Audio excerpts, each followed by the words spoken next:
go sing, Maria, Maria.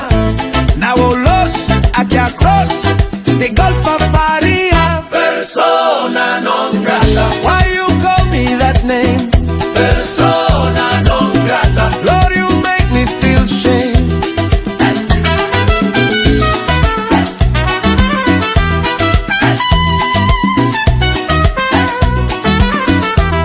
Had my cuatro tuned up, new maracas too, real ready to cantar and bailar with you.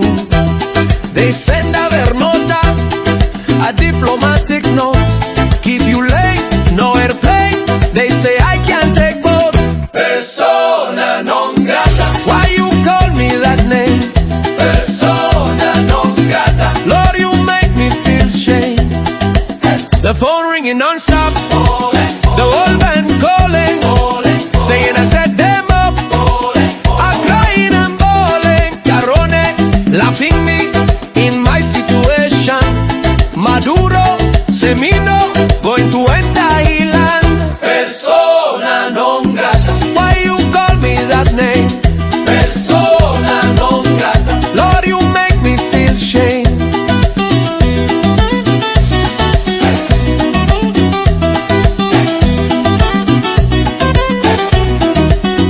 ¿Qué fue lo que hice? Romper un plato, bailar con tu tía. Mi nombre en una lista negra por una simple tontería. What did I do? Hey. Hey. Hey. Hey. Hey. Hey. What did I do? What did I do? What did I do? What did I do?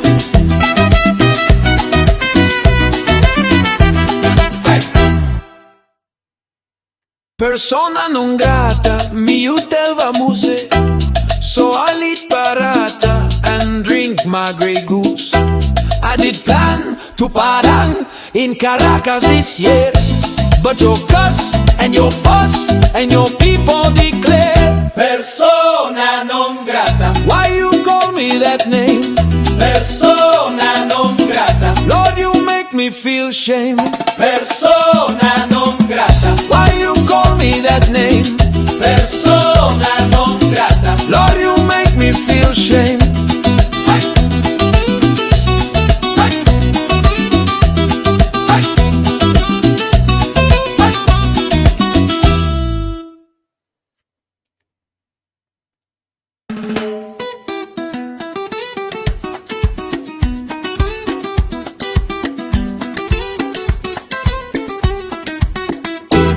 Persona non grata, me you tell vamose. So I eat parata and drink my Grey Goose. I did plan to parang in Caracas this year, but your cuss and your fuss and your people declare. Persona non grata. Why you call me that name? Persona non grata. Lord, you make me feel shame. Was to be a fun thing with my parang band, but on to us coming for Spanish woman. Promising he go sing, Maria, Maria. Now los aquí across the Gulf of Paria. Persona non grata. Why you call me that name? Persona non grata. Lord, you make me feel shame.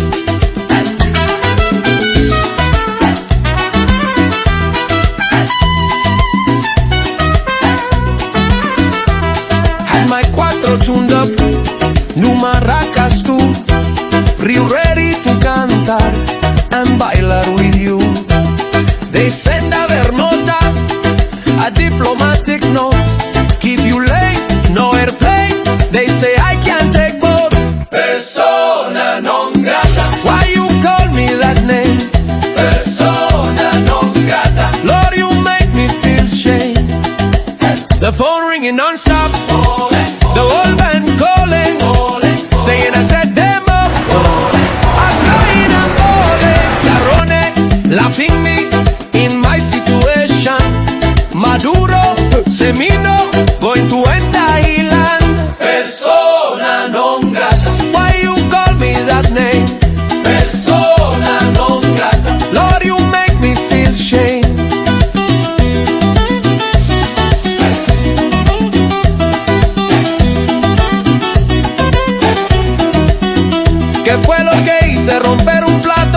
bailar con tu tía. Mi nombre en una lista negra por una simple tontería. What did I do? Hey. Hey. Hey. Hey. Hey. Hey. What did I do? What did I do?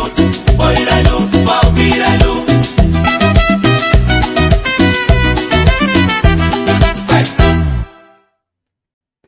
Persona non grata, mi utelva muse.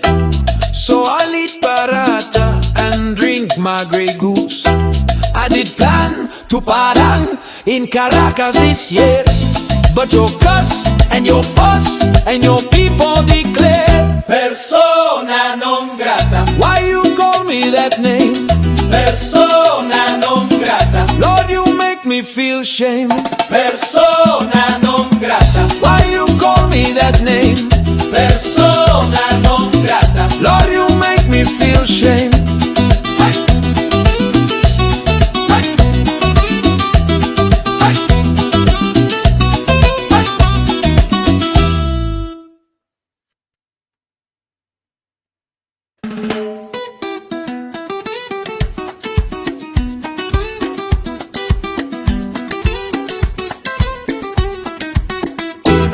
Persona non grata, me utelva muse.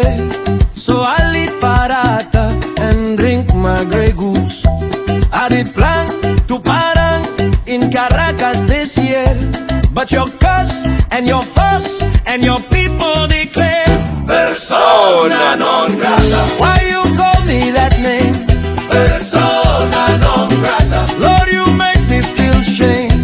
Was to be a fun thing with my parang band. Baron two was coming for Spanish woman, promising he go sing Maria, Maria. Now los aquí across the Gulf of Maria. Persona non grata. Why you call me that name? Persona non grata. Lord, you make me feel shame.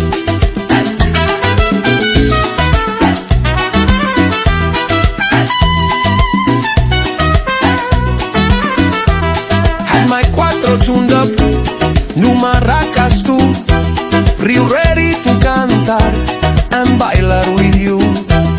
They send a ver nota, a diplomatic note, keep you late, no airplane.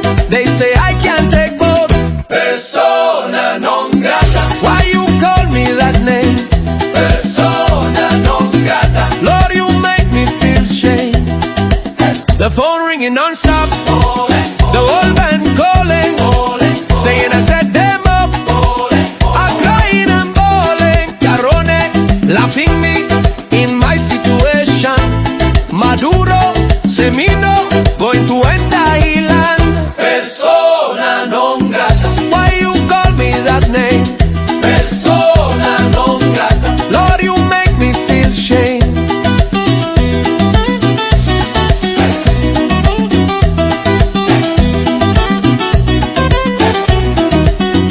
¿Qué fue lo que hice? Romper un plato, bailar con tu tía. Mi nombre en una lista negra por una simple tontería. What did I do? Hey. Hey. Hey. Hey. Hey.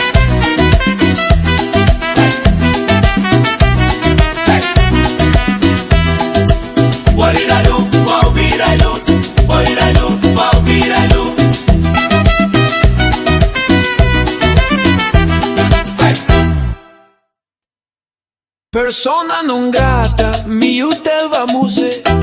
So I lit barata and drink my Grey Goose. I did plan to parang in Caracas this year, but your cuss and your fuss and your people declare Persona non grata. why you call me that name. Persona non grata. Lord, you make me feel shame. Persona non grata. Why you call me that name? Persona non grata. Lord, you make me feel shame.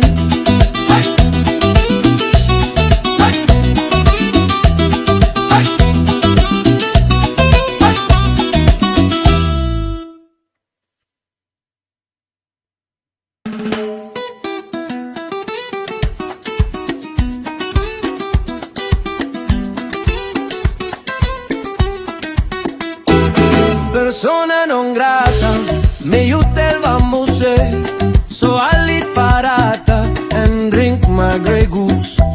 I did plan to parang in Caracas this year, but your cuss and your fuss and your people declare persona non grata. Why you call me that name? Persona non grata. Lord, you make me feel shame. Was to be a fun thing with my parang band. Baron 2 was coming for Spanish woman, promising he go sing Maria, Maria. Now los aquí across the Gulf of Paria. Persona non grata. Why you call me that name? Persona non grata. Lord, you make me feel shame.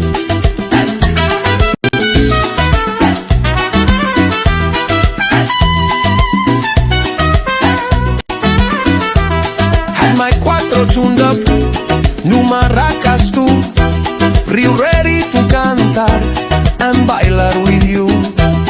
They send a nota, a diplomatic note, keep you late, no airplane. They say I can't take both. Persona non grata. Why you call me that name? Persona non grata. Lord, you make me feel shame. The phone ringing non-stop, the whole band calling, saying I set them up, I'm crying and bawling. Carone, laughing me in my situation. Maduro, Semino, going to end Thailand. Persona non grata. Why you call me that name? Persona non grata. Lord, you make me feel shame.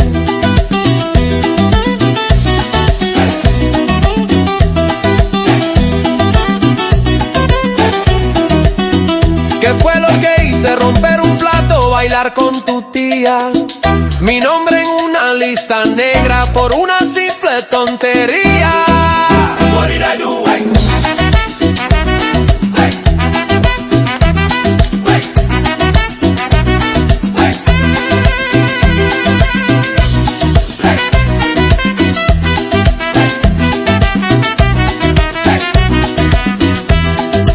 What did I do? What did I do? What did I do? What did I do?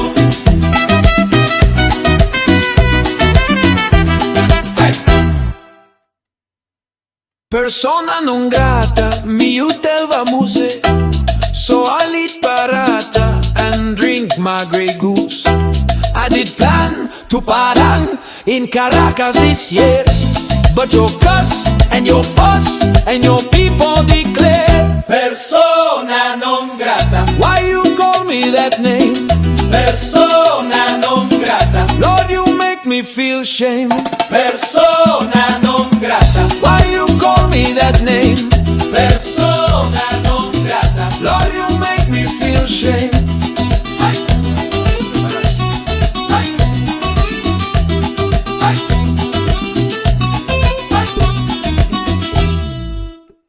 I am back. I am back.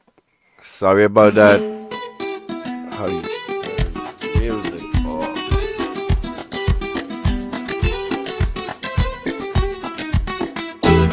Persona non grata, me you tell vamuse. So I lit parata and drink my Grey Goose. So we're gonna keep it at a nice low volume like that in the background. Welcome back to the Slimy Show. I apologize for my outbursts and tears a little while earlier. That was very weak of me. So my apologies. Anyway, I am back. I'm amped up and I'm ready to continue. So how you guys feeling tonight? How's the audio? Testing.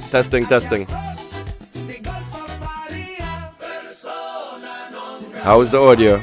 Mic check, mic check, mic check.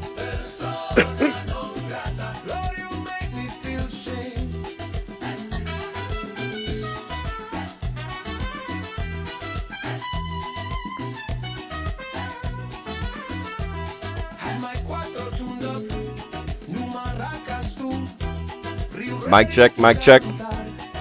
Mic check. How is the audio?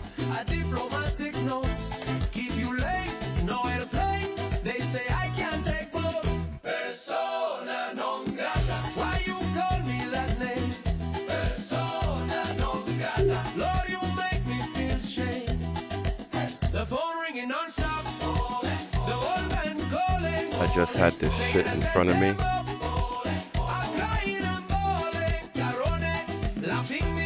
This is really annoying. Here it is. From the U.S. warship. Why you call me that name? Persona non grata. Lord, you make me feel shame. Committee meeting, we asked her about the benefits that could be derived from the U.S. warship's visit to the city of Port of Spain this week. Well, of course, the safety security is priority number one. To help keep the narco traffickers, the drug traffickers, human traffickers out. And they're also going to give us some assistance, technical assistance, IT assistance, and some humanitarian work. So, oh my god, I'm almost not in the mood to continue this. United States warships and Osprey planes are in Trinidad Tobago to provide humanitarian assistance. In using their Marines, their Navy members, to help us with, schools or maybe some of our bases to upgrade. Our infrastructure has been so run down, so they have offered that as well. In addition to the safety, security, and the training, they're also going to give us some training here in Trinidad and Tobago. So let me catch you up. Welcome to the Slimy Show. Like and subscribe. The Slimy Show is being broadcast on the Workers' Rights platform, also on the Slimy Show on YouTube, and also now for the first time we're the first West Indian broadcast ever on X, formerly known as Twitter. So you can catch us live on, or also on the Workers' Right platform at workersright868.com. That is a site that Renison and myself just put together. Actually, let's take a look at that right now. Let's premiere it for you guys.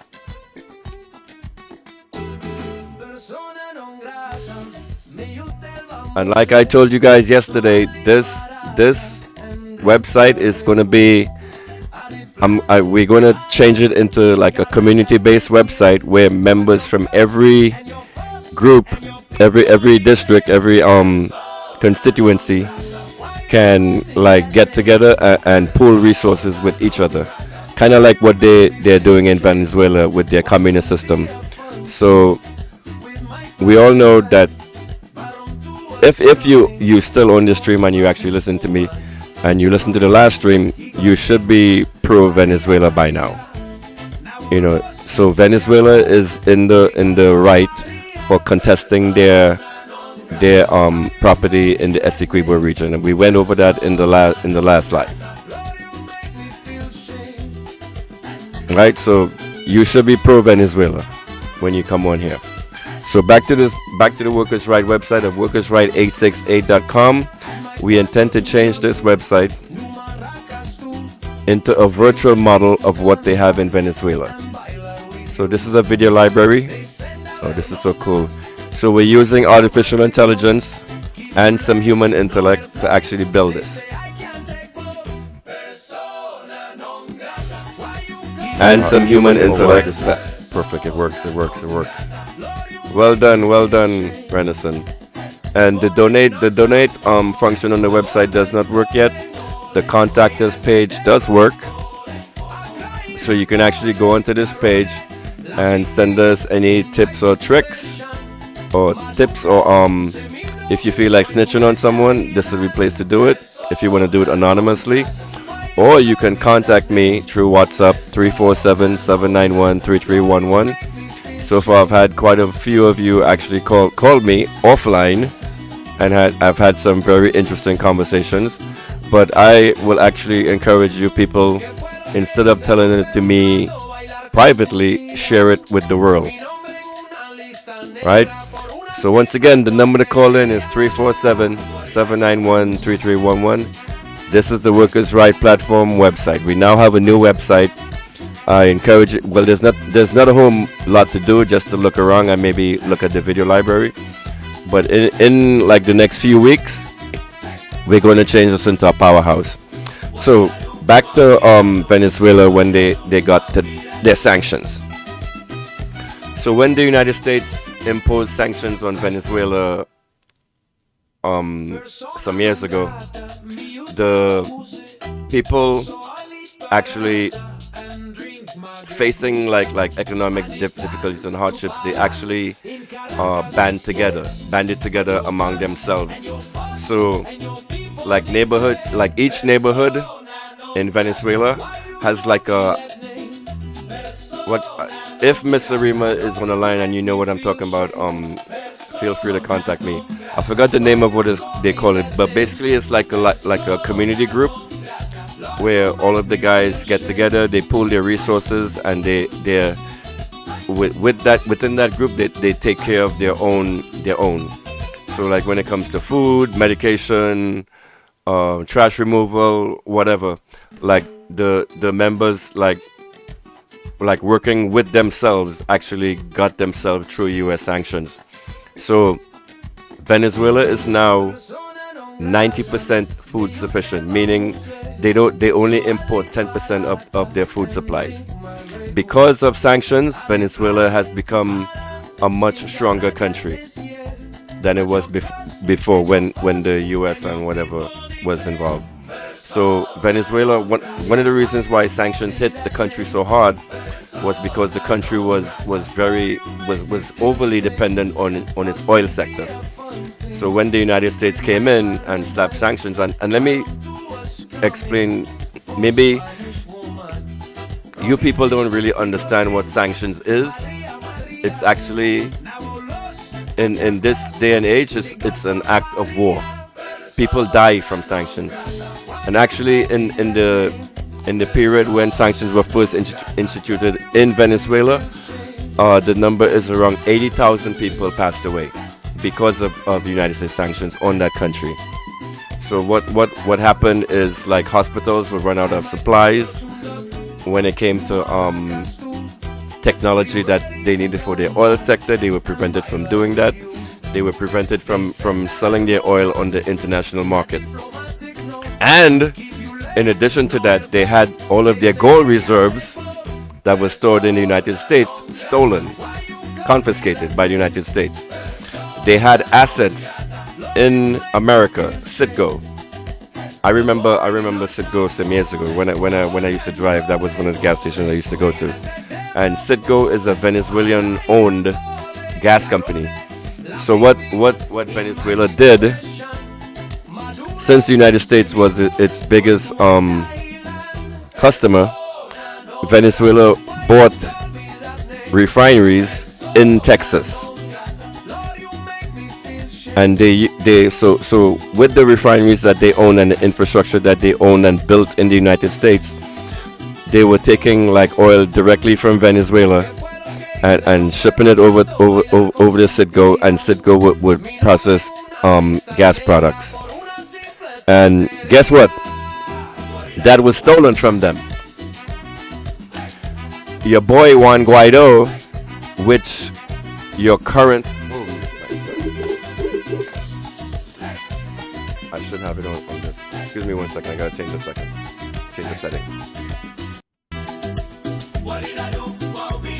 So if you were hearing an echo for that music.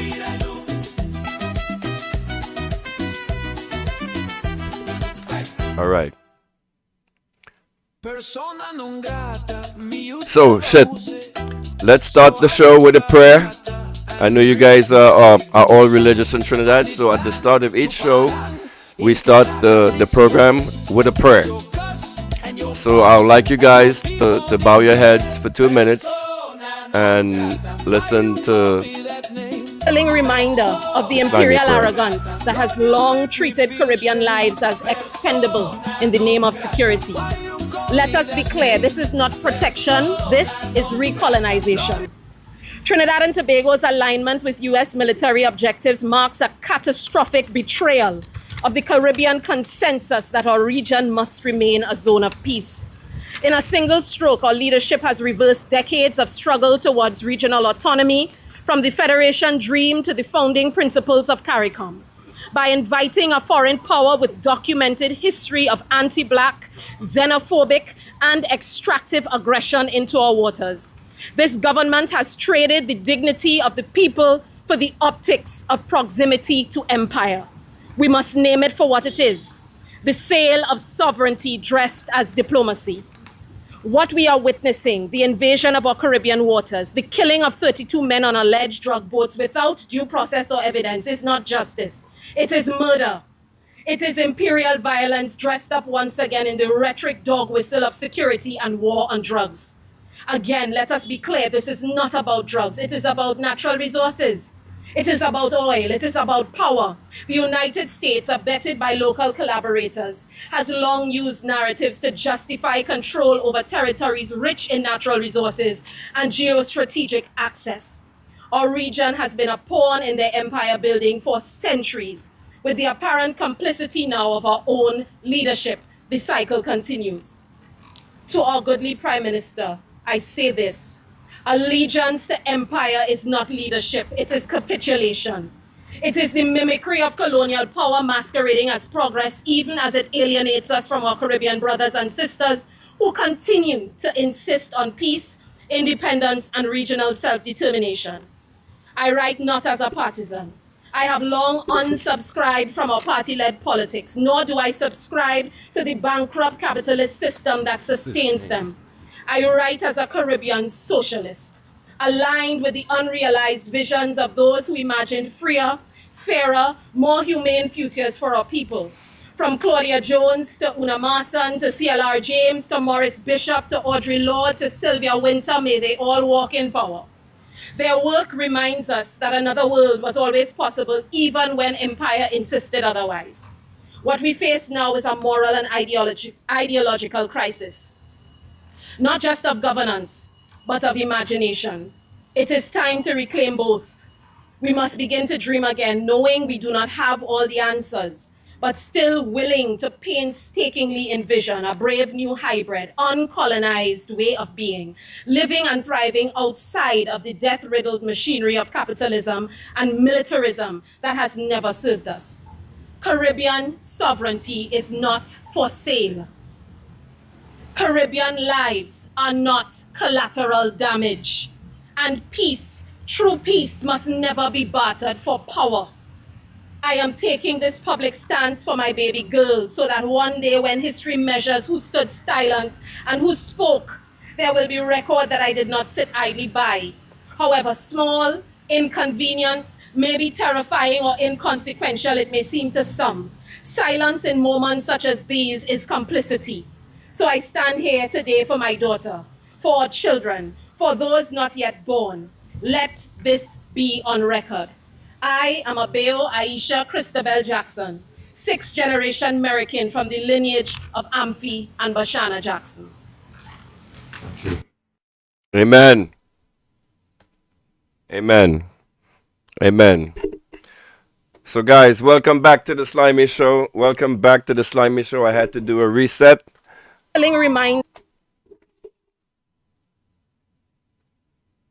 Reminder of the imperial arrogance that has... Hold on.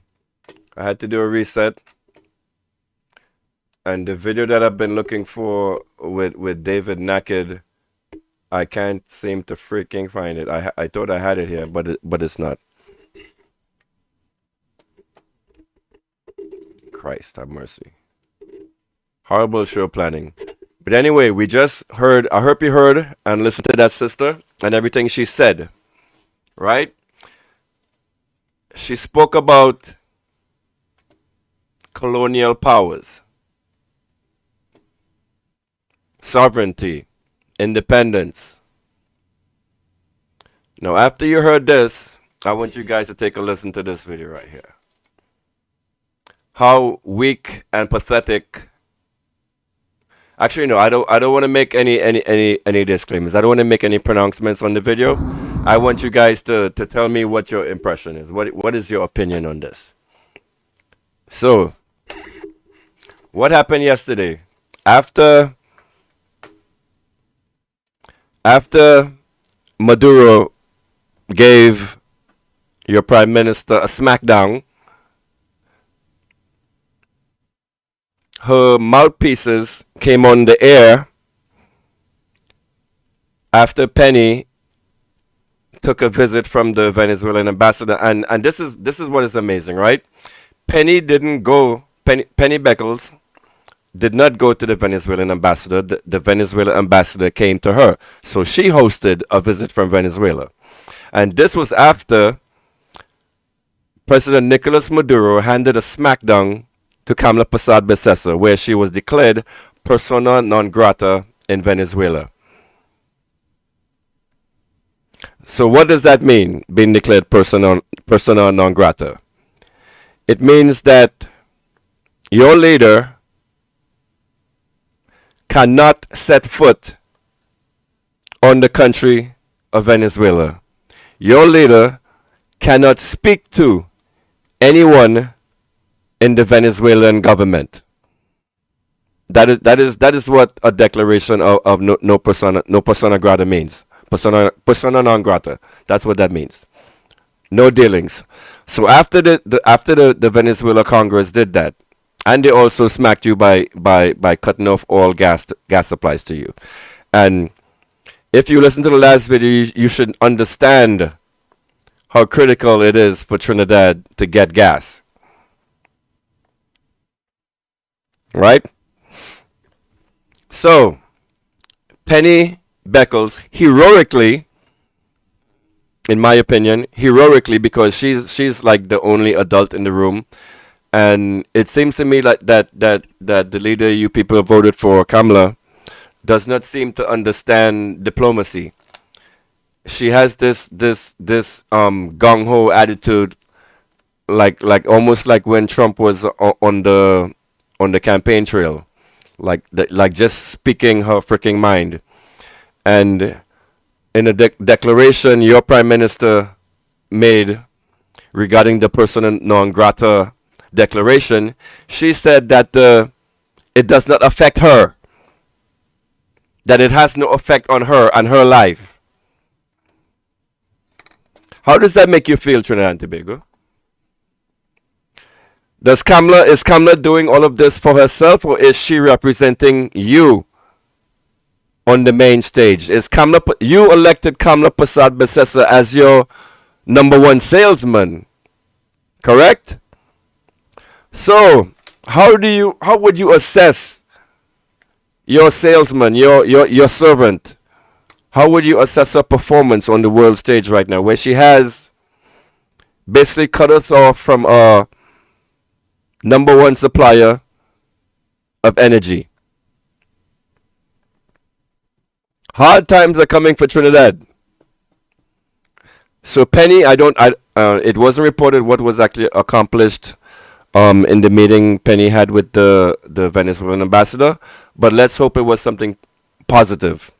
And the fact that the meeting was not initiated by Penny, it was actually initiated by Venezuela. So Venezuela came to Trinidad. So after we got the smackdown on the back end, Venezuela is still trying to maintain relationships. Venezuela is still trying to maintain relationships with Trinidad, because the consequences for that declaration that the Venezuelan Congress made to us as a country is devastating. It's almost like a death blow. So, you people in Trinidad, if this continues, you will start getting a little bit of the pinch that the United States inflicted on Venezuela over the past 10 years. Venezuela has now imposed sanctions on your country. You make me feel shame. And just out today, this hot Spanish song is out, clowning your leader. Persona non grata. How does that make you feel, Trinidad? So now we have everyone on the world stage looking at us and laughing at us. And this is what you have as so-called independent reporters. Why is this not? Trinidad and Tobago, you see the big bull already, and a real vex. What really does go through Penny Beckles' head, man? What really wrong with Penny Beckles, man? Look in front of Balize house. They Balize house, and just across the road. This man, this traitor to Trinidad, that's the only way I can describe him. This traitorous man actually took the time out of his life to go and make a video like this to try to smear Penny Beckles when Penny Beckles seems to be the only fucking adult in the room. How does this make you feel? And what is even more sickening to me, that it gets me, it sickens me to my stomach, is people look at this shit and think this is somehow smart or honorable. The Venezuela embassy, Balize house, Venezuela embassy, Balize house, Venezuela embassy. Should Penny Beckles be tried for treason? Should she be? No, nigga, you should be tried for treason. This right here, Trinidad and Tobago, is an act of high treason. What you're watching in front of you right now on the camera is an act against the people of Trinidad and Tobago. This is treasonous, right here. She come to do that now. Instead, she stand up for the people of Trinidad and Tobago. Weak belly Penny come to support Venezuela. Weak belly Penny. She choose Venezuela. What is weak about Penny? By doing something as brave as that, Trinidad and Tobago. I want to hear your opinion. The number to call in is 347-791-3311. Do you think Penny has a weak belly? Like what this clown, this traitor to Trinidad and Tobago is saying? This is the poison. This is the poison that you are being exposed to in Trinidad. So when I call you Dotish, it's because of this man. It's because of the actions of this man, because you chose to follow clowns like this. That is why they have you looking like a fool on the international stage. I understand that the PNM realize he is the weakest opposition leader that they have. I realize, or all of you realize, Sri Lanka will realize that they realize that you're so weak that they're planning to change you. Yeah, that they will vote you out and change you and put back. And once again, big up to Penny Beckles. And I want to make this public call out to Penny. I would love to do an interview with you on this platform. So if you, I already sent out emissaries to you. So if you would like, I would love to host you on this platform and ask you some very difficult questions. I'm not a PNM sycophant. I'm an actual independent reporter. So if you were to come on, if you chose to come on this platform, Penny, I will ask you hard and difficult questions, like a real supporter is supposed to do. So once again, I'm putting a call out to Penny Beckles. I'm inviting you to come onto this platform so we can do an interview together with the people of Trinidad and Tobago. So we need to counter bullshit like this. The first thing, soon as Penny did that heroic act, it's almost like damage control. She is trying to salvage the mess that your prime minister created. The mess, the horrible freaking mess that your leader created. I don't know how she can fix, honestly, but at least she's trying, and you should give her props for that. But listen to this clown. And that is why You're only supporting Marvin Gonzal, Clement Burt, Rowley. Who really is your position with the Penny Beckles? Oh, and after what I heard tonight, ladies and gentlemen, I wouldn't use the word love. My appreciation for Penny has grown even greater, because let me give you like some tips about men. Men are highly egotistical creatures, and when a man loses something, it breaks him on the inside, and it takes a lot to come back from a loss. Now imagine you're Stuart Young and you have something significant as this. Your core, your whole being as a man, your whole core for everything will be challenged. And if any man ever recovers from something like that, props to you. And Stuart Young is back, and he's booming, and he is back because of the leadership of Penny Beckles. Penny didn't kick this man when he was down, and when I was speaking to the caller, and I really wish you didn't call me and tell me this shit offline. You should have actually called me and had this conversation, where the whole all the viewers can actually listen to this.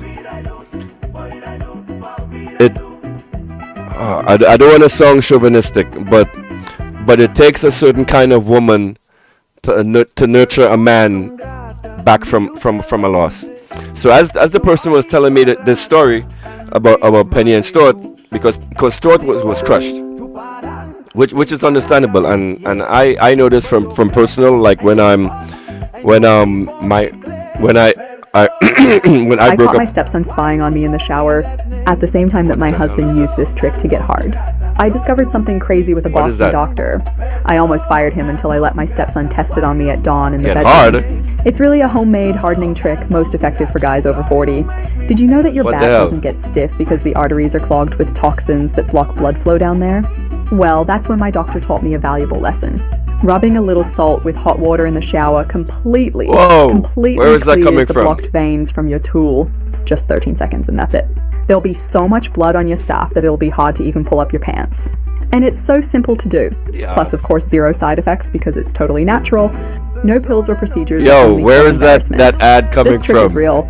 Ordinary Americans over 40 are using it to make their member firm in a matter of minutes and lasting a few Yo. rounds without the pole deflating. It's gone viral on the internet with women complaining that it works too much. And because it's a discreet bath trick, their husbands are doing it without them suspecting. I'll show you how it works in a very spicy and uncensored video. What is Just click on Learn More in it. I'll show you the only way and the right way to do it at home today. It's so effective that your girl will feel the difference in just one day's practice. But a word of warning. I'm only going to air it today what just is for that? the clever ones, so press the button below and check it out. Your girl will thank me for it. Now, a warning. There you'll also learn about the ritual of African gorillas. This unlocks man's primitive gene and controls the growth of his rod to the point where he loses all his underpants. Beware if you don't act. Perhaps a younger guy will try this out on his wife instead. Apart from that, just click on, learn more, and enjoy it while the video is still on air.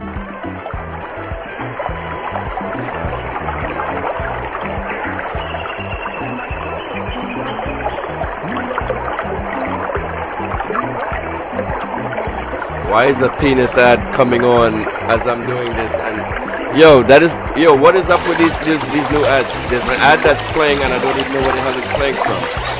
A penis ad.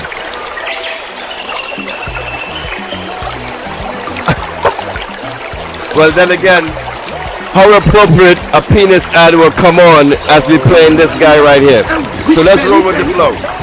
The next thing, I only hope the police commissioner, Speaking of penises. the person that went on Facebook and organized and taped Kamla Persad-Bissessar house, the Honorable Prime Minister house, and saying about let a bomb drop to blow up the residence of the Prime Minister of Trinidad and Tobago. Find that person. final question. I'm asking John Jeremy if it have anything in law to deal with Penny, with what it is she do there. The next thing, I'm asking the government of Trinidad and Tobago to cut diplomatic relations with Venezuela. Because Look at this. Hear this dance. Venezuelan ambassador. Hear this dance. Out that time was not Oh, I know that. and I think I know where that audio is coming from now. It's on the website. They're playing Let me say, we are the ambassador in Venezuela. And we and the opposition in Venezuela played a go in to talk to we ambassador of Trinidad and Tobago in Venezuela. Or then Venezuela would have stormed the ambassador place. Then Venezuela would have thrown out the ambassador. So I'm asking the government of Trinidad and Tobago to cut all diplomatic ties with Venezuela and for a matter of fact, organize and ask all citizens to come with a passport, to work with the ID and deport all Venezuelans from this country. If it's so, because at the end of the day, Trinidad and Tobago make a stand. This is our country at line here. We all must be patriots.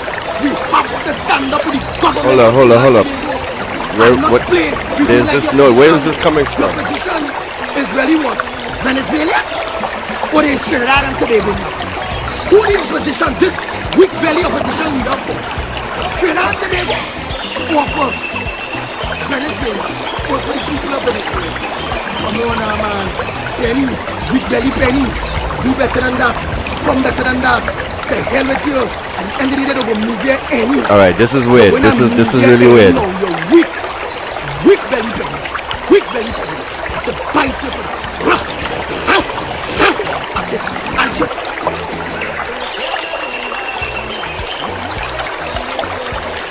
Yo, what is that?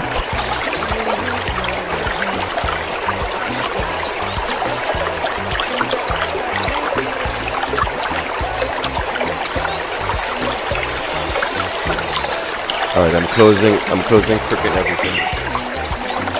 What the hell is that? I can't find where that ad is coming from.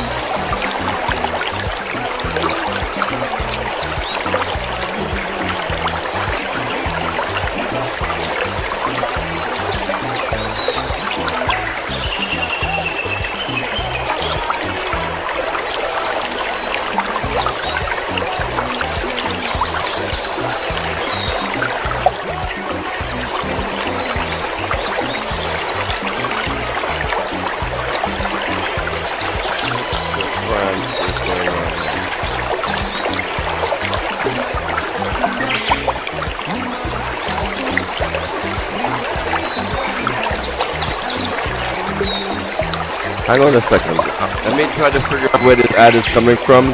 Like this noise is like kind of annoying me because I have a feeling a penis ad is going to play in a second. Oh, it's over. What the hell was that? Alright, sorry about that, guys. Let's get back to the video.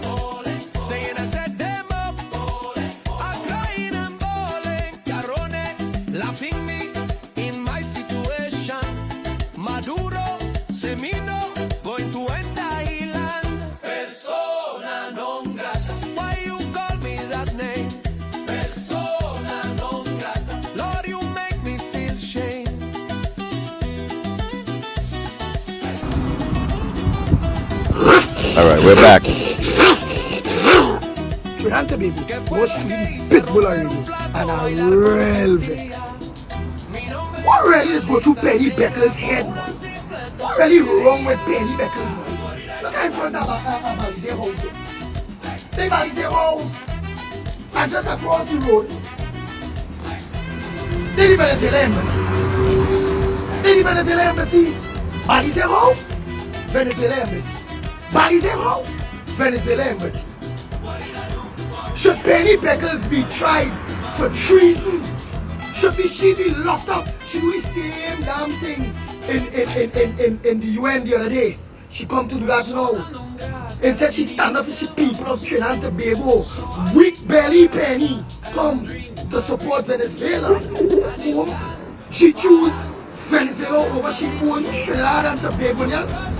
This way this, Penny, I understand that the PLM realize he is the weakest opposition in the country. I realize, all of you realize, Shanti people realize, that they realize that you're so weak, that the planet has changed you. Yeah, that they will vote you out and change you and put back Stuart Young.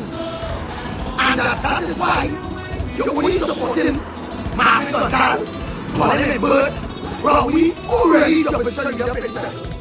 Already is your position leader, and weak belly Penny. The next thing, only hope the police commissioner digging into the person that went on Facebook and organized and tape Kamla Persad-Bissessar house, the Honorable Prime Minister house, and say about let a bomb drop to blow up the residence of the Prime Minister of Trinidad and Tobago. Find that person. Find that person. I'm asking Judge Jeremy if you have anything in law to deal with Penny, with what it is she doing here. The next thing, I'm asking the government of Trinidad and Tobago to cut diplomatic relations with Venezuela, because in my book, the Venezuelan ambassador was out of time, was not diplomatic, and should have never encouraged Penny to be on that kind of thing. Listen to this Dortish cunt. We are ambassador in Venezuela, and we and the opposition in Venezuela play the going to talk to we ambassador of Trinidad in Venezuela, or in Venezuela with a strong ambassador place. Venezuela with a strong ambassador. So I'm asking the government of Trinidad and Tobago to cut all diplomatic ties with Venezuela and from another part, organize Fuck this dude. and ask all citizens to come with Fuck this dude. to work with the IE and deport all This man Venezuelans from this country. is a traitor to the people of Trinidad and Tobago. You are watching a live traitor. We all must be patriots. We have to Look at this man betraying his people, selling out, skinning his ass for the people. Weak man.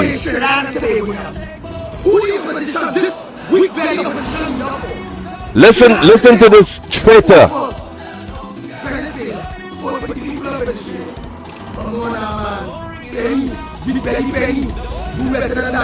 Come better than that. To hell with you. Anything that will move your anymore. The way I move your anymore. You're weak. Weak belly. Weak belly. I should bite you. Hey, you're weak. Weak. Venezuela embassy.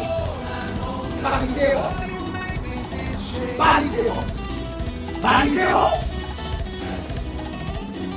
Venezuela embassy. Birds of a feather flock together. Yes, we should be flocking with Venezuela. You dotas cunt.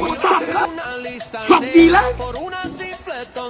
And that is what's going on. Rowley, the PNM, all This is the potbong, a potong of the UNC. supporters. The supporters. All he do is bark. I real vex in it. I real vex. So I want the people that trying to go to see again. And look how close the Venezuelan embassy is to the headquarters. Isn't that a beautiful thing? So if Venezuela has an issue with to deal with Trinidad, they just walk across the street. How beautiful is that? Now look at this traitor betraying his people, betraying his race. Hang here for treason, Penny Beckles. There's a wicked bald-headed woman. Not people on radio. I'm out there, and then if any bomb had a drop, they had to drop by his house first. Drop by his house. Any bomb had to drop, not by Kamla Persad-Bissessar. Then drop by his house first. When all 13 of them inside again. That's all. How does that make you feel, Trinidad and Tobago? This man just called. Well, I wouldn't say. The number to call in is 347-791-3311. I want to hear what you have to. What are your thoughts on this so-called pit bull of radio? What do you think, Trinidad? Is this man really a pit bull, or is he something else? Huh? Talk to me, Trinidad. I want to show you something. Tell me what it. That hard man that you just saw just now. I want you to take a listen to this, and I don't know what's going on here. I mean, I just popped in, and I heard this what seemed like an intimate, personal conversation happening over not the radio but over the airwaves, and it kind of disturbed me because if you love someone, you won't try to embarrass them publicly. You know, you wouldn't, and especially if this person is married, you wouldn't tell this man's wife that you have an affair with him, right? What's going on here? The people is a girl and use my man. It's you talking private thing. You let everybody know that you is a bola man. Because your eyes are girl and use my man, Anderson Wilson. Why you talking me personal business, Anderson? Why you let your wife know that he is a bola man? Why?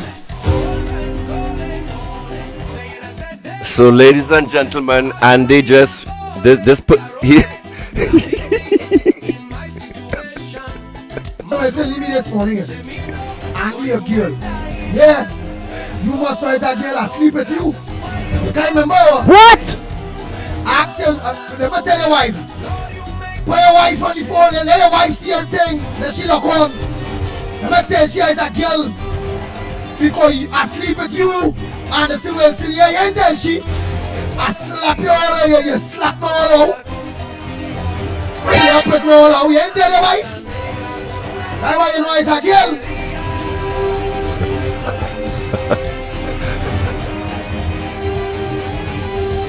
Bang, bang, bang. Bang bang. Your children, tell your big daughter and son and them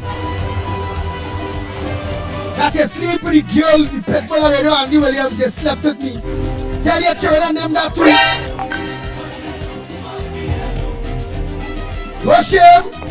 Let them know you're sleeping with the pit bull. All the pit bull is a girl and use my man. Yeah? Use my married man, use my man. Tell your children and your wife that. I don't know it's a girl. Tell your wife and your children and them that you pull on my G-string. What? This man is wearing G-string? Ladies and gentlemen, what is going on here? What is going on here? I am so confused right now. The pit bull wears G-strings? I'm having like a moment here, people.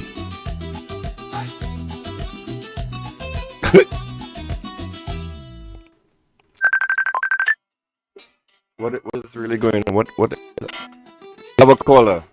All right. Let's see. Hold on. How do we do this? I don't know how to answer the blasted phone. Hold on, caller. I'm coming.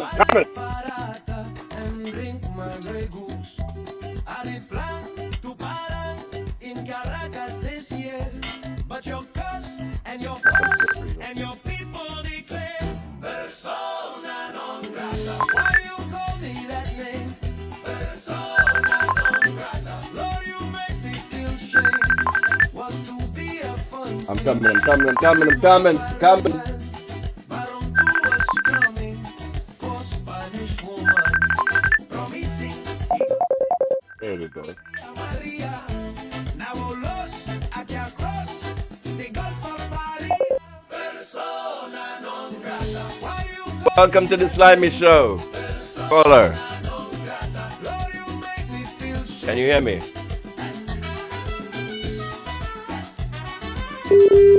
Prime location. Hello. Hello. Yes, Slimy. Hello, who's this? LC. Hey, Elsie, how are you? Oh God, I love your show, boy. I love your show. Thank you. But you see the black people in this country, they need to educate themselves, boy. Correct. They drive dotish. I don't know what's wrong with them, boy. Who are you speaking? Who are you referring to as Dotis? The one that I had on the screen just now, the pit bull. Yeah, yeah. You must be get paid. He did well. I don't want to say nothing to get me sued. He get money. Don't worry about that. He have to be Money, doing it. He have to be doing something. something to be making an ass of it like himself, like that. And continue show and cost where they want to cost because it's real shit going on in this place here. Yes. Real shit going on.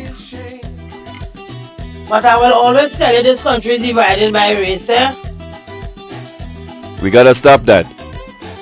Because That this, is the problem, but- and this race thing is not from now, it's long time. but that has This been colonial that is this whole race thing is being pushed from the top down. It is not something that is natural for the people. I'm I sure know that, you have. but- I'm sure you have Indian friends, and I'm sure Indian friends love you. You know, we as a My community. mother is Indian, fly me. My name is Elsie Ramsaru. My mother is Indian. Well, there you go. All right, son. I'm sure you have black friends. So But I didn't grow this up with this them. whole I thank this God I never grew up with them. I thank God I have no regrets. I never grew up with them. I talking plain and I talking the truth. wait, you glad you didn't grow up with who? My real parent, my real mother, I was adopted.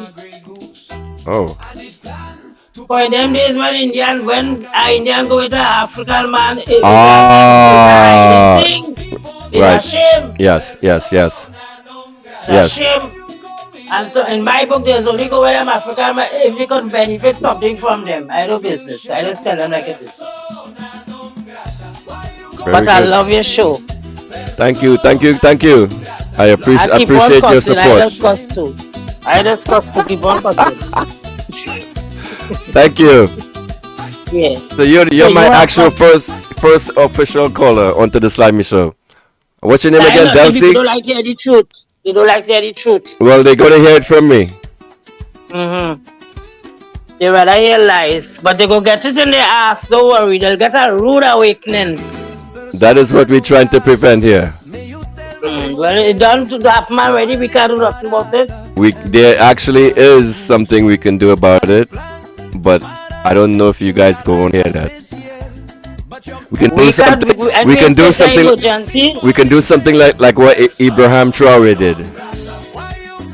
Yeah, but remember, we are in a zone. We have reached a time. But anytime we start to protest in this country, slime, we have a to die, you know. Abraham They're gonna start to Traore. shoot black people, you know. Abraham Traore was the head of the military in Burkina Faso, and him as the head of the military, he seized control of the government because the government was doing nonsense, you know, not serving the people, you know, borrowing to France, like giving all the resources of Burkina over to France, and Abraham Traore came in, and now he's a hero worldwide. I just follow him up. The blame Katachi, he's a godsend. Who is the head of the military in Trinidad? Well, Did me they- even know. did I they really change don't him? know. Well, I really don't know. the only thing that can stop what's happening right now is if the military took control in Trinidad. And the people have to come out. They have to come out, but as I say, they have in a state of emergency because them don't know is protest going to take place. They That's stupid, right. you know, That's right. right? But then And- again, a declaration by the government shouldn't stop a real protest. If you're angry, you're angry, and then again, a protest is an act of defiance, an act of disobedience. So by you Yep. honoring the rules of an SOE, I heard some shit on another program this morning where they were actually planning to go out and do a protest, but they was going to follow the rules where they were going to stand in line, stand in a single file line and have their cards and do a silent protest, and think that and expect that the UNC would do anything for the government currently in charge. As I was saying before, the government, the people in charge right now are pure evil. Demons are walking on foot. Demons walking on the foot. But ask them when election, I say Trinidad done. Yep. Ask them when the election, I say, oh God, Jesus, Trinidad done. Well, we can fix it. We the people can fix it. What you gotta do is like and share. Tell your friends about this new put on the box slimy. That I am born. This show is born out of protest because they tried to silence my voice, and now I'm here speaking to you on the phone on a live. How is that? I will not be silenced. So we need more people like me. We need more people like me getting together, banding together, and actually doing something like what they did in Venezuela, where we help ourselves. Because think about this, in your community, I'm sure there's a man that owns a truck in your community. I'm sure I live in Trinidad, no slimy. I live in Trinidad. You live in Trinidad? Which part in Trinidad? The area. Oh, you're living in the snakes den.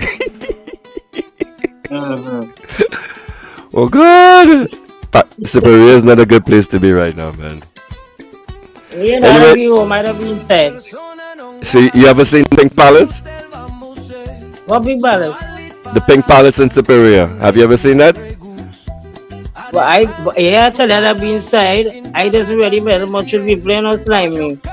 I was going to my work, and once I have everything inside, I don't come out. Oh, that's not good. So you're like me, the homebody. All right, don't be around people too much because people are not nice. That's right. Yeah. All right, caller. Thank you for calling. Yes. Call back anytime you want. My lines, right, my everything is open for you. And you take care later. All right. Thank you. Yeah.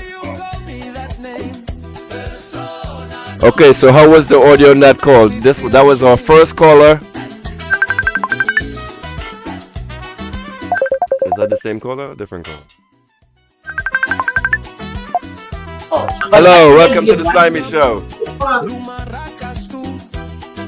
Hello. All right, she called back. All right, what was I saying?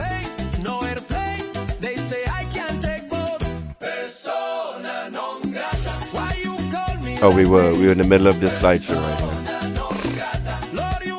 We were discussing the pit bull sex life. Guys, what's going on here? Can anybody explain to me what's going on here? Telling me this morning, Andy, a girl. Yeah, you must know it's a girl asleep with you. You can't remember. Ask your, let me tell your wife. Put your wife on the phone and let your wife see her thing that she look on. Let me tell she is a girl because you asleep with you and the civil city. You ain't tell she. I slap you all over, you slap me all over. So wait. Hold up. Trinidad and Tobago. All right, let's pretend this is fake, right? Let's just say this is fake. Let's just say Andy is pretending that he's a gay person. Why would you picture yourself as the bottom in that scenario? Why would you have Anderson Wilson with his hard prick in your bottom? If you, I don't know, not that I've imagined being a gay man, but if you're gonna be a gay man, wouldn't you want to be the one on top delivering the hammer to Anderson? But instead, Andy, you are imagining or fantasizing, or maybe you're telling the truth that you are the bottom in the relationship, and there's some stuff you wear G-strings. What is going on here, Trinidad and Tobago? Persona non grata here. I want you know it's a girl.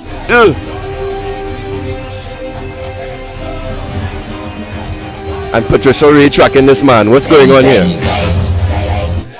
Yeah, children. Patricia, me and you go have a conversation, alright? That you sleep with the girl, the pet bull already, Andy Williams, you slept with me. Tell your children and them that too. Okay. No shame. Let them know you're sleeping with the pit bull. Oh, the pit bull is a girl and you is my man. Yeah? You is my married man, you is my man. Tell your children and your wife that. I don't know it's a girl. Tell your wife or your children and them that you prolong my G-string. Wow! So he's imagining wearing G-strings. And you spank me. What we're hearing here, ladies and gentlemen, I think is an inside fantasy. Bang, bang, Bang, bang. Bang, bang. Bang, bang, bang. Not the pitbull partner. I don't afraid Rowley. I don't afraid the Honorable Kamla Persad-Bissessar. Murila nobody. I an independent thinker. You understand? This man is great. Every pot. Trinidad and Tobago. Is this man an independent thinker? What I just played for you just now, before I start playing this video, was that independent thought? Or did somebody pay this man to go in front of the Venezuelan embassy and make an ass of himself? This traitor to Trinidad is saying on national radio he takes prick. Non grata.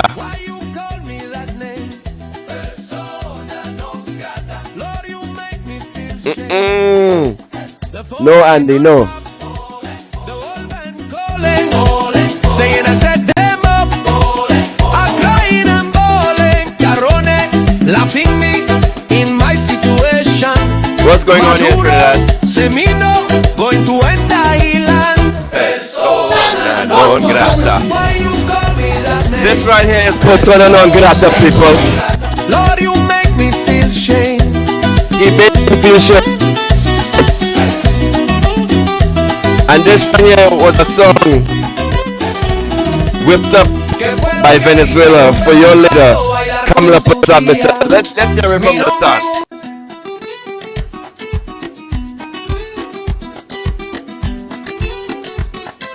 Let's play this man in the background. Persona non grata, me you tell vamos Take the call and then of course. Good morning, Andy. Good morning, Lennox. My king. to paran in Caracas this year, but your curse and your fuss and your people declare Persona non grata. Why you call me that name? Persona non grata. Lord, you make me feel shame. Was to be a fun thing with my parent band, but on to us coming for Spanish woman. Promising he goes. The lyrics is fire. The lyrics are fire. Now lost aquí across the Gulf of Maria. Persona non grata. Why you call me that name? Persona non grata. Lord, you make me feel shame.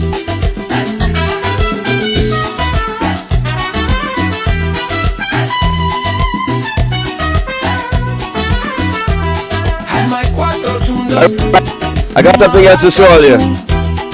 ready to cantar. Tell me how this make you feel, Trinidad and Tobago. They send a Vermota. This might piss somebody off.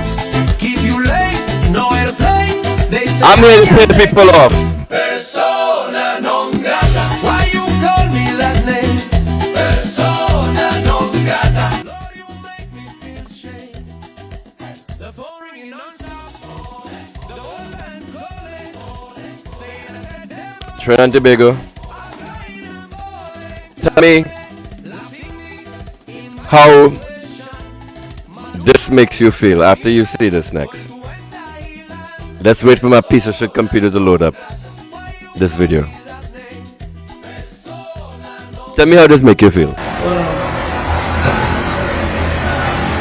That look like a Benz.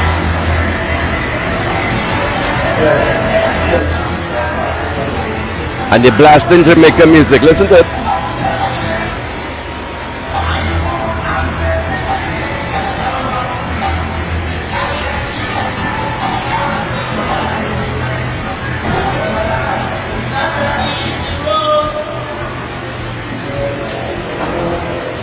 Hard face Julie. Papayo. Papayo. Big car.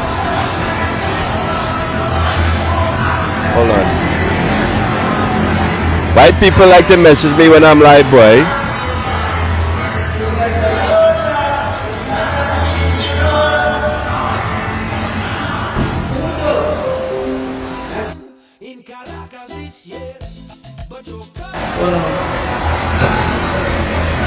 How does it make you feel, Trinidad and Tobago? If you was a CPAP worker right now,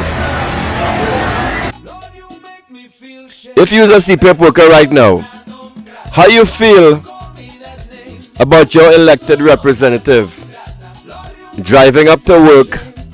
Yes, she is driving up to work in a brand new spanking Mercedes Benz, bought with your money. You put her there. How does that make you feel? Huh? Like flaunting all of this wealth, the trappings of wealth, all of this stuff in front of your face. How does this make you feel, Trinidad and Tobago?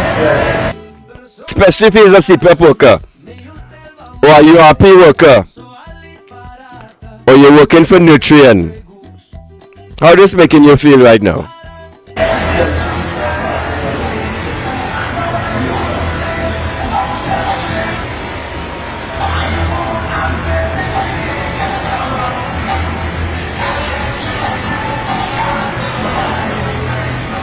At least you play reggae, right? How does that work when she's around her Indian folk?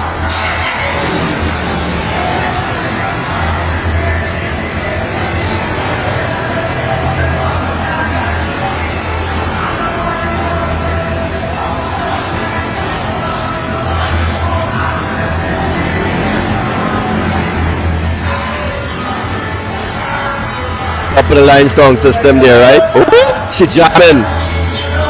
It's not an easy road through Trinidad and Tobago. Wait, is that an Indian outfit she wearing? Or is that something like what I have on? Trinidad and Tobago, the number to call in is 347-791-3311. How do you feel about your elected representatives driving wrong in Mercedes Benz?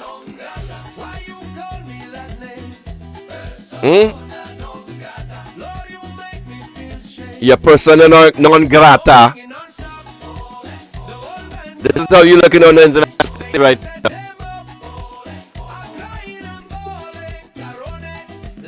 I haven't seen this video. This is the first time I'm watching this video. Renison just sent this to me. Let me go get something to drink. How long is this? Express, only have one fucking thing to flicking report. Eh? What the fuck Kamla getting banned from Venezuela had to do with we? Eh? Who gives a shit about fucking, who the fuck on the Express, only have one fucking thing to flicking report. Eh? What the fuck Kamla getting banned from Express, only have one fucking thing to flicking report. Eh? What the fuck Kamla getting banned from Venezuela had to do with me? Who gives a shit about fucking, who the fuck want to go Venezuela? Venezuelans say you want to fucking go Venezuela. Oh, that's a big thing, Kamla banned. She banned from Venezuela. Who gives a flying fuck? Cares? Right? I don't give a fuck about them. Why are they so pushing this fucking narrative for? It's a war. The US saying flicking saying it's a war, but they saying it's a war. A fucking US boat ducking flicking in Trinidad. I know they're fucking pushing this stupid ass narrative. But how all their mother comes to fucking express? Fuck all nobody. I wouldn't even use that fucking paper to wipe my ass. They tell you how shit it is, anyhow. Peace. You know what? I should have this background on before I play this. Yo, I gotta fix this green screen, man. It looks horrible.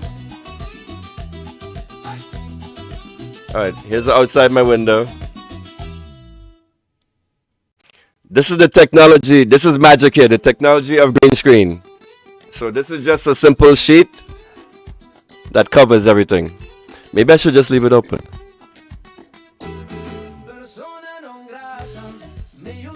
You know what? It might mess up. Hang on, let me go get something to drink. I'll be right back.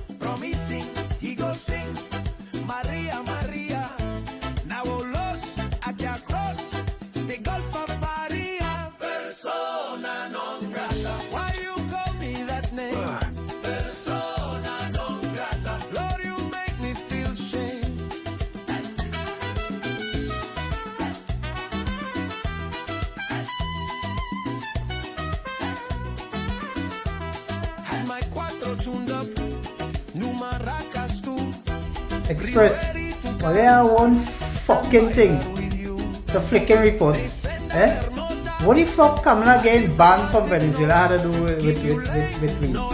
Eh? Who gives a shit about? Does anybody have any questions to what Kamla getting banned have to do with we? Is there anyone in this chat that has any questions on what Kamla getting banned have to do with you, Trinidad and Tobago? Huh? Your top salesman for the country is banned from going to a major energy supplier. What I gotta do with we? Banned. She banned from Venezuela. Who gives a flying fuck? Eh? Who cares? Trinidad and Tobago? Trinidad and Tobago? This is the daughters we are trying to eliminate out of Trinidad. A fucking US boat docking flicking in Trinidad. I know they're fucking pushing this stupid ass narrative. But all of them mother country fucking express. Fuck all you know. I won't even use that fucking paper to wipe my ass. What the hell shit it is in your piece. Oh God. Why Andy why Renaissance sent me that video? I don't know why.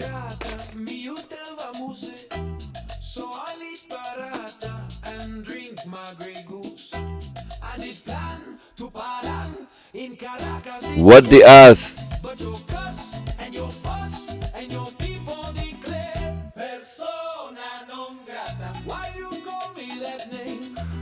All right, Justin.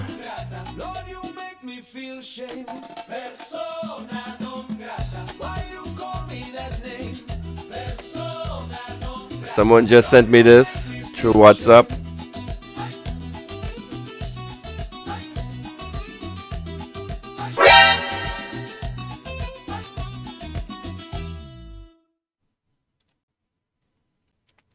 So 6 hours ago, there has been a protest, UK protest against Assassina. Assassina means assassin.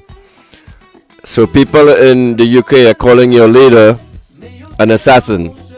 I commend the protesters at the Trinidad and Tobago High Commission in the UK. In Trinidad and Tobago, our right to protest has been suspended by the government. Let us call for the restoration of our right to protest against this oppressive dictatorship. Kamla Non Grata. Very good.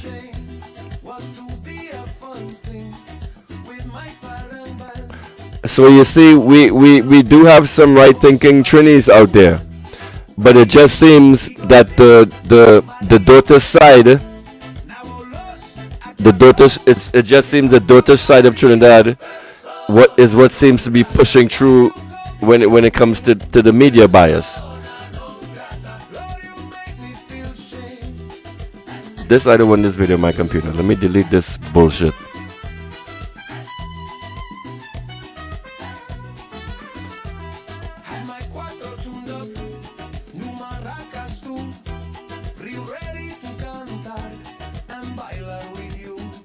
I have to play this.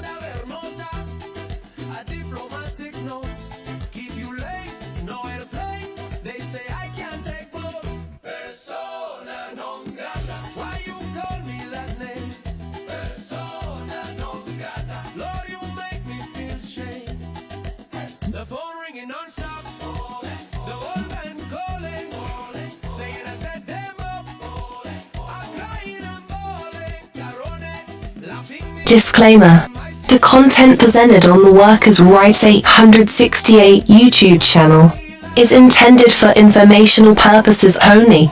The channel promotes freedom of expression and encourages questioning of allegations that are in the public domain. Any opinions, views, or statements expressed in the videos are those of the individuals involved and do not necessarily reflect the views of Workers' Rights 868. Alleged persons mentioned in the content are invited to provide a rebuttal or clarification by contacting us at the following phone number: 333-176.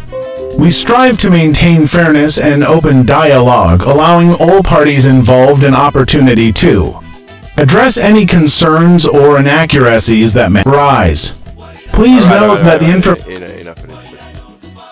Just taking up memory CPUs on my computer.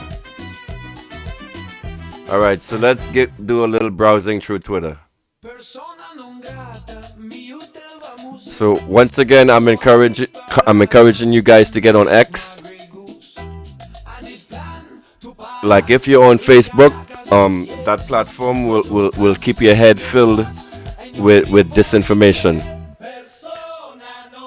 What do you mean, Shadalai? What do you mean, people? Thank you, Kevin. Why was she banned from Venezuela? Because with the USS Gravely docked in the port of Trinidad and Tobago, they caught some operatives from Venezuela that was traveling to Trinidad that was going to blow up the USS Gravely, and then they was going to blame that attack on Nicolas Maduro. So after that plot was revealed, Delcy made a motion to have Kamla. No, wait. I think Delcy made the motion to suspend the oil, the gas deals, all gas deals, and then I forget who did the motion of Non Grata. But it was because of this warship that's docked in our port, and the Maduro government claims that they captured CIA operatives that was actually going to carry out a false flag attack against the USS Gravely. So here's this is something I listened to global, like there's this guy called Douglas McGregor and another one. He did a live 2 days ago, and he was given his assessments on the situation that's happening with Venezuela. So in the United States, let's say it costs $100 to extract 1 barrel of oil from the ground. In Venezuela, for that same price, you can get 2 barrels of oil. In the Middle East, you can get 3 barrels of oil for that $100 price. And then he went into some breakdown that the oil in Venezuela is really not that great. It is very thick and sulfurous and takes a lot to process. Oh, but my freaking gum. And he was going through some different assessments, and it seems the most pressing reason for the United States being in that corridor is because they're trying to take away the influence of China, Russia, and Iran in that area. So let's talk a little bit more about Venezuela after sanctions were imposed upon them. So the sanctions when Venezuela was cool, and then when the sanctions were imposed on the country, that is when you started to see people fleeing the country.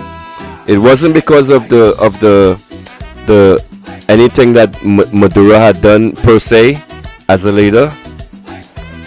It was just because sanctions made life hard.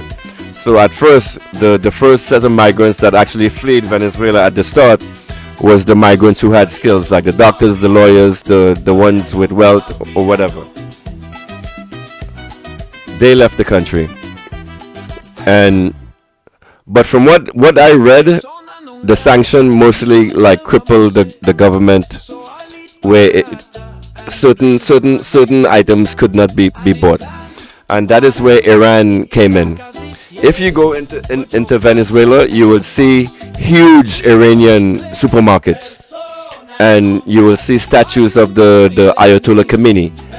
So Iran came in and actually started shipping food, oil, and all of the necessities that.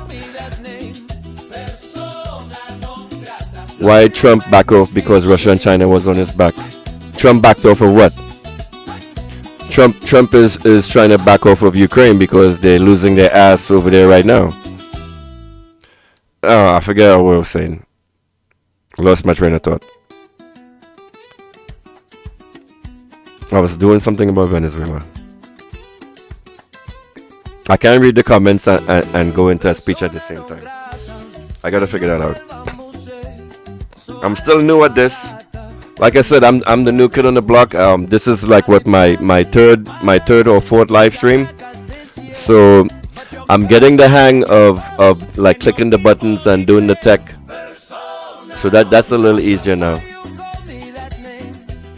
But like in the future I will get better with remembering my speeches and reading the comments at the same time. But anyway, back to where I was. Iran. So as you should know, Iran is also sanctioned by the United States. So two sanctioned countries got together and started doing business with each other. So Iran started buying Venezuela's oil and they started doing trading back and forth with each other. And Iran was the country that basically helped Venezuela get off its feet. So when you go to that country, you would see big Iranian grocery stores. It's actually very good to see. So pretty much if Trump did a blockade of Venezuela with his ships where he prevented like supplies from coming in, Venezuela will be self-sufficient because they've been through 10 years of this and they've weathered the storm. So now this year Venezuela's economy is supposed to grow 8%. And when Venezuelans leave their country and come over to America and they see how things is in America, they don't like it here. They want to go back. Did you guys see the protests a year ago with the Venezuelans when they came to New York City and they was protesting that they want free healthcare, they want free school, they want free shit that they get back home, by the way. They want free, they wanted free job training, free healthcare, free education, free this, free that, and they actually went on live TV and was saying this. And the New Yorkers was looking at you like, you want that, huh? And incidentally, everything they were asking for from the New York city government, they were provided for free back home in Venezuela. So I think right now what is happening is most of the migrants that came over to America and can't cut it, they're actually going back home. So there may be a net migration into Venezuela at this point. What Trump has done to Venezuela is he has united the country in a way that was not predicted. You have three main factions right now existing in Venezuela. You have the capitalists, which account for 25% of the population. You have the communists, which account for about 35% of the population, and you have the socialists, which account for another 30-something% of the population, like 35. So between the communists and the socialists, it's pretty much an even split. So when you hear, so basically the country is left leaning. You have the communists which are hard left, and then you have the socialists which is what is currently in power right now, where they're the regular left, where they expect like the government to clean the streets, to provide education, to provide healthcare, and all of the services that a government is supposed to provide. You know, stuff that you have come to understand in Trinidad and Tobago as, I wouldn't say luxuries. Well, the stuff you guys have down there in Trinidad, we consider luxuries over here in America. Healthcare, that's a big problem over here in America. It is not free. You have to an ambulance visit to take you from your house to the hospital by an ambulance costs almost between $1,500 and $6,000. This is what happens when you privatize services in a capitalist society. Capitalism fails. What you're seeing is the United States government failing as a government. It's failing itself, it's failing its people. And something like this is not what we want in Trinidad. We want, I would say Trinidad is more socialist leaning, just because of the when you think about governments, just because of the services they provide. Trinidad and Tobago is a socialist government, because your fellow Caribbean brothers and sisters, they don't have free education. Most of them, they'll have to pay for their school, and in Trinidad, that's a luxury. That's something we take for granted, right? Anyway,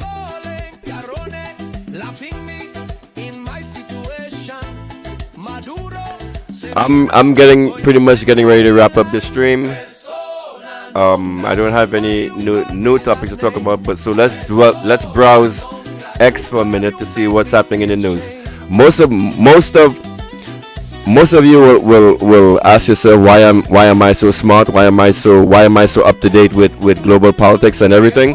It's because I get all my information from X.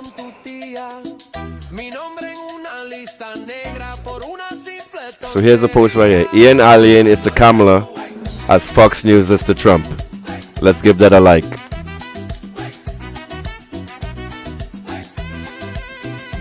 They blew up another boat last night.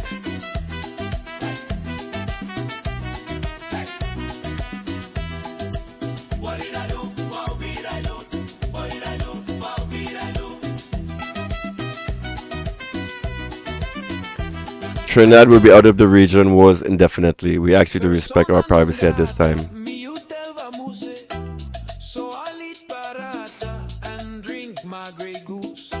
So this is the kind of posts you get on X. It's way different from what you see on Facebook. Facebook is not as free as X, and people on Twitter, on X, they express themselves freely. Look at how Maduro is being portrayed on Twitter. Hero. Let me retweet that, because I agree.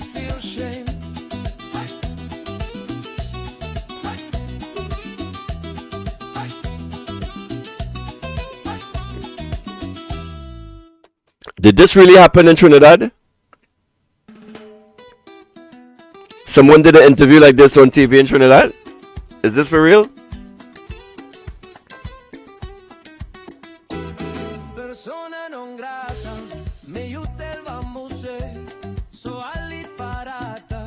We have an evil government. Hey Val, how you doing? Chelsea Blue, how are you? Kevin Springer, welcome. Auto 718, welcome. CL, welcome. Kamla is a US puppet.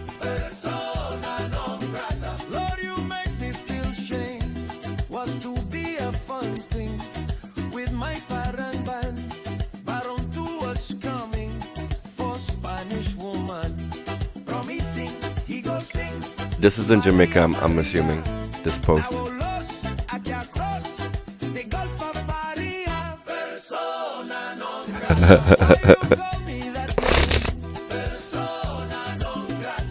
Ladies and gentlemen, this is what your Prime Minister is looked at as on the world stage. Don't you guys wish you had some diplomacy right now? I don't know how we get out of this mess, people. Protest at this point is not going to help you. So I don't know.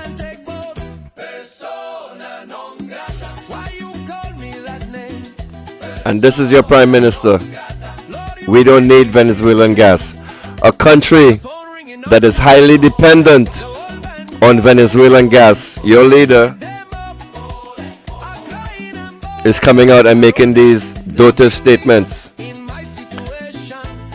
Amid the Venezuelan government's proposal on October 27th to suspend all gas agreements with Trinidad and Tobago, Prime Minister KBP has defiantly declared that Trinidad and Tobago does not need Venezuelan gas and never did. Why is she lying to the people? Huh? Our future does not depend on Venezuela and never has. Huh? She told Newsday via WhatsApp. We have our plans and projects to grow our economy both within the energy and non-energy sectors. Persad-Bissessar said unlike the previous administration, the government has not placed all its eggs in one basket. The last PLN government mistakenly placed all their hopes in the Dragon project. We have not done so. Therefore, we are not susceptible to any blackmail from the Venezuelans for political support. We continue to maintain peaceful relations with the Venezuelan people. Newsday asks whether tensions between TT and Venezuela can be de-escalated through dialogue, which is what Penny Beckles was trying to do, to have dialogue with Venezuela, and if it were possible, would she take the lead in those conversations? She responded, "Your Prime Minister, there are no tensions. We continue to maintain peaceful relations with the Venezuelan people." I notice whenever she talks, she's actually not that stupid. She always says Venezuelan people. She never says Venezuelan government or Nicolas Maduro. She never calls his name. She always says the Venezuelan people. There's a reason behind that. Persad-Bissessar's statements come after Venezuelan Vice President Delcy Rodriguez made the announcement of cutting energy ties with Trinidad and Tobago. In a speech televised on Telesur, Rodriguez said, following the aggressive actions of Trinidad and Tobago, being complicit with the United States military actions in the Caribbean, the Board of Oil Industry of Venezuela has proposed to the head of state, Nicolas Maduro, to immediately denounce and suspend all gas cooperation agreements that exist between the two countries, Venezuela and Trinidad and Tobago. In September, Persad-Bissessar and a Trinidad and Tobago delegation visited Washington for a meeting with Secretary of State Marco Rubio to discuss energy security. She told the media upon her return to Trinidad that she was always confident Trinidad and Tobago will be granted an OFAC license for the Dragon gas deal. She said she was prepared to lead negotiations in Venezuela if required. Attorney General John Jeremy revealed earlier this month that Trinidad and Tobago was officially granted the license on October 8th. So, back to that license. The license that the United States gave to the Kamla Persad-Bissessar regime was like a slap in the face. It was like a rebuke. It was like a go back to square one kind of scenario. And you saw the video that I played earlier with Keith Rowley when he went on for an whole hour and he explained how hard it was to get that deal with Venezuela, that it took almost 10 years of Stuart Young going back and forth, making deals, changing terms, negotiating, and there were three parties to please in this whole situation: the United States of America, Trinidad and Tobago, and Venezuela. Back then, I don't think the United States had the position that Venezuela should not benefit from its own oil like they have right now, but you heard Mr. Rowley speak in the video. Venezuela wants to keep their oil. They want to get into the gas business. You have Russia and China in Venezuela already building infrastructure. China just built the first floating oil extraction well on the Orinoco River. Was it Orinoco River? Some river in Venezuela just a couple of months ago. So China's actually in Venezuela building stuff. So how hard it would be for China to come and put like one of their little floating extraction devices over the Dragon gas field as a middle finger to Trinidad and Tobago. You guys have no idea how bad you are screwed right now. This woman, Kamla Persad, needs to be removed from office. She is leading us down into absolute ruin. If this continues, in 2 years, Trinidad and Tobago could look like Haiti. From the video that I actually showed y'all, you saw the videos that I showed you of Haiti, how it looks like certain places in the Beatum. The whole of Trinidad could look like that in 2 years if this proceeds without stopping. Kamla Persad-Bissessar has to resign. She has to step down. Someone else, some cooler head has to take control of this.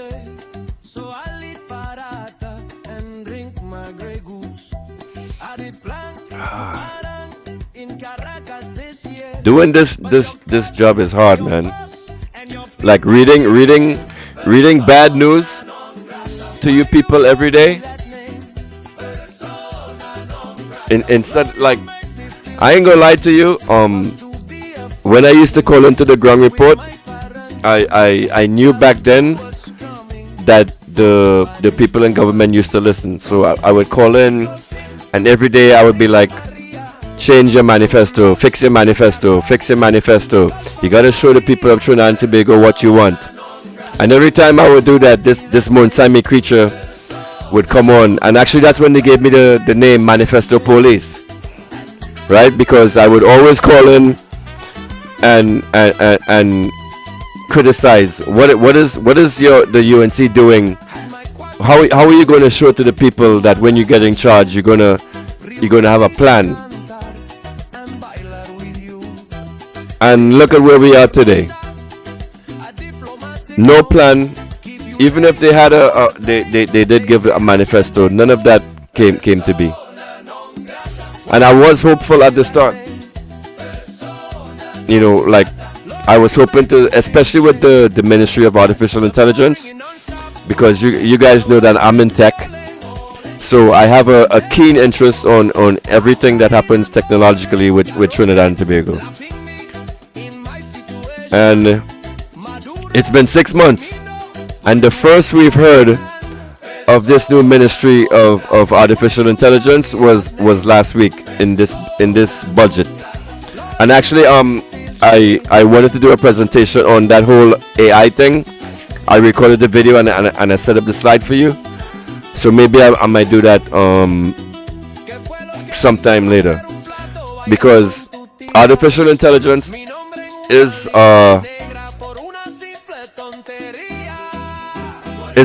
it could be considered a diversification, especially if Trinidad were to become a hub for AI in the Caribbean. We could make tons and tons and tons of money with that. I had expected this government because hold on. Right now, big things are happening in Venezuela. Venezuela started a free AI university in Venezuela for the whole Caribbean, not just Venezuelans, right? I'm gonna say this again. Venezuela started an artificial intelligence university for people in the Caribbean to use, where they are sharing technology with China, which, as you should know, China is the head honcho right now in AI. So they're saying there's a tech sharing agreement between Russia, China, Iran, and Venezuela, where those three major countries actually bring this technology over to Venezuela. And Venezuela, with this new university, is supposed to act as a hub for the entire of South America. I had expected when this government had come in, like with the new Ministry of AI that you guys now have, I was expecting, because you guys know nothing about AI, and a whole freaking ministry. We're like, what are you gonna do? Where are you gonna go? Who are you gonna hire? How are you gonna train people? What is AI? Right? So the first thing I had expected the government to do was to send a freaking email, telephone call, pigeon, something over to Venezuela to say, hey, we have this new Ministry of Artificial Intelligence. I would like to partner with you. How about we send over 100 of our best and brightest students over to Venezuela so they can learn AI and then come back to the country and then teach the citizens what they learned about AI in Venezuela. That is what I thought this new Ministry of Artificial Intelligence in Trinidad would be doing. But instead, what are they doing? That is another video. Because like I said, I had prepared the slides and speech and all that shit for like last week. Because AI is my forte. And one thing that is critically important to artificial intelligence is servers. And the Trinidad and Tobago government allocated $1 billion, $1 billion, 1,000 million TT dollars to artificial intelligence for the whole country. $1 billion, which is nothing.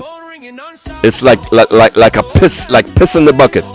So soon as I saw that figure right there, I already knew right there that nothing would come out of this budget for AI, because to build a server farm alone will cost you 1 billion US, which is like what, 7 billion TT or 8 billion TT. So nothing has been done in that ministry, and that was heartbreaking to me. And she appointed this young guy, I forgot his freaking name. This young handsome guy, Kamla appointed to be the head of the Ministry of Artificial Intelligence, and he's doing nothing. He's made no effort.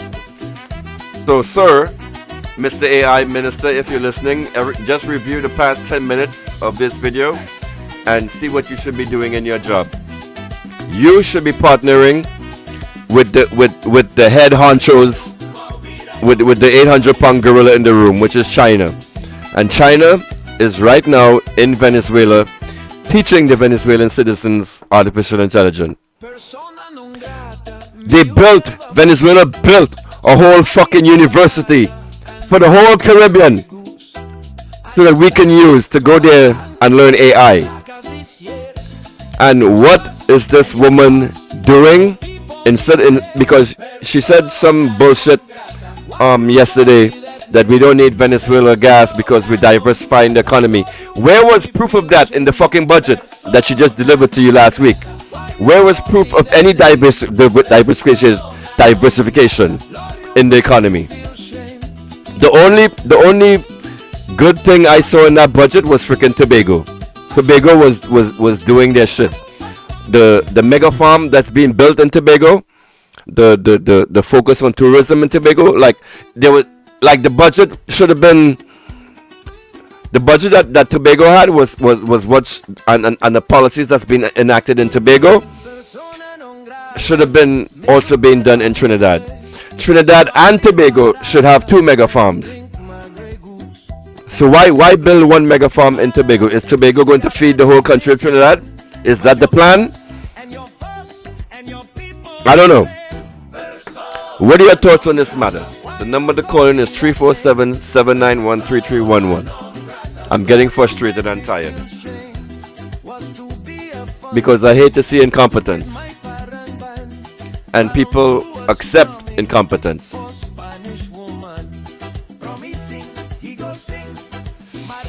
Ay, ay, ay.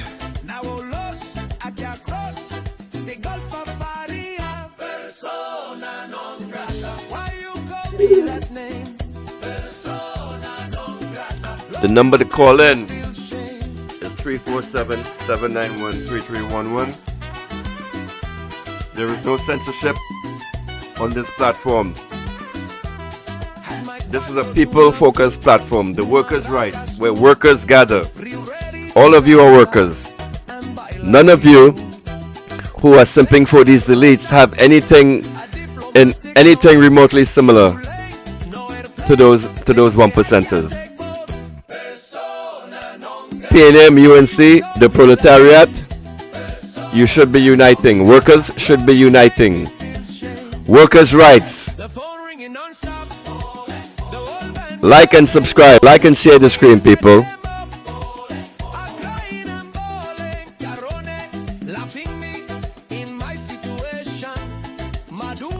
PNM had already built.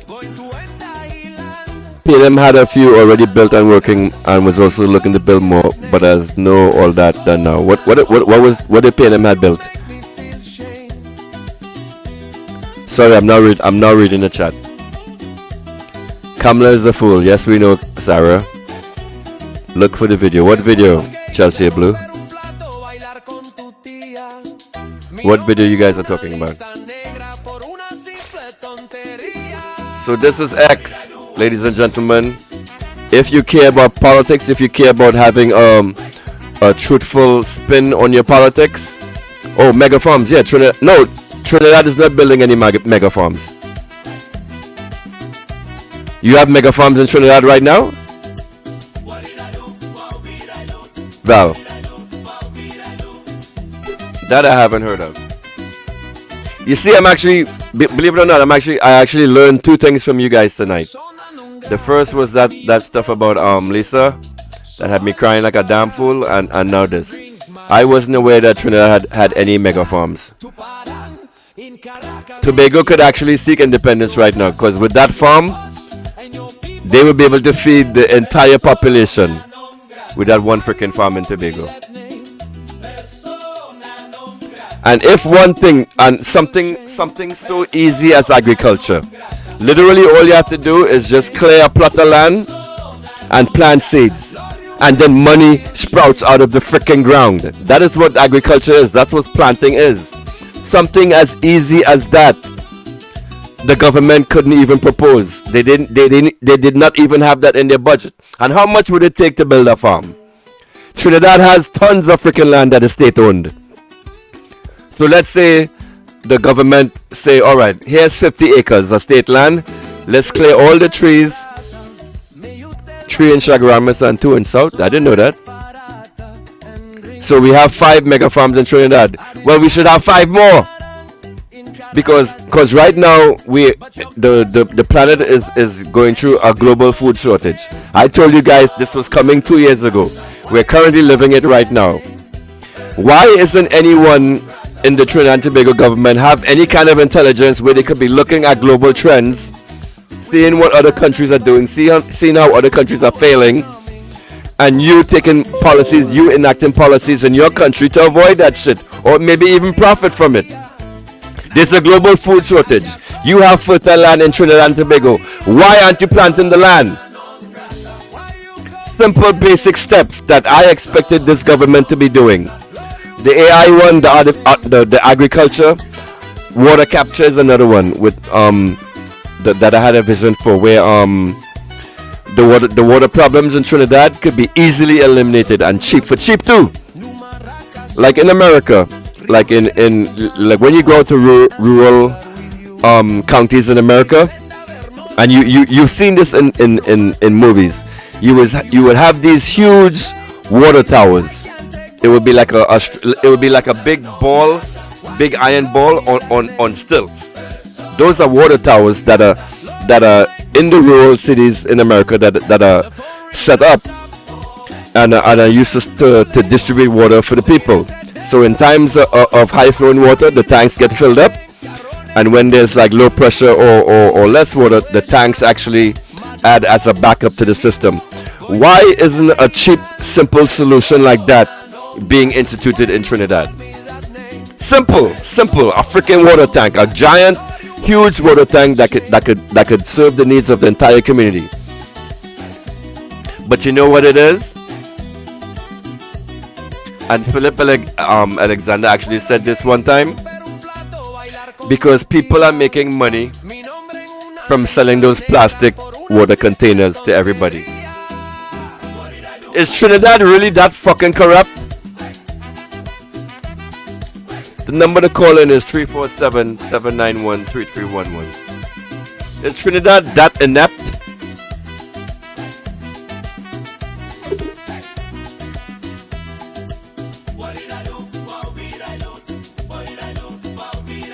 This job is so depressing. I can see why Andy and all those guys require money to do this.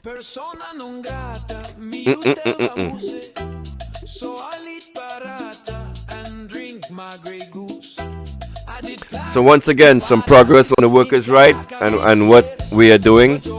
So like I said, the workers' right and the workers' rights platform and the Slimy Show, we have teamed up. I am bringing my technology, my knowledge of tech to the people of Trinidad and Tobago. So the first iteration of that sharing was the workers' rights platform website. So you go to www.workersright868.com. What is this? Ooh, here's some news out right now.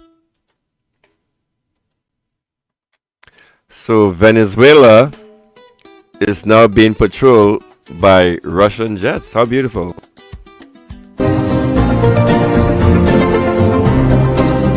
How beautiful. Look at this pretty jet flying over Venezuela. Let's see if we can see Trinidad from here. Let's see if we can see Trinidad from this Russian jet. Where is it?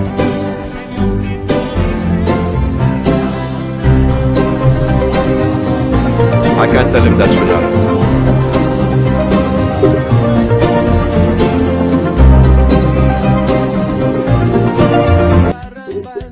Venezuela patrols with Russian Su-30 Mk2. The USA thinks it will have an easy time. So this is like I said, this is where I get all my news from, like all my opinions and why I'm so like ahead of the game. It's like I get all of my like late and breaking news on Twitter. So if there's anything that happens in the world, you just go onto X and it's right there in front of you.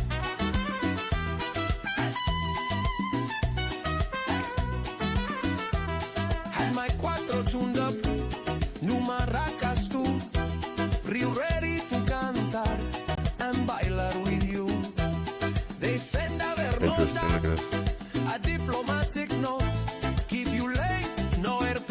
De 8 grados API. Vean ustedes, así como la propaganda esa de la mayonesa, ¿no? Salsa de tomate y espera y espera. Parece como melcocha, ¿ves? Pero es petróleo. What is this? ¿Te acuerdas que decían que no era petróleo? Había toda una tesis de que era bitumen.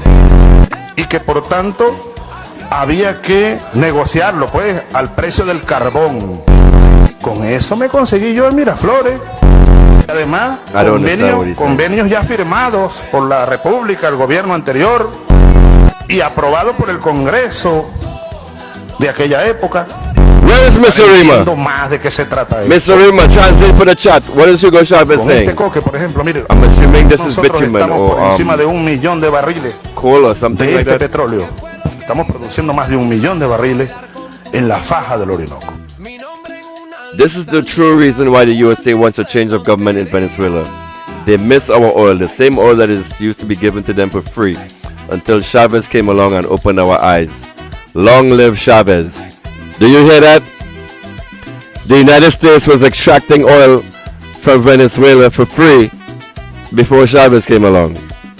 At least that's what the people of Venezuela are saying. ¿Cuánto estarán sufriendo los niños palestinos en este instante? And I want to show you guys ¿Tienes hijos? another reason why the people of Venezuela are so patriotic. Oh, you guys have, you ain't seen the screen, are you?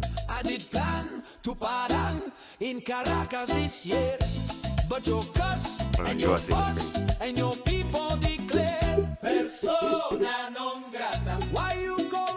And this is something I learned that I'm now presenting to you. The Venezuelan government has been doing like an amazing job at teaching their citizens about communism and socialism. So what they have in Venezuela is they have this cartoon called the Super Mustache, El Super Bigote, and there's a cartoon out in the fashion of Nicolas Maduro. So check this out right here. Look at this cartoon. Look at the guy on the left, and look at Maduro on the right. So you might call this propaganda, but I am actually calling this educating the citizens of his country in a proper way. So check this out. This Here is I a am, cartoon in hand Venezuela. hand with God and our people. I come against you. I Elon come Musk. against Venezuela. Its wealth will be mine. In an unexpected move that has garnered both national and international attention, Venezuelan President Nicolas Maduro has announced the launch of a cartoon titled Super Bigote. El Super Bigote.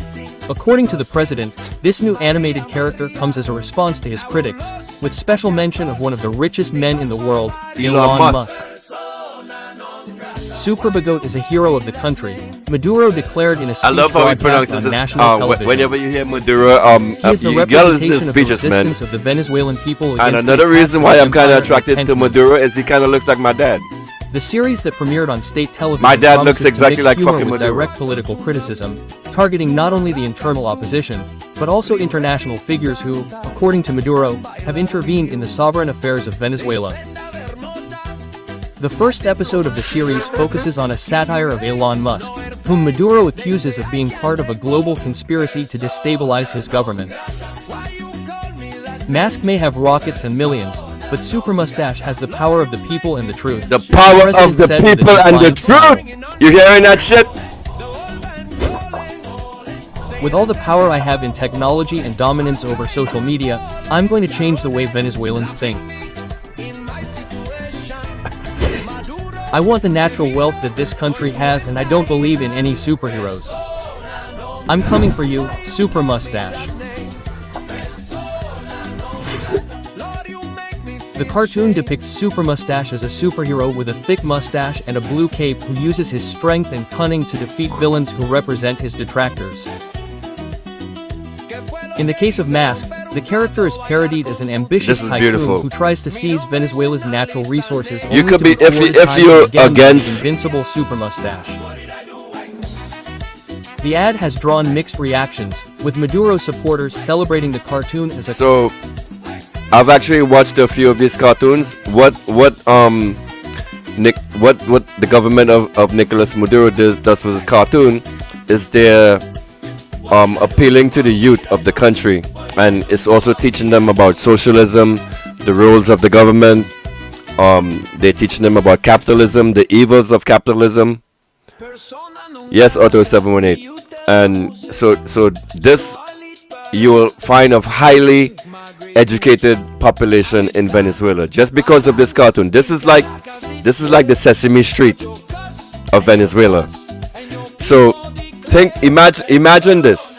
You're a child and you seeing this superhero in the depiction of your president.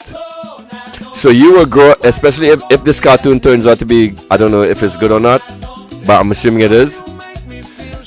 The kids, the youth, will grow up with almost like a sick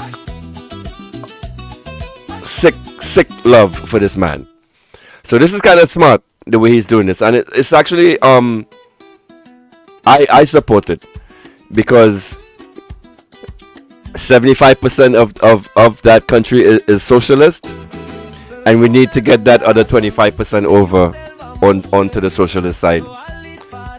And this is part of the media campaign that Maduro uses. Critics see it as a on his people. distraction from the serious problems facing You the can look at country. it as a bad thing. You can look at it as a good thing. I look at it as Opposition him figures education have the called people. the series a desperate This force woman to here divert is evil. attention Maria from the economic and Machado. humanitarian Maria Corina Machado. Evil For his bitch. part, Elon Musk has yet to publicly respond to the release of Super Bigote, but social media is already full of memes and debates about the peculiar confrontation between the tech mogul and the Venezuelan leader. This is yet another episode in the spectacle that is politics in Venezuela, commented a political analyst. But it also reflects the ingenuity of a government that knows how to use popular culture to consolidate its narrative. Maduro is doing an excellent job of Here uniting I his am, people. hand in hand with God and our people. I come against you. I And come you against know what? I've heard this twice. Now in social media, like people are offering alternative reasons as to why Trump is doing this. Because I actually supported Trump this time around, and I saw how he dealt with the situation in North Korea, his first go around. I saw how he dealt with the situation in Venezuela, his first go around. And what was being reported in the news back then was Trump was actually pro Venezuela. He actually wanted to strike a deal with Maduro in his first term. And because of John Bolton, you will hear Maduro actually calling his name a lot, John Bolton, in his thick accent. John Bolton was the one that actually messed up that deal with Trump the first go around. So if Trump wants to make peace in his first administration, why is he acting like this now? So in my head, like seeing how he acted before and how he like Maduro almost met with Trump. They almost had like a face-to-face meeting in his first term, and like I said, that was messed up by John Bolton at the time. Even when Trump when he was running for election a few months ago in America, he was all like friendly towards Maduro, and he even said, "Oh, it looks like I'm gonna have to go to Venezuela to live." He was making jokes like that, and Maduro was supportive of Trump. Maduro did not want Kamala Harris to win the election. Maduro was pro-Trump. So all of this shit that is happening right now, it's super freaking confusing to me. I have no idea what's going on, and part of me is thinking, because like when you read The Art of the Deal, the art of the deal that this whole shit that Trump bases his whole negotiation tactics on, he has to hold cards. Like if Trump is going to go into negotiation with anyone, he has to hold some cards in his vest. And with Venezuela, he holds no cards, because Venezuela, because of sanctions that the United States has put on it, Venezuela has become an independent country. It produces over 90% of its own food. It produces 80% of its medications and pharmaceuticals. So when Trump freaking instilled sanctions, Venezuela just turned inside to itself and to its people, and Iran. And Iran obviously helped out with the technology to build the pharmaceutical manufacturing. But they had help. But Venezuela did it with its own people. So, one of the greatest leaders in the Caribbean is Nicolas Maduro. And I said this yesterday, you can't be in love with Ibrahim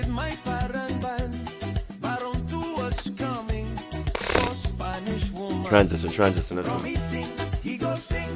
You cannot be in love with the black man Ibrahim Traore and not like Maduro. That is like some kind of cognitive dissonance in your brain. How can you be on social media, especially the Ground Report, say, "Oh, Ibrahim Traore is such a great man, he's a great leader, but he is instilling the same policies that Venezuela is. Venezuela kicked the freaking Exxon Mobils out of the country and naturalized its resources, kind of like what Ibrahim Traore is doing. Ibrahim Traore kicked France out of its gold mines, kicked France out of its uranium mines, and I think Burkina Faso has oil too, right? So the exact same thing that was done in Burkina Faso is being done in Venezuela. Ibrahim Traore is taking care of his people, kind of like what Nicolas Maduro is. So how can you love Traore and hate Maduro when they are one and the same? The only difference, and I keep saying the only difference between Traore and Maduro is Traore took power by force. Traore was trained by the United States, by the way. The United States, what they do in African countries is they train the African militaries to actually to carry out coups. So Ibrahim Traore, freshly trained from the United States on how to do coups, went and couped his own government and took control. But you see, taking control over government is not just as simple as banging down the door and sitting in the seat. You have to get access to the media. You have to get access to the financials of the company. You have to know how to write checks and stuff like that. And this is all stuff the United States military trains these African the African armies to do. So for some, and this happened twice actually. It happened in Mali and it happened in Burkina Faso.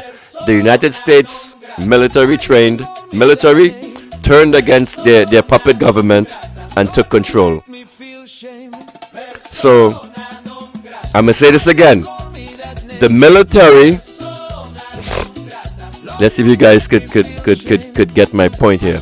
The military in Burkina Faso took over and took control of the government, right? The military. Hint, hint, hint, hint, hint, hint, hint.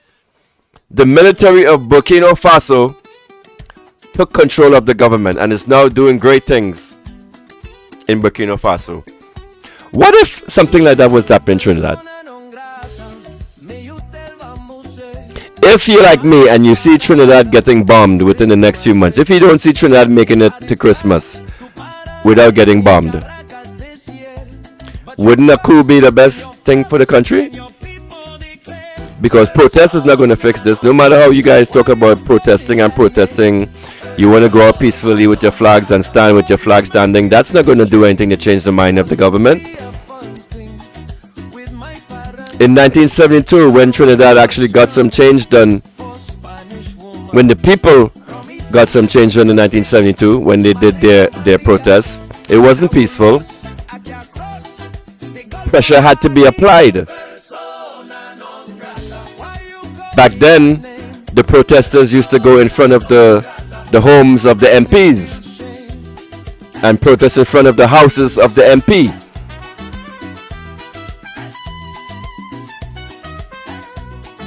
They took action in the 1970s. Your parents took control of their own future. Now where are they now? What is so fucking pathetic to me is some of those old people that were revolutionaries back then, you will hear them on the ground report talking all this shit about supporting the United States and their imperialism. Trinidad used to be a sovereign country. Sorta, kinda. Rowley had some kind of control. Now everything is just out the door. After the UNC stole this election, we all know who's in control. The number to call in, 347-791-3311. I want to know what's on your mind. Like and share the stream if you like what I'm talking. Am I dangerous enough for you? El Super Bigote.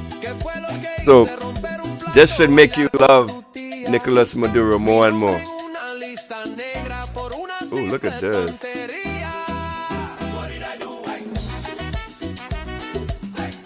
Look at this. El Super Bigote.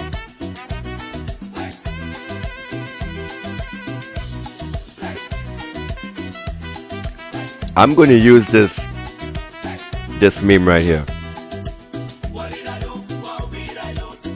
Venezuela recovered from its sanctions, ladies and gentlemen. Venezuela has shaken off the United States sanctions. So, back to my main point. So, like I said, Trump needed some kind of, when he was dealing with North Korea, there was this whole, he had us scared back then, also dealing with North Korea.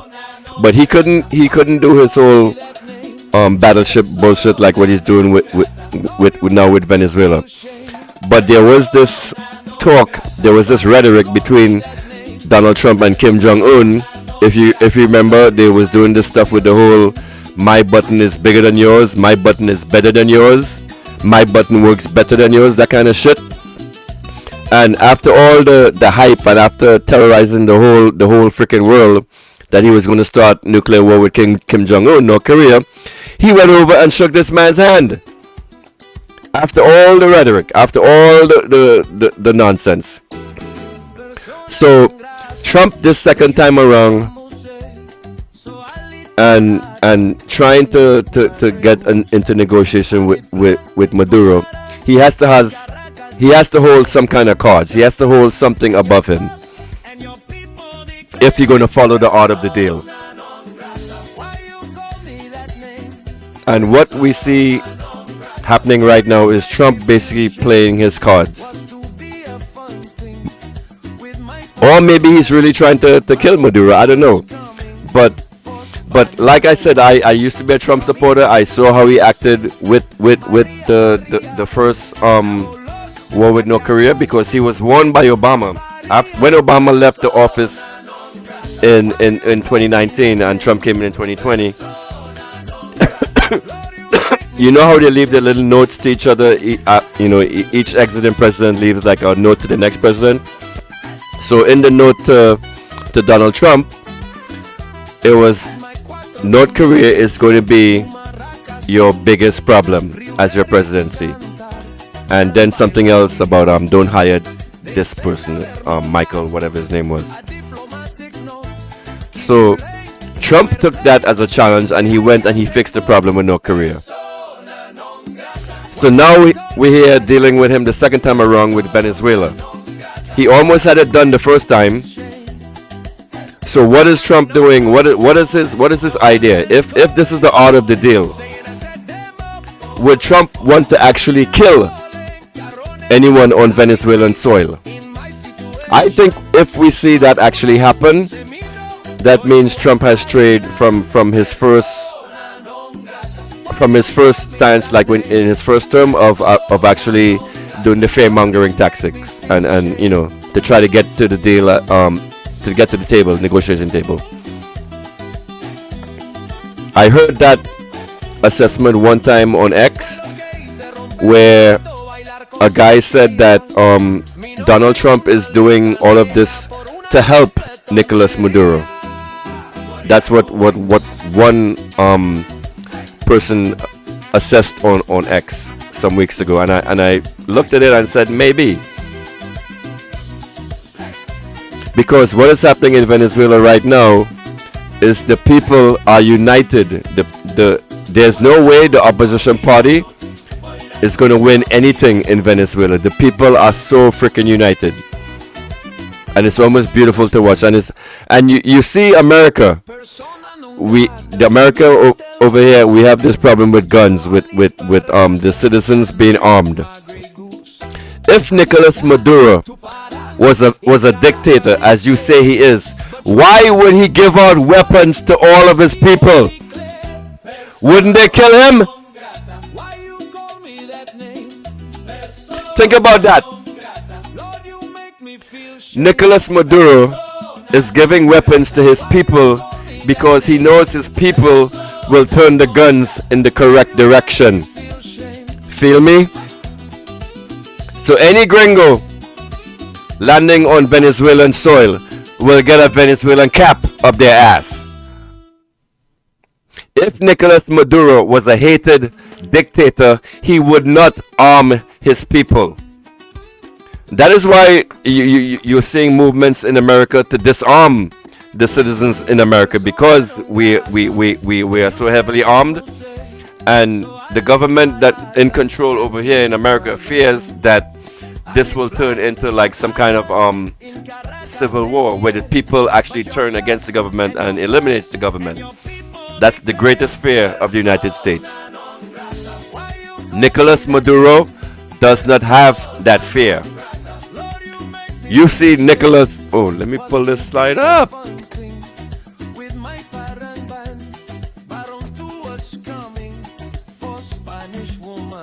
Nicolas Maduro walks among his people without security guards.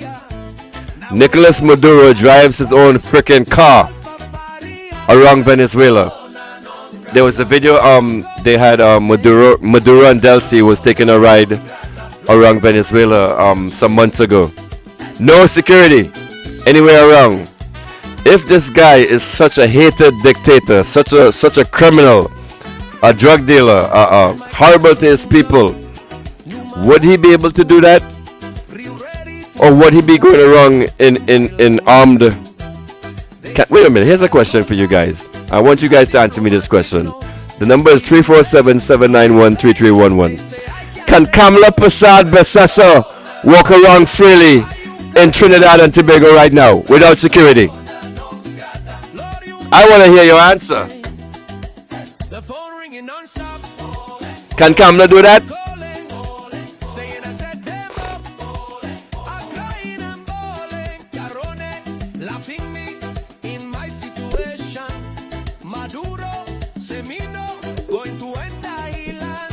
I stole my nana. I'm looking for another slide for you. Hang on.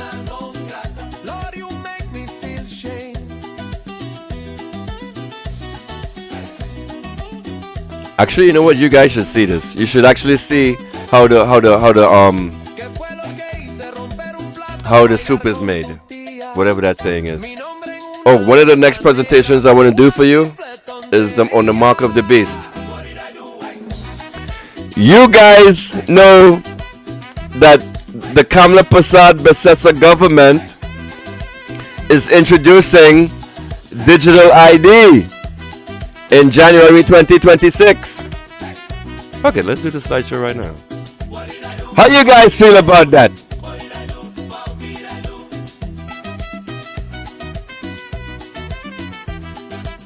Why are the slides displaying like that?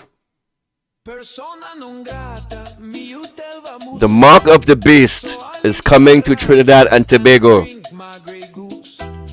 For a highly religious society, for a highly religious country as Trinidad, why haven't you heard a peep about this? Only the Slimy Show is reporting about this.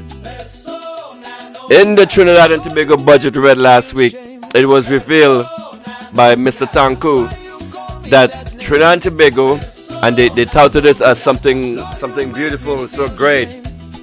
Trinidad is going to be digitized. We're implementing digital ID and digital payments.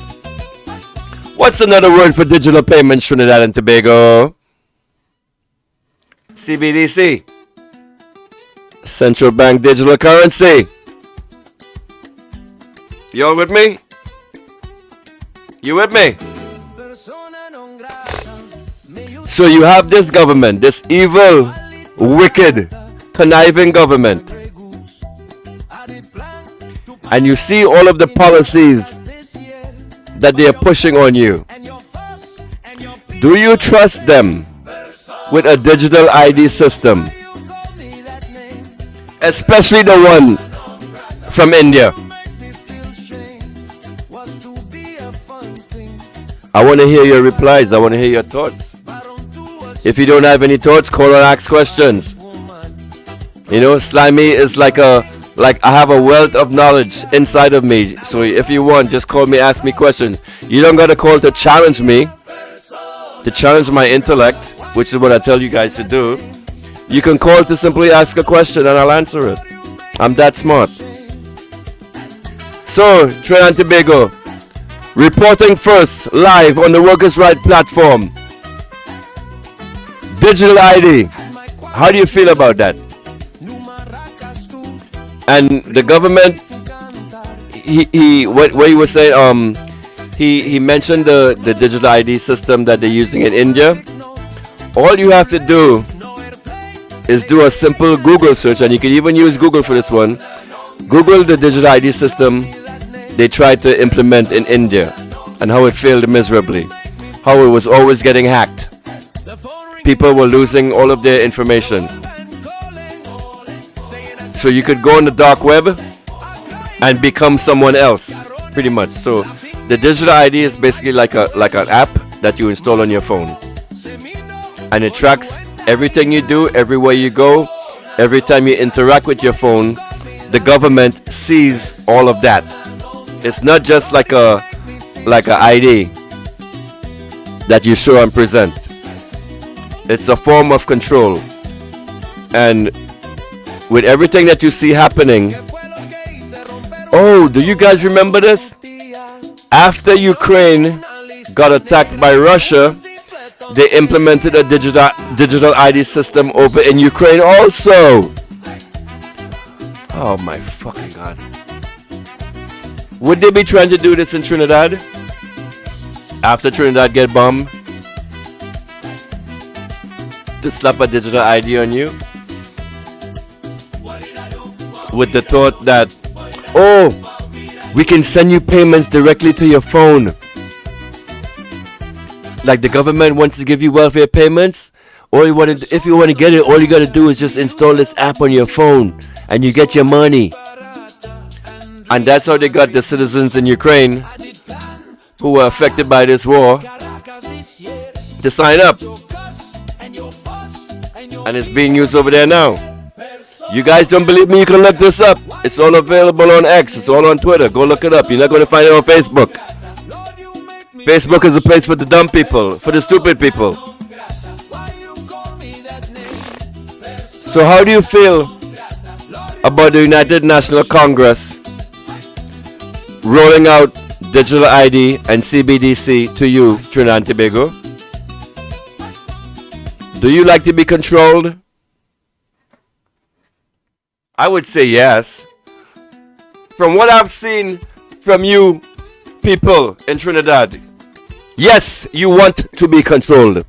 No, you are not independent minded. No, you're not sovereign based. You don't give a fuck about that because you didn't spend any blood, sweat or tears for it. It was given to you. It was handed to you on a sweet silver platter by Dr. Eric Williams. I won't call him an evil man, but not yet. We'll do a special on him coming up. But ladies and gentlemen, how do you feel about this? This may be the first time you're actually hearing this, right? I know, because no one has spoken about it. But why isn't anyone, even in the government? Dominic Romaine, why haven't you spoken about digital ID? Why haven't you done the research? Mr. Shadow Artificial Intelligence Minister Dominic Romaine, why haven't you done the research on digital IDs and CBDC? And when you're doing your live on the weekends, why haven't you reported this to the people? Why haven't you told the people this is what the government is planning to do to you? Dominic Romaine, you do your live every fucking Sunday, and instead of speaking about important topics and matters shit that matters, you want to talk about the drama that's happening in fucking parliament. Like that even matters. Like the fucking budget even matters at this point. You have warships up in your hole. No budget run past through Trinidad right now is going to matter in a few months if bombs start dropping in the country. And they're planning to roll out digital ID on your cunt. Dominic, I want to hear you. You are the Shadow Minister of Artificial Intelligence. I want to hear you speak on this, because every time I'm in your chat, I'm asking you, Shadow Minister of AI, what is going on? What is the progress to report on the AI, on the ministry that you're supposed to be shadowing? Why hasn't any progress been done on this ministry of AI? You were the one giving the most questions to this man. I forget his freaking name. Who is the Minister of Artificial Intelligence in Trinidad and Tobago? Let me write it in the chat if you know. Dominic, you were the one giving this man the most questions, but it was irrelevant questions. Where was the building of the server farms? Where was the building of the servers? Where's the construction of the new energy plants that's going to power those servers? What is the plan for AI once you actually build those servers? Who's going to program those servers? Where's the software coders coming from? Where's the money to pay for those software analysts? What is the plan to get AI specialists in Trinidad to teach the people about AI? They had this fancy shit plan about, oh, we're gonna roll out digital this and digital that, but it was all bullshit. It was nothing like real AI. It's like it's you digitizing the freaking government website and you call that AI. That is not what artificial intelligence is, my man, Dominic. So when you're doing your live this Sunday, I don't want to see no shit. Now that I can actually tell you this now because I have a platform. I don't want to see no nonsense about you rambling on and on about the budget. Talk about stuff that matters to the people. Talk about the important stuff. The stuff that has people up at night. Right now, the port in fucking Port Lisas is on high alert. You have port workers in Port Lisas scared they're gonna get fucking bombed. Why aren't you speaking about that? Why is PNM UNC? Why is anybody on any side speaking about this? Port workers are terrified right now. I want to see more from you, Dominic. Especially in this realm of AI. You should be pushing more. If anything, you should be educating yourself on cryptocurrency. You as the government, check this out. All you have to say to have money flow into the country in Trinidad, all you have to say is we legalizing Bitcoin. That's it. If you want to open your stink mouth and talk all this fucking shit, all you have to say, go on social media and say, I legalize Bitcoin, Kamla Persad-Bissessar. And you will see money flowing into the fucking country. Well, actually, let me rethink that, because Trinidad used to have cheap gas. Wait, no. Oh God. You see one of the benefits of declaring Bitcoin legal from a countrywide standpoint is especially a country like Trinidad, where we have cheap energy. The Bitcoin network, the crypto network, is run on cryptography, and it takes electricity to power the servers to run the calculations, to do that maths. It takes a lot of energy. Trinidad is a country in a perfect position where we have cheap. We used to have, up until yesterday, Trinidad used to have cheap flowing fucking natural gas. Now we have nothing. So even if you legalize Bitcoin, nothing is going to happen because we have no fucking energy. But let's pretend like yesterday didn't happen. Let's put that the fuck out of our minds, like this fucking load of this ball of shit didn't just land on our lap. Let's pretend we had free electricity and free gas and cheap whatever. All you have to do, Kamla Persad-Bissessar, will say, I legalize Bitcoin. And you will see all of these cryptomaniacs from all over the world flood to fucking Trinidad and say, hey, I want to build a fucking electricity plant right here. I want to build a server farm right here. And you know what? When those crypto billionaires come into your country, they build the infrastructure to support their server farms. They come and they build it. All you have to do as a government is provide cheap energy. Look at El Salvador. Right now, El Salvador, they discovered. Well, I wouldn't say discovered. I bit my freaking cheek, and every time I talk, I'm not nibbling on my cheek. Look at El Salvador. El Salvador has geothermal energy. Hold on. Why did Maduro declare Marco Rubio or Trump personal non grata? Because I'll answer that question later.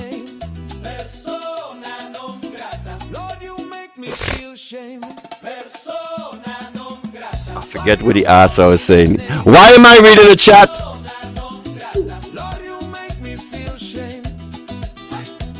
Oh, all right. The crypto billionaires. All Kamla drunk ass had to do was go on social media and say Bitcoin is now legal in Trinidad. People will flood in. Yeah, I remember now. All right, I remember I was El Salvador. El Salvador has geothermal energy, right?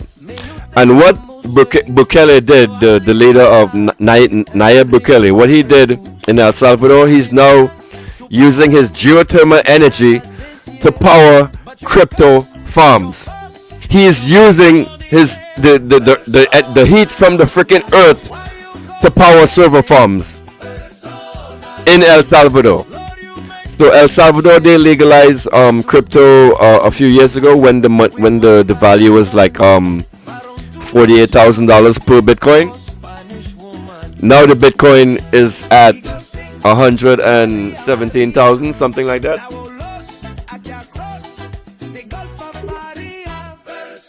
And every so often, Kelly would get on social media and say, hey, we as a country, El Salvador, we just purchased 300 Bitcoin. Look at it. If you don't believe me, go on Twitter, go follow his ex, and you will see all of this. So he started this years ago, and all the Bitcoin that he purchased as a government on a governmental level is double. And Busters, like I said, he installed server farms in his country, right? With those server farms, with the mine, he generates mining fees. So when you install a crypto miner, as a reward for you spending as a reward for you doing the computing for the Bitcoin network, you will be rewarded in Bitcoin. You hear me? So as part of one of the rewards you get by setting up a server farm, by setting up a Bitcoin mining farm, is you get paid in Bitcoin automatically.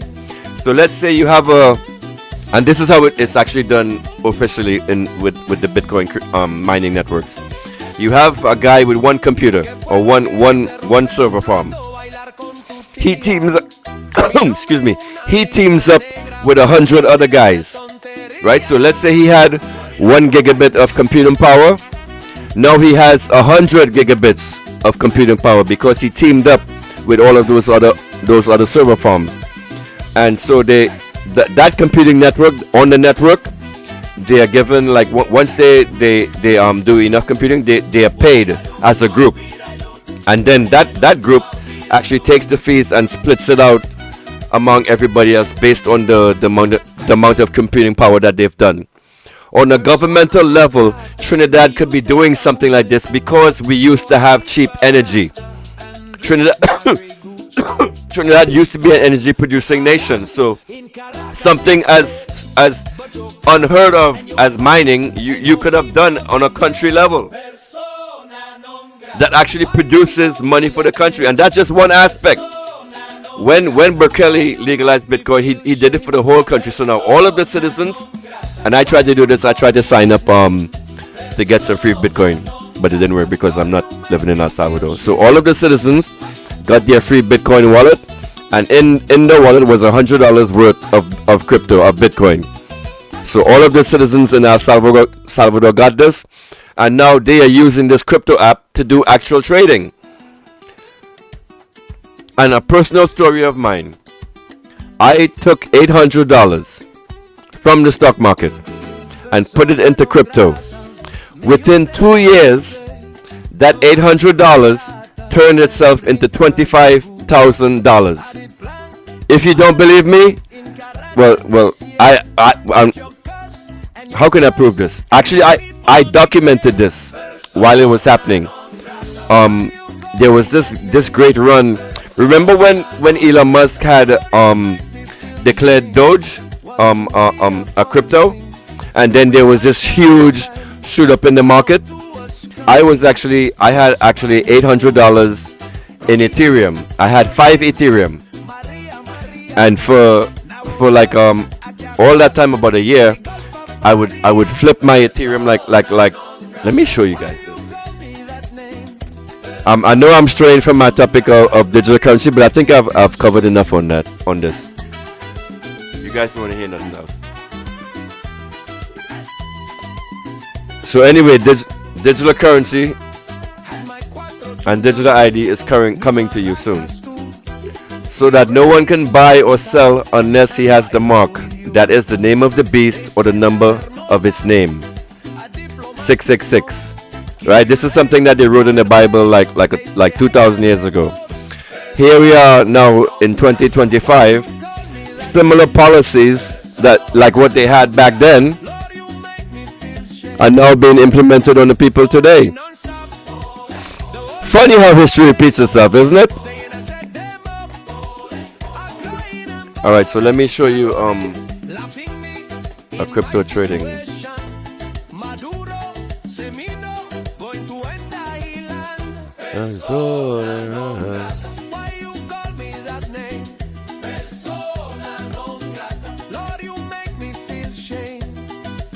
let me teach you guys a little bit about crypto.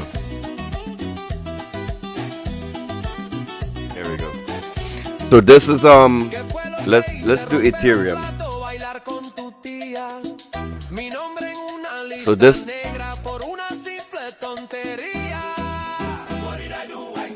is a trading chart for Ethereum. Oh, let me show you guys, because I'm an active trader. Let me show you guys what happened this morning.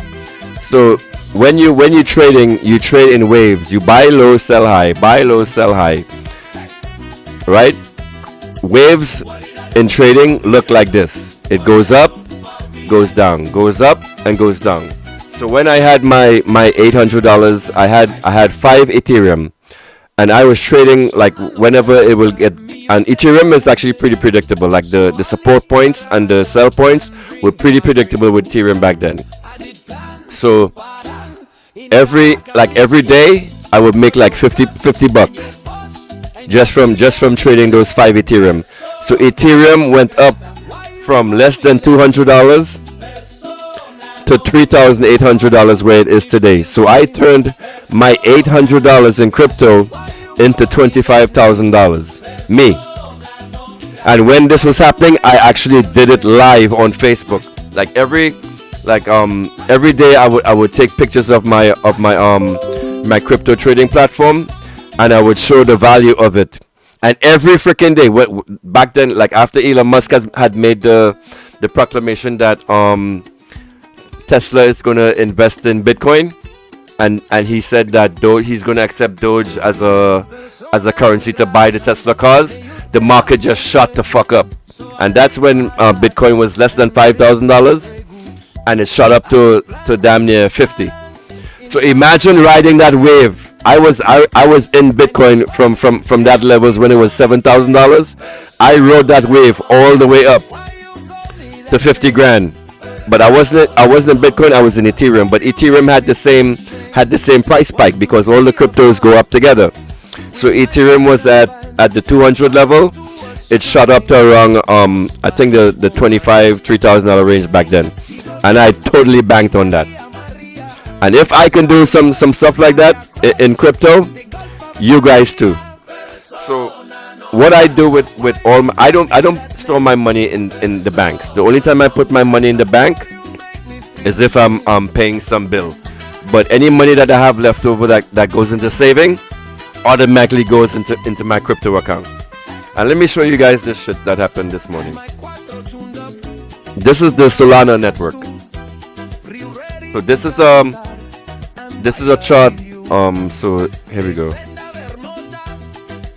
So today at around 3 a.m. Solana crashed and it went all the way down to $178. Solana is one of the ones, or one of the ones I trade in. The phone ringing non-stop. The whole band calling, saying I set them up. I'm crying and bawling. Carone, laughing me in my situation. I don't know if you guys can see this. Going to end island. Persona non grata. Why you call me that name? Persona non grata. All right, this is called Phantom Wallet. This wallet that you're seeing on the screen right now is called Phantom Wallet. And I used to have 10 Sol. Now I have 12. So when Solana got up to $200, what was it? Around what was it, last week around this time, Solana shot up to like 200 and something dollars. I sold all of my Solana, right? And then I just waited, because Solana, like I said, once you get to learn the charts of these of whatever crypto you're interested in, you get to learn, you almost get to predict how the chart works. So you know with Solana to sell around the 205 range. So I did that. Then the price lowered and it went down to 180 something, and that's when I bought it. So this morning I bought 12 Sol when the price was 182. So like I said, I had 10 up at 200. So the profit that I made, I am now buying more at 180. Right? So now I have that extra money that I sold when it was at 204. If I'm buying now at 180, I can buy more salt. That's why now I have 12. Get it?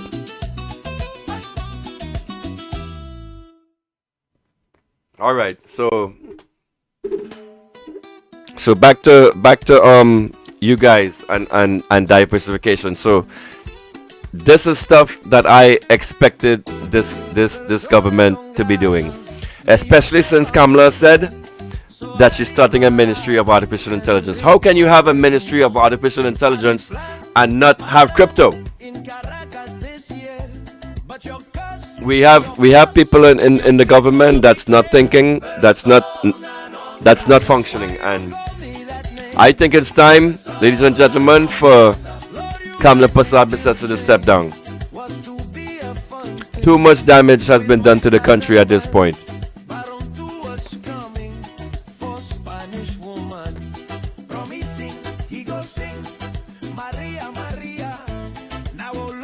What? Check this out. Kim Jong-un is in the news again. Just in. North Korea says it will transfer nukes and send Korean troops to Venezuela if Trump sells more weapons to South Korea. So what we see happening now on the global stage is nuclear weapons are actually being sold. I strained my neck and I'm actually in pain as I'm doing this. I slept bad last night.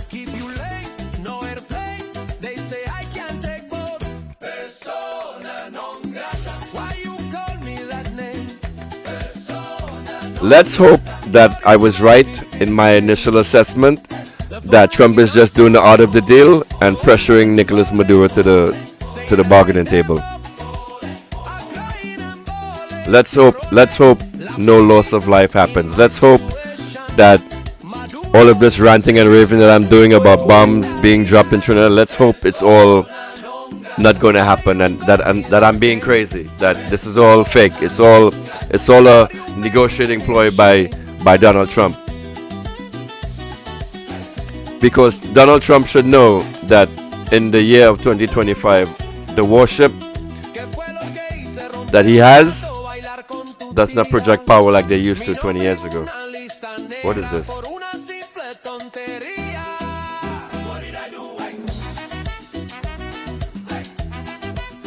Huh. So Philip Edward Alexander is out talking again. Sabga, Rowley, Maduro, CNC3 and the rest of the agenda whores. Venezuela is not part of CARICOM. Stop gassing up poor people.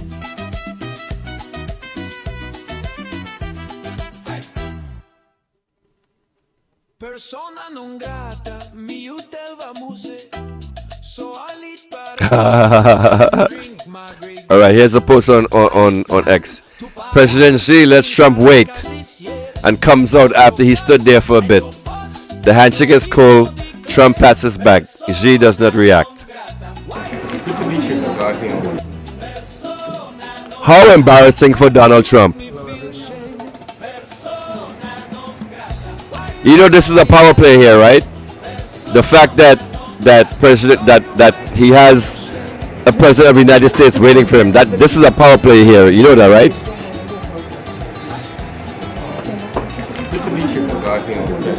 The big dog in the room is China. Good to see you again. Why is it Xi Jinping always never have a reaction on his face? But he's a very tough negotiator. That's not good. Look at Xi. It's like, why is this man holding my fucking hand still? We know each other well. President, do you plan to sign his trade deal today? Should be. I think we have. President Xi just humiliated Donald Trump. We have a great relationship. We've always had a great relationship.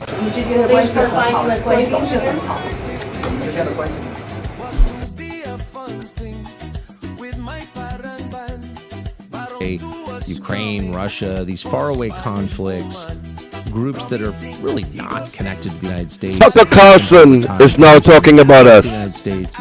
You're not even allowed to say that. Hamas does not pose a threat to the United States and never has. Like, why am I more mad about Hamas than I'm mad about the open-air drug market in Philadelphia?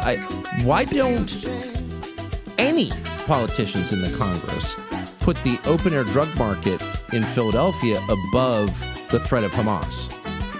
What is that? Well, I think you have an answer of sorts.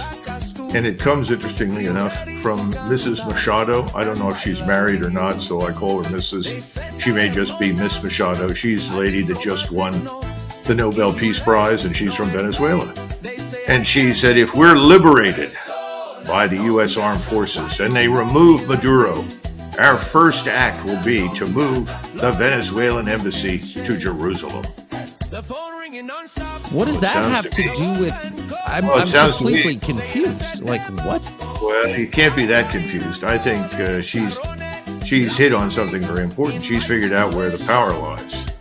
And she's playing to the audience that makes the decisions.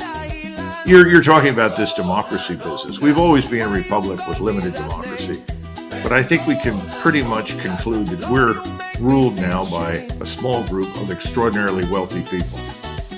Billionaire oligarchs. Those are the terms they use in Eastern Europe and places like Ukraine. Yeah. I think they're in charge. I think they're calling the shots. And I think there are interests in the oil resources, oil and gas primarily, although, let's face it, they've got gold mines and emerald mines as well, and other things. I'm told they have a lot of lithium. There may be a true interest in putting in a puppet government and finding a way to extract these resources, because right now, for the first time in 30 years, all the central banks beyond the borders of the United States around the world hold more gold than we do. That's a very important thing to understand. So how do you begin to reverse this process of managed decline, which is really what we've been on now for the last 25 years? Well, oil is part of it. Oil is gold. And even though the oil is exactly what you described, it's heavy oil, high sulfur content, requires a lot of refining. But still, we have the best oil engineers in the world, especially for deep drilling. It will probably, for the same amount of money we pay for 1 barrel of oil out of the ground. I said this. You guys heard me. You guys heard me say this a few minutes ago. Still not their oligarchs. Those are the terms. Yeah, this is the guy I got it from. Europe and places like Ukraine. I think they're in charge. I think they're calling the shots. And I think there are interests in the oil resources, oil and gas primarily, although, let's face it, they've got gold mines and emerald mines as well, and other things. I'm told they have a lot of lithium. There may be a true interest in putting in a puppet government and finding a way to extract these resources, because right now, for the first time in 30 years, all the central banks beyond the borders of the United States around the world hold more gold than we do. Yes, pay attention to that. That's a very important thing to understand.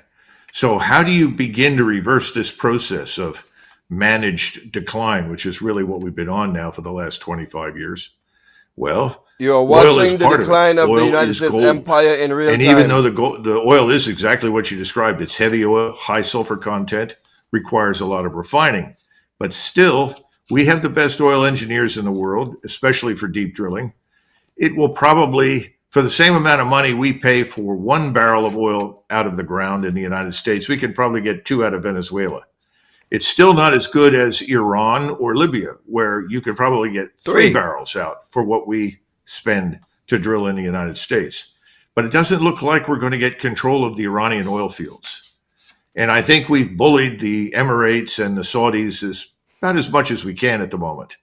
And Iran stands defiant. So look for another war in the Middle East while all of this is unfolding, because Israel's objectives aren't met. Neither are the objectives of the New York and London banks. I think we're in a lot of trouble financially, and there's a genuine interest in controlling resources to offset that crisis. Mm-hmm. Did you hear that? So actually, this guy, Colonel Douglas McGregor, Tucker Carlson. If you guys, Trini guys, don't know them, know these guys are 2 popular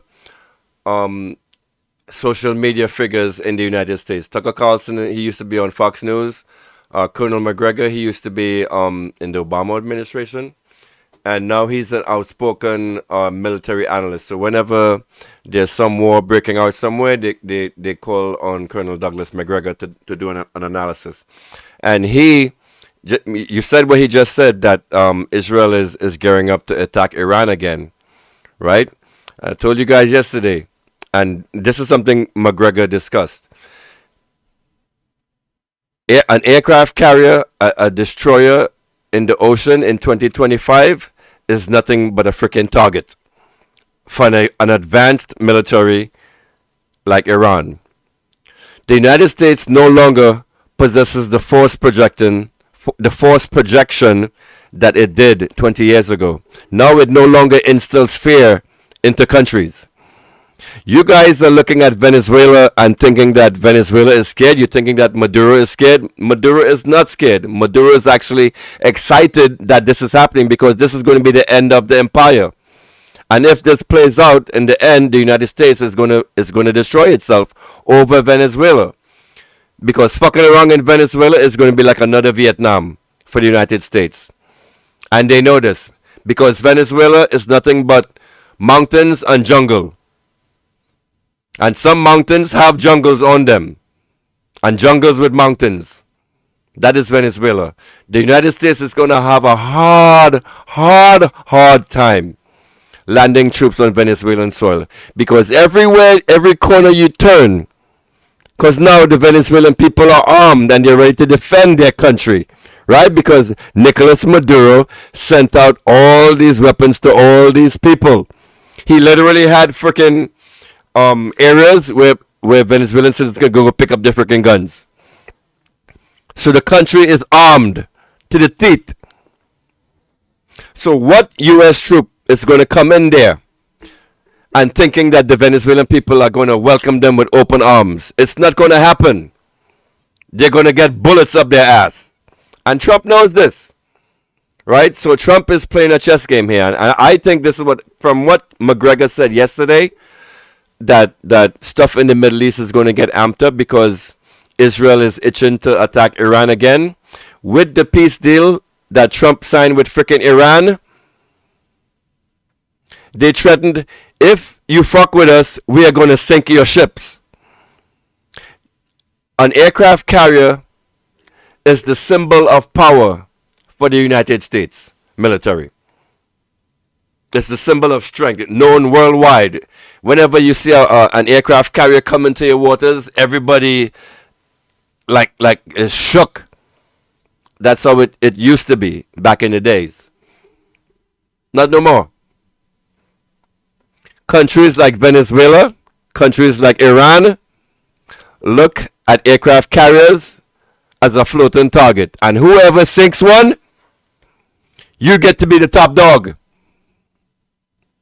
So, if Donald Trump actually launches missiles on Venezuelan soil, I'm expecting Maduro to act like a mad dog and let go everything he have. Right now on the beaches of Venezuela, you have anti-ballistic missile systems set up. Like, you see the mobile launchers along the beaches in Venezuela right now. I wonder if I can show you that.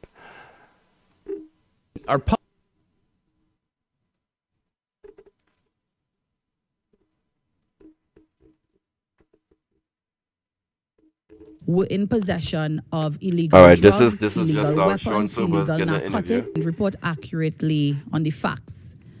Does the government have evidence that any of these people killed, whether they were Trinidadian or not, were in possession of illegal drugs, illegal weapons, illegal narcotics from our U.S. counterparts? The answer to that, in short, is no. And the reason for the answer being no, these strikes are military intervention strikes or military strikes being conducted in pursuit of a military operation by the U.S. There's information that the U.S. will share. There's information that they won't share pursuant to a military operation, which is what this is. These are strikes that are being conducted in international waters. If these strikes occurred within national waters, then the U.S. would have to share information with Trinidad and Tobago. These are not strikes that are occurring within our territorial waters, nor are these strikes that are occurring in our EZ. They are strikes that are Didn't the second strike happen in Trinidad and Tobago waters? Military operation with entities that they've designated as terrorist organizations. I don't hear the media coming to ask Trinidad and Tobago about strikes that occur in Lebanon or Syria by other international entities when they deem persons as combatants pursuant to designating them as terrorists. So it's very hypocritical then to come and ask the government about military operations by the U.S. when they are occurring in international waters. With all due respect, Minister, these international waters are not far across the way. We could see Venezuela from Cedras, from Icacos. We could see Venezuela from even Moruga. So I think it's quite a valid question to ask, especially because between these waters, Trinidad What is wrong with showing sobers, ladies and gentlemen? Fishermen, they complain of doesn't this government, interactions with anytime anybody from this government open their freaking stink mouth, to bring it back to don't you just get vexed? Facts, as you so put it.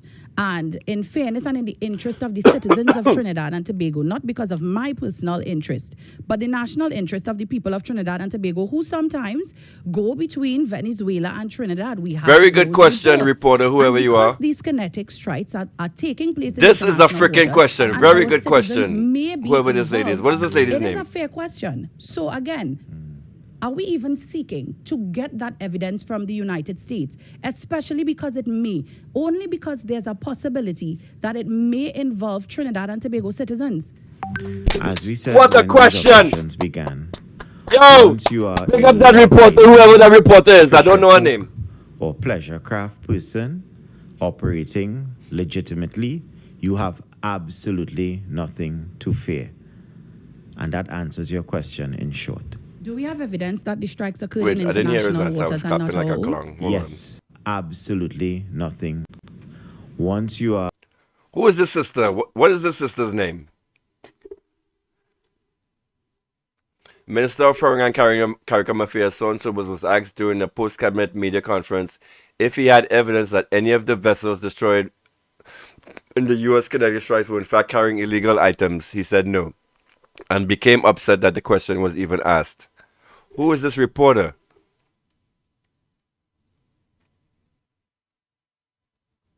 This is a very good question, whoever this reporter is. Whether they were Trinidadian or not, were in possession of illegal drugs. Very good, very good. I want to see more questions like this from reporters. We started, we need, all you need to start pressing these politicians harder. The answer to that, in short, and your follow-up question should be just like what this woman just asked. Very good, lady. These strikes are military intervention strikes or military strikes. Very good follow-up questions with this reporter. In pursuit of a military operation by the U.S.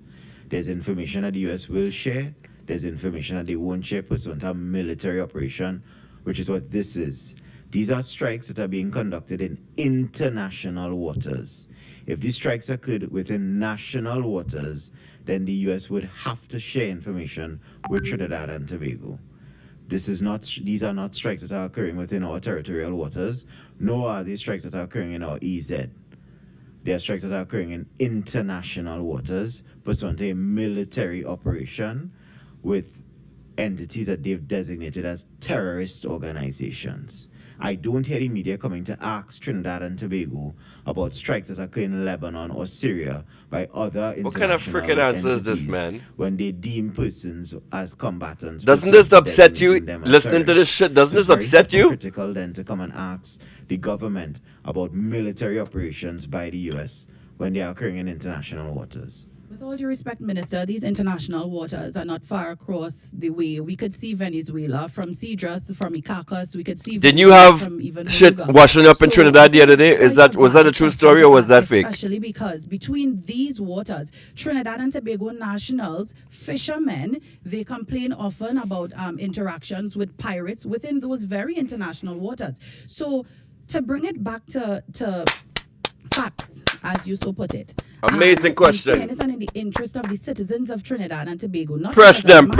interest, but the national interest of the people of Trinidad and Tobago, who sometimes go between Venezuela and Trinidad. We have those reports.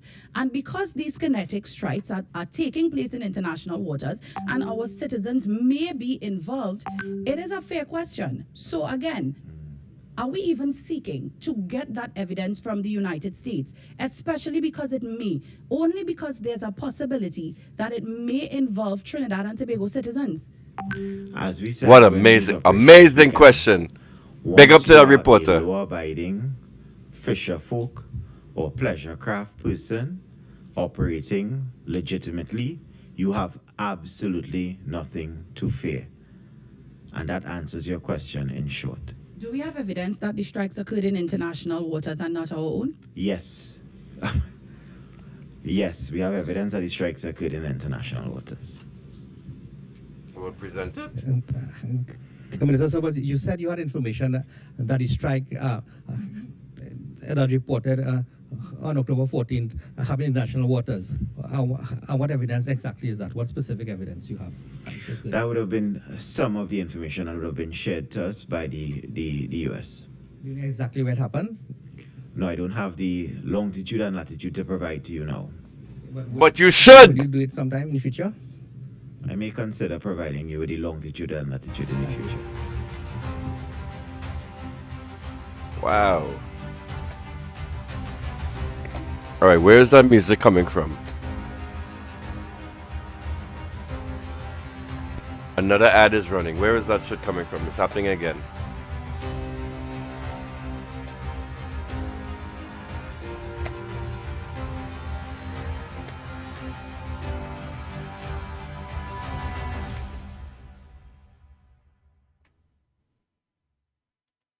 Okay. It's something with the it's something in the OBS setting that's actually playing a freaking ad. That's weird. Trinidad y Tobago no mete el problema con los médicos cubanos. Nos quiere empujar hacia un conflicto armado y ahora no meten peo. Ooh, look how it's thinking up your prime minister, man. Come on, Trinidad, how this making you feel? Look how this thinking up your leader like this. Trinidad y Tobago no mete el problema con los médicos cubanos. Nos quiere empujar hacia un conflicto armado y ahora no meten peo con los venezolanos. Sin gas, Marco no dejó sin gas. Sin gas, Marco no Oh no. sin gas. Oh no. Yo. Your leader is getting clunged right now. Sin gas means without gas. It means no gas. Sin gas means no gas. No te bas sin gas. You're not going to get no gas. Oh shit. Llegó Marco Rubio a Trinidad y Tobago, no mete el problema con los médicos cubanos. Oh, wait. Let me see if I can translate. Llegó Marco Rubio. Let's see if I can translate this. Let's see if my QRC level Spanish is still with me. Llegó Marco Rubio at Trinidad. Marco Rubio went to Trinidad. Llegó means to have or to give, right? Or to get. So Marco Rubio went to Trinidad and Tobago. He broke el no meteo. Mete is to broke. Metelo means broke. So he didn't break a problem with the Cuban doctors. I don't want to look for an armed conflict before I break payo. What is payo? Payo is here. Where's the Google Translate? Hold on. Mete en payo con without gas. Yo, big up to my Bennies. Big up to my Bennies. My Bennies social media. Big up. Look how they're clowning your leader right now. Sin gas. No te vas, sin gas. Oh shit. Yo. Your leader's getting clowned. A Trinidad y Tobago nos metió el problema con los médicos cubanos. Nos quiere empujar hacia un conflicto armado y ahora nos meten peo. I don't want to push. Oh yeah, I don't want to push an armed conflict. El problema con los médicos cubanos. Nos quiere empujar I don't want to push hacia un on. I don't want to push an armed conflict. armado y ahora nos meten peo con los venezolanos. Now you want to mess with the hair of Venezuelans. Sin gas, sin Without gas. Marco no dejó Marco, you're not getting no gas. sin gas, sin gas. Without gas, no gas. Marco no dejó sin gas. Marco, you're not getting no gas. Sin gas, Marco, ¿por qué no te vas? Sin Marco, no te va. You're not going to get no gas. gas, Marco no dejó sin gas. Oh no.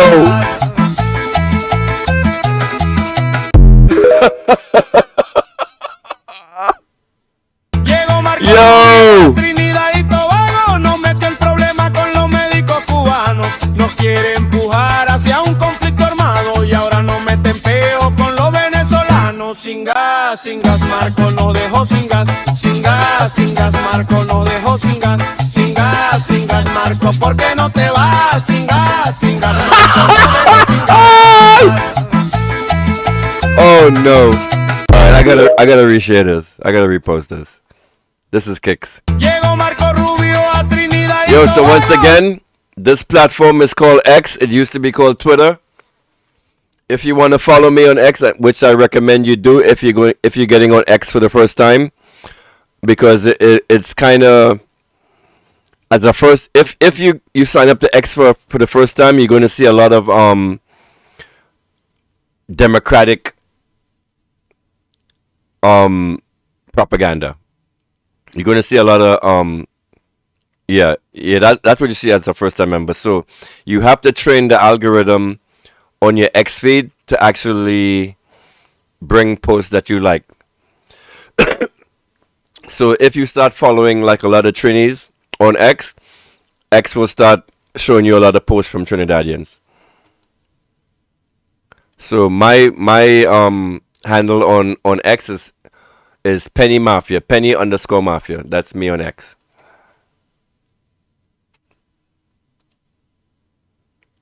And if you're interested in politics, that's where you need to be. All right, so I'm just wasting time. You know, I have an actual job to do that I'm not doing. So, ladies and gentlemen, I'm ready to wrap it up. If you guys are not going to call in, I'm going to call it a night. Thank you for the first caller. The audio worked out fine. Everything is great. So what's it going to be, people? Call it a night? Let's do that. Let's wrap it up. I think I stink up everybody that I need to stink up tonight.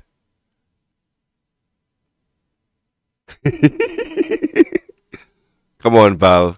Stop. Why you stinking up your leader like that? She looked cute in that dress. What is this?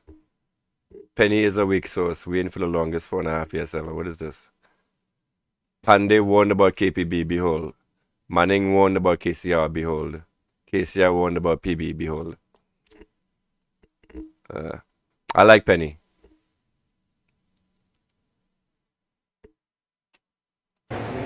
Mr. President, the President Look at this. of the People's Republic of How China embarrassing is for the United States of America. Look at this. Look at how President Xi got Trump. Like a clown. Mr. President, the President of the People's Republic of China is Look at this shit. Good to meet you. Great pleasure to see you again. How embarrassing for the United States. Behind me? Me too. And we're going to have a very successful meeting. She looks no pissed. doubt.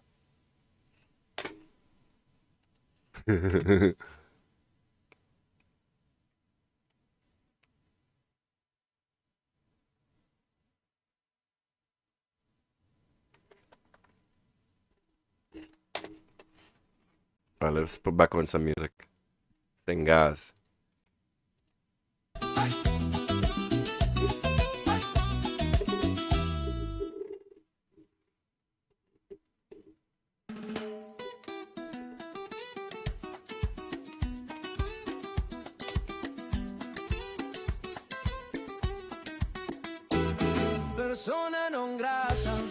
So in America, they starting to arrest people for social media posts now. I better watch my ass. Because the shit I'm saying about the United States government, I could get deported. This man not playing.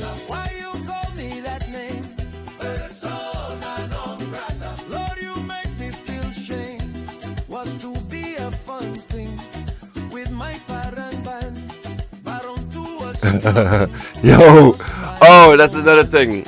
Kamla Persad-Bissessar got an X account. So check this out. Not Kamla joining us on this platform. If you're anti-Kamla, get your ass on X. Okay, so what is this? The USS Gravely is departing Trinidad and Tobago. Let's hope so. So big up Venezuela. Big up to Venezuela. Big up to Maduro. Big up to Maduro's security forces. Big up to Venezuelan military. Big up to China. Big up to the China and the satellites. You have proven yourself superior to the United States.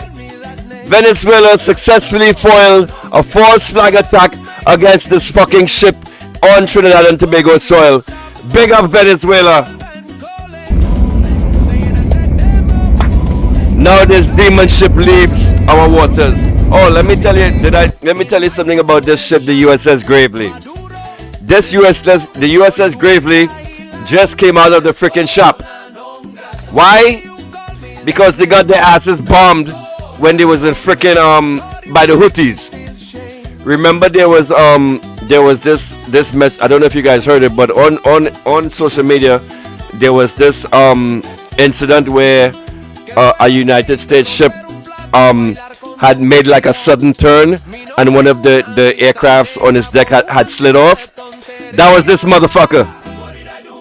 They had like something in the back there and he did like a sudden maneuver and the thing slid over because they would get missiles up their ass from the fucking Houthis.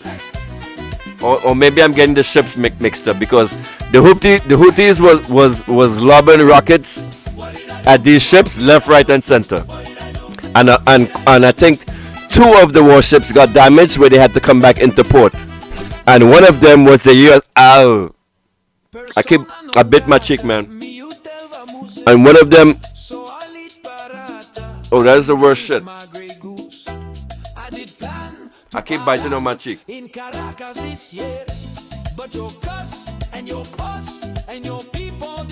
So yeah.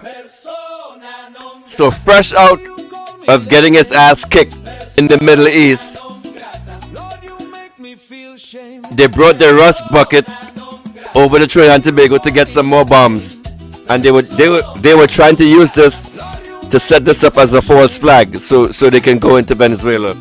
Venezuela successfully combated that operation. Because let me tell you something about Venezuela, right?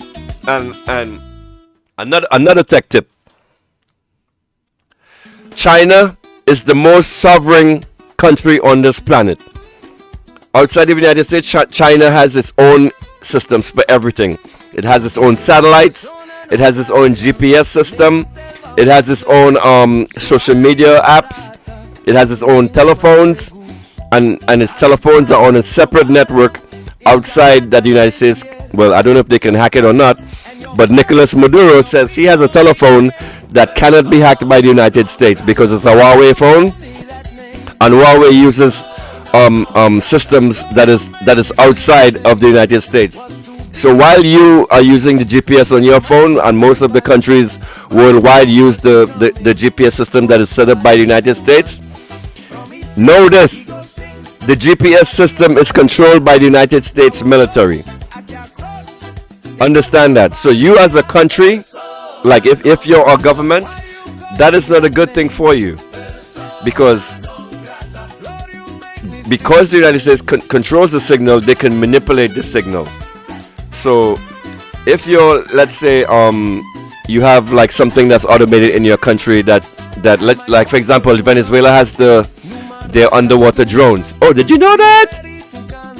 For the past few years on social media, I have, like, before all this war and everything started, when everything was Venezuela was like left alone, I used to see posts from this kid in Venezuela. Let me see if I could find him so you can follow him too. It's a journalist in Venezuela, and he would always be posting up that Venezuela is making all of these gains in artificial intelligence, and now they have freaking underwater drones patrolling their waters in Venezuela. And I'm like, why does Venezuela need all that tech? They have their own tanks, they have their own missiles and all of this shit. And this guy used to be posting all of this stuff on X years ago. And I would always ask myself, why does Venezuela need military weapons? Why does Venezuela need tanks? Why does and it's all homegrown, home built, all locally built. And that's why the guy was posting it. Like he also posted like buses and motorcycles, air conditioners, computers. Yes, Venezuela builds its own fucking computers now. And he was posting all of these products that Venezuela makes locally. But among them was like weaponry. And whenever he would do that, I'm like, this is weird, this is strange. Why does Venezuela need tanks? 2 years later, now I understand. And big up to Nicolas Maduro for investing as much as he did in security for his people, for in securing his country. He gets enough praise for that. And actually, one thing you will see on social media from the Venezuelans abroad, they actually thank Nicolas Maduro for arming himself the way he did.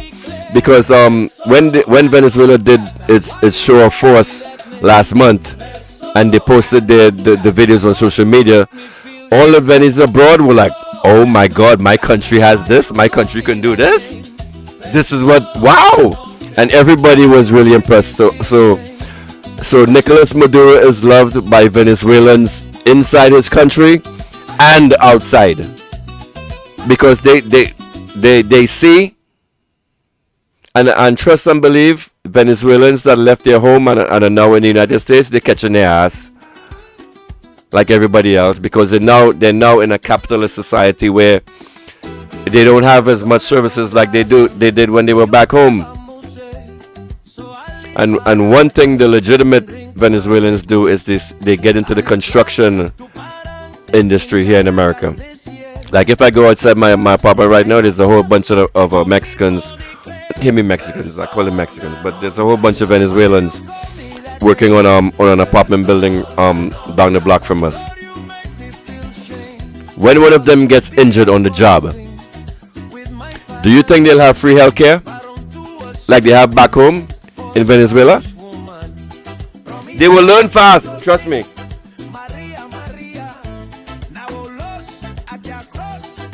They will learn real fast.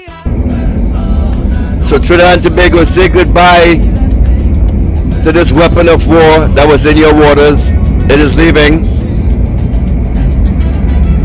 Praise Jesus for that. Oh, Venezuela's reporting this.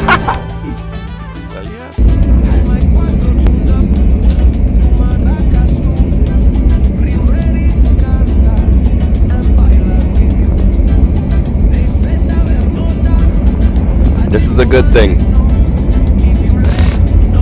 False flag attack averted.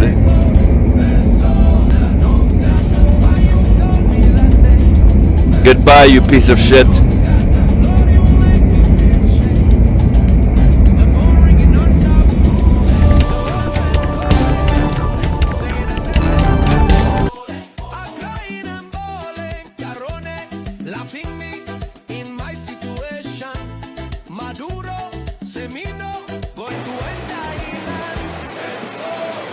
Oh, that is so cool. Lip readers actually, this is so cool. I think President Xi simply despises Trump. I think so too.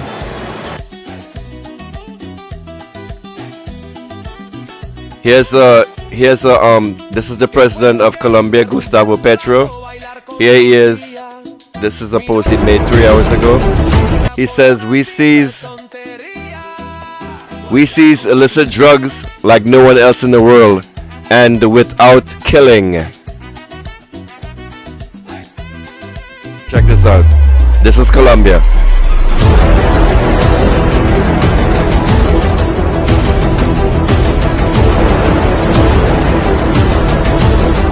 Wow.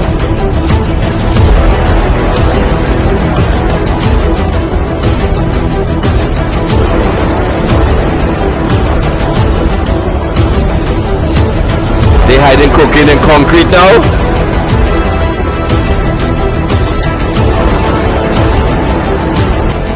What the ass? Very good, Colombia. Colombia showing how it's done. How you do drug interdiction without killing people.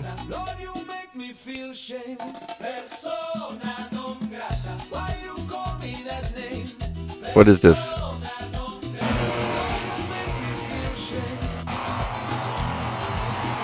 We got flying cars, people.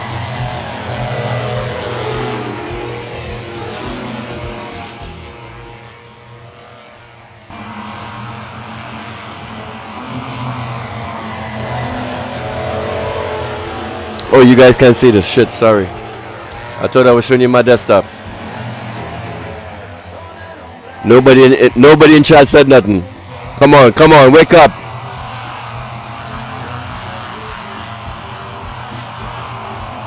Trinidad and Tobago slaps 100% tariff on CARICOM.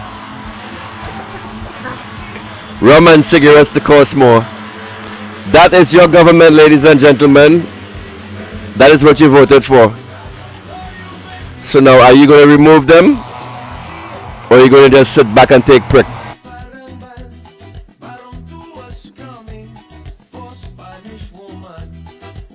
Twitter is funny. So the USS Gravely is gone, people. Y a su barco le llamó libertad. Esto deja como un balance. The Venezuelans, if the Venezuelans are rejoicing, we should too. If the Venezuelans are happy about this, we should too. Última hora, vean, este es el barco destructor estadounidense que estaba en Trinidad y Tobago y se marchó. Y a su barco le llamó libertad.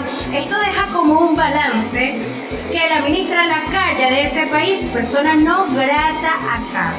Venezuela no le manda más gas a Trinidad y Tobago. Victoria popular para el pueblo venezolano. Oh my God. Señores, última hora, vean, este es el barco destructor estadounidense que estaba en Trinidad y Tobago y se marchó. Y a su barco le llamó libertad.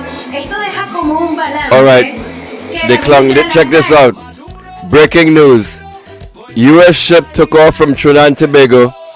The only thing it left behind was that Venezuela won't send any more gas to Trinidad and Tobago. Take bull.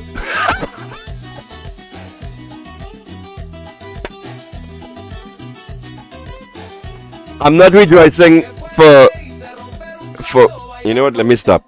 I'm just laughing because of the incompetence of this government. I'm not laughing at the pain you guys are going to suffer because of this incompetence, okay? Let's get that right.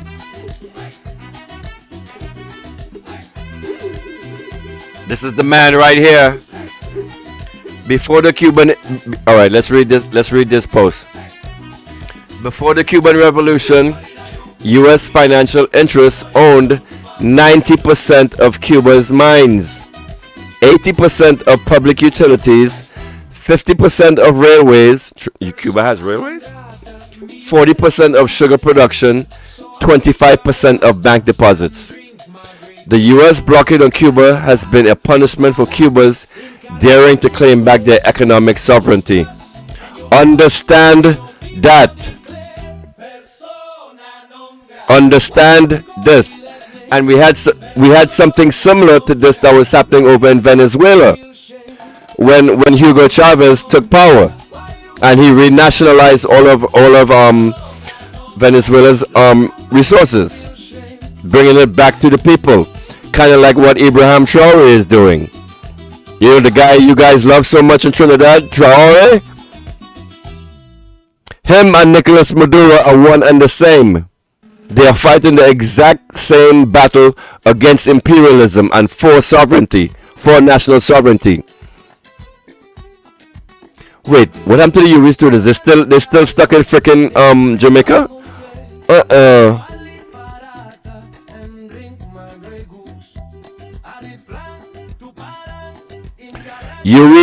UWI begging students to go home, sending them into the more destructive path of the hurricane, and then telling students that they're reopening Monday doesn't sound ridiculous to reasonable human beings? Yeah, it does. Why are our students still over there? Didn't I read something that they were evacuated, or is that bullshit?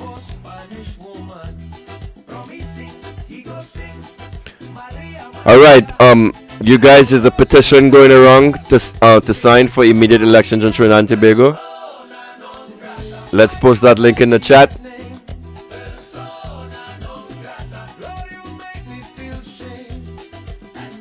Sign this petition. Get Kamla Persad-Bissessar out of office. We are calling for immediate elections in Trinidad and Tobago. So far, yesterday there were 300 signatures on this petition. Today we have 958 signatures verified. Actually, let me put my freaking signature to this right here.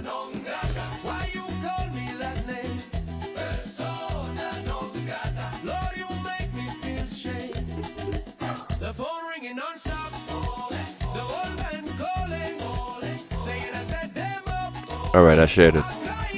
Okay guys, go on to change.org. Share that petition with your friends. Got a headache now.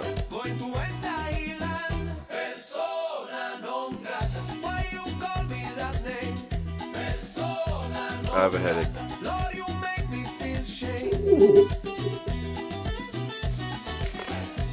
Viva Maduro! Viva Venezuela!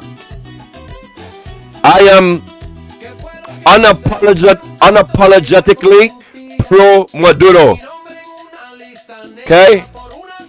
I'm not like those other hosts that will beat around the bush and say, no, I don't support. I fully 100% support Nicolas Maduro and his fight against imperialism. What is this? Venezuela being Venezuela, not facts, with facts, not words. Venezuela sends more than 40 tons of humanitarian aid to Cuba and Jamaica after Hurricane Melissa. Congratulations, Venezuela. How much aid did Trinidad and Tobago send to Jamaica? I don't see any post about that. Look at this.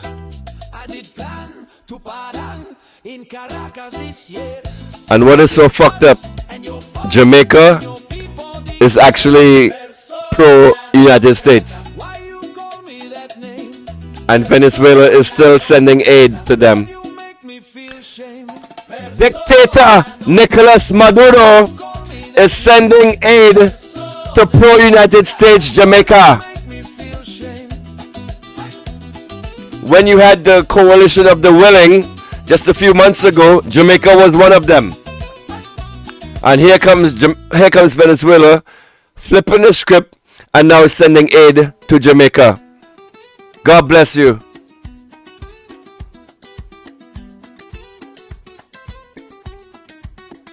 What's this? This is a new military video. Let's check this out.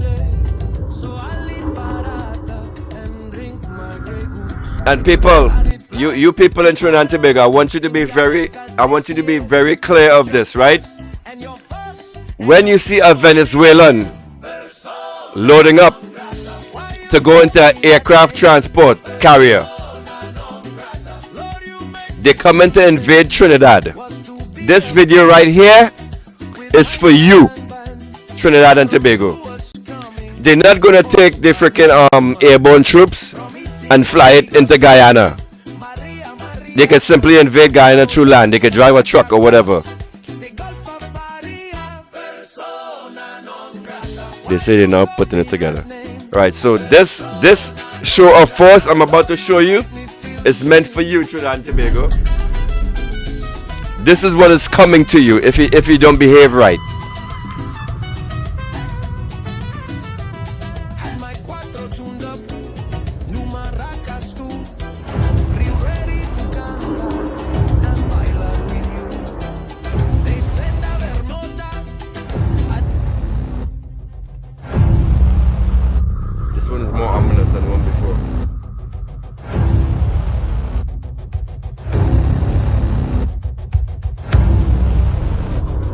Why the fuck does Venezuela need niggas that jump out of planes? Where they go with that?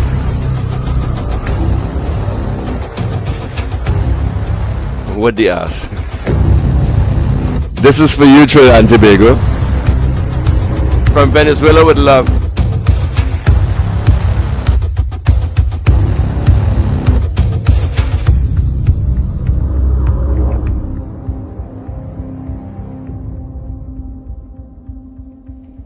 What is Venezuela preparing to bomb on land?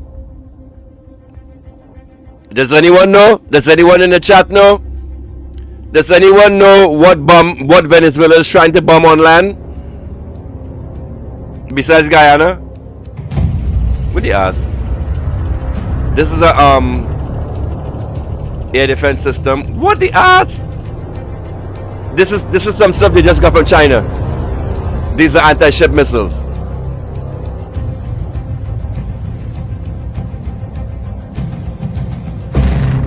Look at all this, man.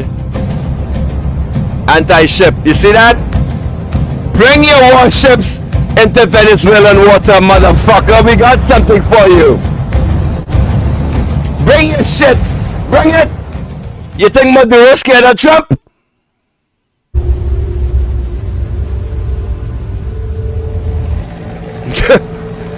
Bring it.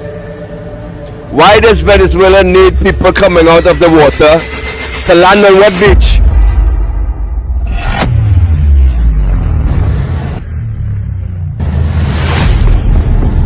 This can't be for Barbados, right? Check this out. Check this out. You have a tank that is driving in the water. What the fuck? I've never seen that. I ain't gonna lie, I've never seen a floating tank. Look at it. Look at anti-colonista. Look at the label on the tank, anti-colonista. Anti-colonista.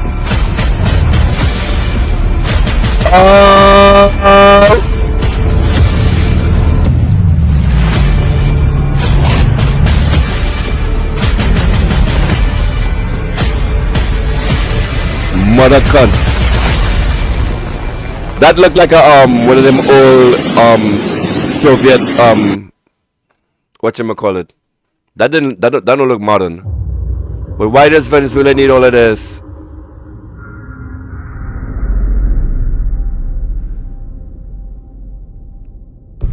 And you know Trinidad is not going to put up no kind of fight for this, right? If Venezuela want, Venezuela could just come over and take Trinidad with no fight whatsoever. And I was thinking about this shit this morning. That might happen, you know. So imagine Trinidad under Venezuelan leadership, but that would actually be like a dream of mine. I had a dream, like if I was able to become the Prime Minister of Trinidad, I would build an actual bridge between Venezuela and Trinidad, like what they're doing in China. How China is doing these mega projects and doing bridges all over the place. If I ever became the Prime Minister of Trinidad, one of my golden project would be to construct an actual physical bridge between Trinidad and Tobago and Venezuela.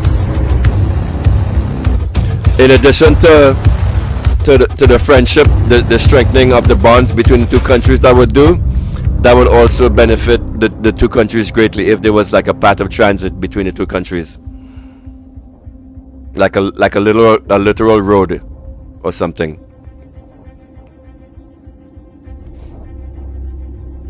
It might be bad for Trinis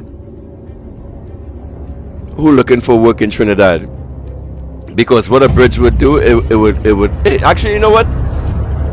Think about this for a second. The average Venezuelan gets paid like pennies on a dollar, like pennies on a dollar compared to Trinidadians. So if there was a bridge between the two countries, you will see Venezuelans flooding across the border to work, and then at the end of the day go back home. You could, if there was like a toll bridge maybe on that road, you can charge like a toll tax, and you can generate money like that from the bridge. in addition to the other economic benefits that you would get from building a bridge between Trinidad and Venezuela. Why hasn't anyone from the government like actually thought big like this? An oil-rich nation. What happened to all that money, all that the billions of dollars that Trinidad got from oil for all these years? We have done nothing for our country. Look at Venezuela, what they are doing.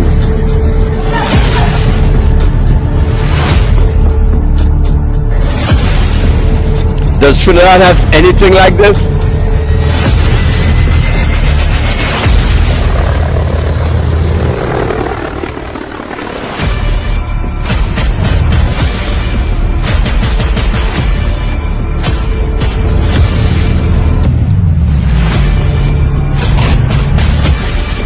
Yo, them pennies scare me, man. This shit here looks fucking scary.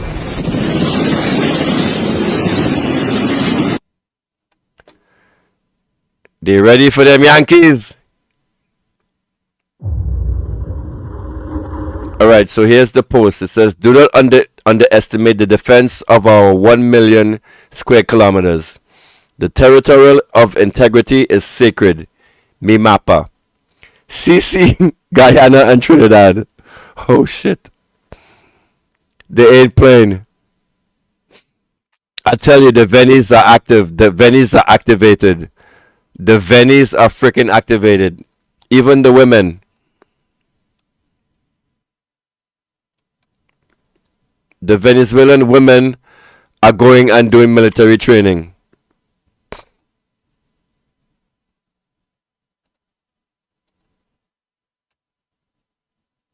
I have that here too.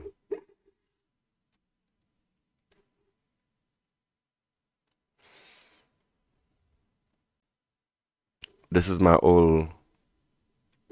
Let me see. What are these slides about?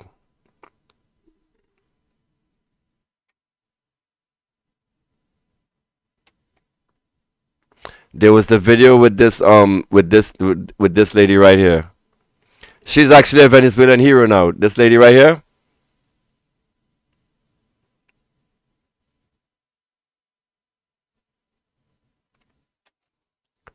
Donald, there was a video of this lady running with a AK-47 and doing the military drills, and Trump tweeted Trump tweeted retweeted the video of this woman and say, oh, like this is the Venezuelan military, we gotta be scared of some shit. He tried to clown this woman, and now this woman, she was honored by the Venezuelan military, so she's now like some kind of sergeant or something in the army.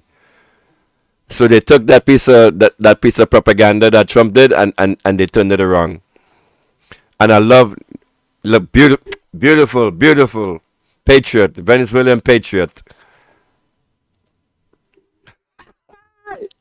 Yo, I tell you, on social media, the Venezuelans are clowning the shit out of Trump. Trust me.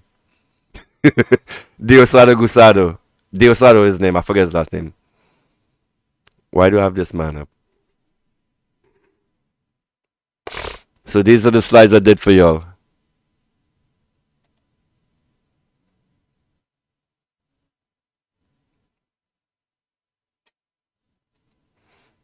¿Hay alguien de los que está aquí que no tenga claro que vamos a una transición? Oh, this is an important speech for you.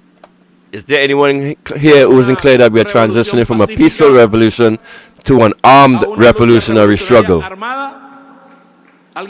Does anyone have any doubts? Are we clear on that? Do we all agree on that? ¿Estamos de acuerdo con eso? Crowd, yes. Sí. Entonces, our party statutes state that we are a revolutionary party. dice que somos un partido revolucionario. Ahora sí vamos a ser Now un partido revolucionario. we are truly going to be a revolutionary party. De verdad revolucionario. Now we are truly going to be a revolutionary party. Yo, you have no idea how these Venezuelans are fired up right now. There was nothing that could be done to bring the Venezuelan people closer together. Oh, this is a picture that almost made me cry. This one right here.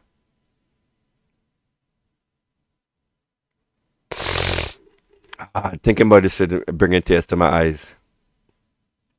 Do you guys know what this says? Do you guys know who these men are? If you care about global politics, you should know who these two men are. Because they're keeping you safe. These two motherfuckers are keeping you safe right now in Trinidad.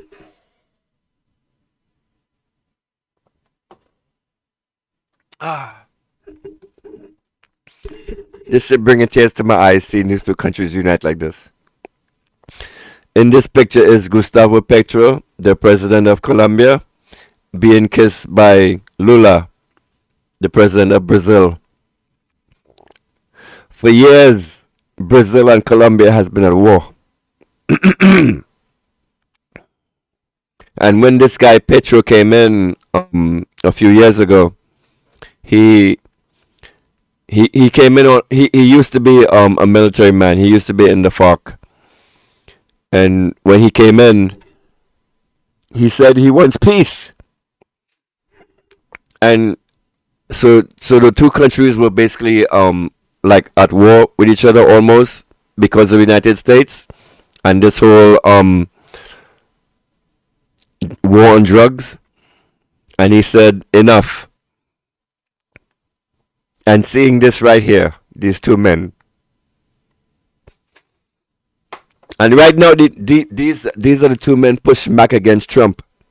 Because if Brazil had all of these countries have military bases in them. And it's nothing to just say, go ahead and invade Venezuela. They could have actually used these two countries as staging points instead of Trinidad. Which would have been the ideal situation for America. Yes, Maduro united the whole of fucking Latin America. It's beautiful. It's beautiful to watch, man. Seeing this is beautiful. Peace. La paz.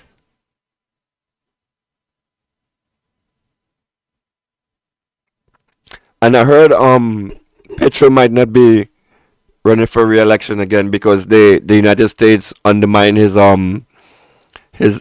leadership in the country. So he has most of the country hating him.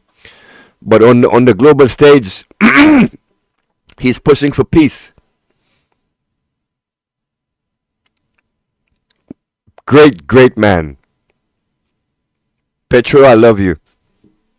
And Lula, I had problems with because he was doing some shit that was helping like siding with the United States.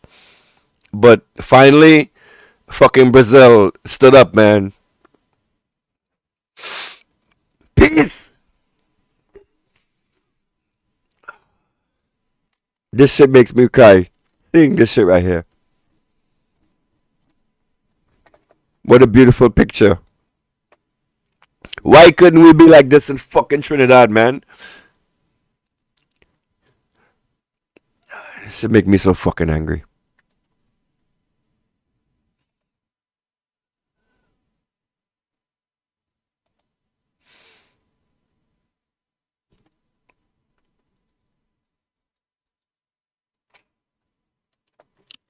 Le hablo nuevamente al pueblo de los Estados Unidos. Madres, abuelas, familiares, ¿tiene sentido crear una guerra innecesaria, injusta, fabricada con mentiras? ¿Es necesario abrir un nuevo frente y volver ustedes a recibir cuerpos en urnas, en bolsas negras, de retorno a sus casas? ¿Es necesario hacerlo? Yo le digo al pueblo de los Estados Unidos, es importante la administración, los que administran el every dead U.S. soldier respondan esas that is killed by a Venezuelan. I would laugh at you. You, U.S. soldier, if you go over to fucking Venezuela and they take your ass out, I will laugh at you. Estén pagando para realizar operaciones de alto costo. Hay que verle el costo al despliegue de un destructor de esta naturaleza. Hay que verle el costo del uso de un misil para destruir una embarcación. Hay que verle el costo que representa el despliegue de un buque de este nivel. ¿Para qué? Para amedrentar a pescadores, humildes pescadores. ¿Para combatir qué? El narcotráfico. ¿Se combate el narcotráfico realmente con un destructor? ¿Con misiles Tomahawk, misiles guiados? ¿Se combate así? ¿En la mar? Pues no, no se combate así. Lo que se está buscando es agredir a un país y provocar un cambio de régimen. No es una lucha contra el narcotráfico, es una verdadera farsa. Y le digo también a los soldados, que son hombres y mujeres así como nosotros, de carne y hueso, de los Estados Unidos, soldados de Estados Unidos, ¿se prestan ustedes para hacer una actividad tan bochornosa como esta? ¿No piensan ustedes que se está maltratando su honor militar? Wow, what a fucking powerful message. Mueve a los militares, el honor bochornoso. Yes, when you have a, we like when I grew up, I always used to think the United States military was a force for good. You know, that is how we all grew up, thinking that the United States were the ones who were bringing peace, when these are the motherfuckers that are bringing death and destruction all over the world. They fearmonger China like China is this big bad monster, this demonic country, when China is doing nothing but building roads and infrastructure and ports all around the frickin' world. And the United States is threatened by that. Why? Because it's losing its power and influence, especially in this region. Que se está maltratando su honor. Your honor is being mistreated, which is one of the things that motivates us in the military. Honor. Don't you think that you're sending him to his death as cannon fodder to a senseless war that does not belong to you, that is alien to you? There is no war yet, but if you produce it, it doesn't make sense for you. Yo. Wow, you actually have the Venezuelan freaking commanders sending threats out to the United States. This was not like a message of capitulation. This was like, if you send your U.S. soldiers here, we're gonna kill them and send them back to you in body bags. So here's a reason why China, Russia, and Iran is itching to get in this war with the United States. Because for the first time ever in history, the United States enemies has the ability to touch it. You see this right here? This map on the screen? Distance from Caracas to Washington is not too far for Iranian technology. Oh, and out yesterday, Russia revealed a nuclear-powered nuclear missile. A missile that can fly for months. Ooh, I gotta show you all this fucking video. Hold on a second. This is actually some stuff you've never seen before, most likely. Let's see if they have a video about it.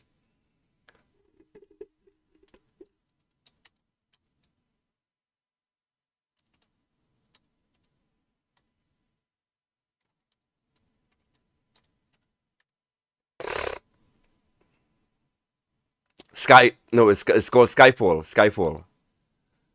Yeah, so Russia has a new missile out called Skyfall.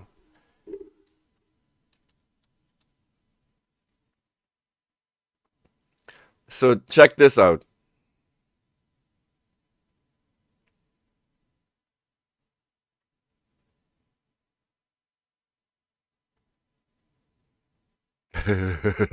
NATO calls it Skyfall. Panicking Western experts call it a flying Chernobyl. Listen to me and listen to me again. Russia has developed a nuclear-powered missile.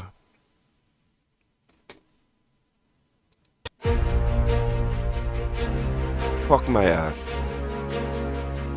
A missile that escaped. Alright, so this actually is the most powerful weapon on the planet now when it comes to missiles. It's a nuclear-powered nuclear weapon. It's not powered by the traditional gases, like whatever gases they use, hydrogen powered or whatever. It's powered by nuclear power, meaning it can go up in the air and fly indefinitely. This is actually one of the features of the missile. It can actually be launched and circle an area indefinitely. It's called what's the word they use? Terracing. I forgot the word. Something with a T. When you trespass, loitering. Yeah, loitering. It has this feature called loitering, where it can circle a target or hover over a target undetected. Once again, this missile is undetected. It can circle a target for months undetected and land whenever it is told to. So NATO is actually losing their shit over this. So this basically takes away the first strike ability of the United States. So one of the reasons why the United States is encroaching so close to Russia is because they want to be able to do a first strike, meaning like the closer they are to Russia, the less time Russia has to respond to a nuclear attack from NATO. That's why they're inching closer and closer and closer, so that they can cut that alert time out. With this, in addition to the weapon systems, to the defensive systems that's inside of Russia, Russia has something called a dead man switch, where if, let's say, the United States did a first strike on Russia and it leveled Russia, Russia has sensors all over the country to detect nuclear explosions, and once detected, that system will automatically launch all of its nuclear weapons at the designated target. So every NATO country has nuclear bases on it, or NATO bases on it. Each of these are programmed for a nuclear missile. So now with this weapon here, this makes that other system, the land-based detection system that Russia has, because Ukraine has actually been firing fucking missiles at the radar stations that Russia has to protect it against a nuclear weapon explosion. So Ukraine has been doing that. So now with this weapon here, this basically makes the land-based system obsolete. So Russia could, let's say, launch this missile in the air today and just have it circle wherever it wants to in the world. This missile can reach anywhere in the world because it has this loitering capability where it can just fly for months. It's not powered by gas, it's powered by nuclear fusion. I watched a presentation on this morning with the loitering capability. Actually, I'll play that video for you too.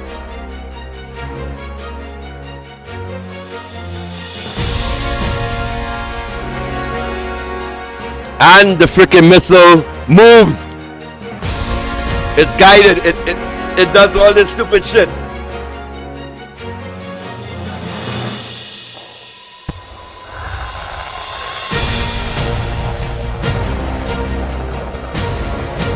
$14,000 flight test, 15-hour duration, capable of more. Did you hear that?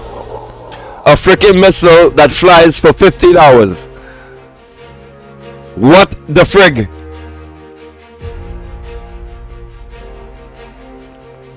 My God. Russia not playing around. So right now, I think this was revealed 2 days ago. NATO is losing their shit over this because all of their countries are now at risk. You have a weapon that's undetectable that can loiter a country for months and land when told to. What's this? Russia has taken a step towards deploying its nuclear-powered Burevestnik cruise missile. President Vladimir Putin said in remarks published by the Kremlin on Sunday. It comes after successful tests of the nuclear-capable weapon, according to Moscow, which says it can pierce any current or future anti-missile defense. Russian officials say it has Current an or almost future? unlimited range and unpredictable flight path.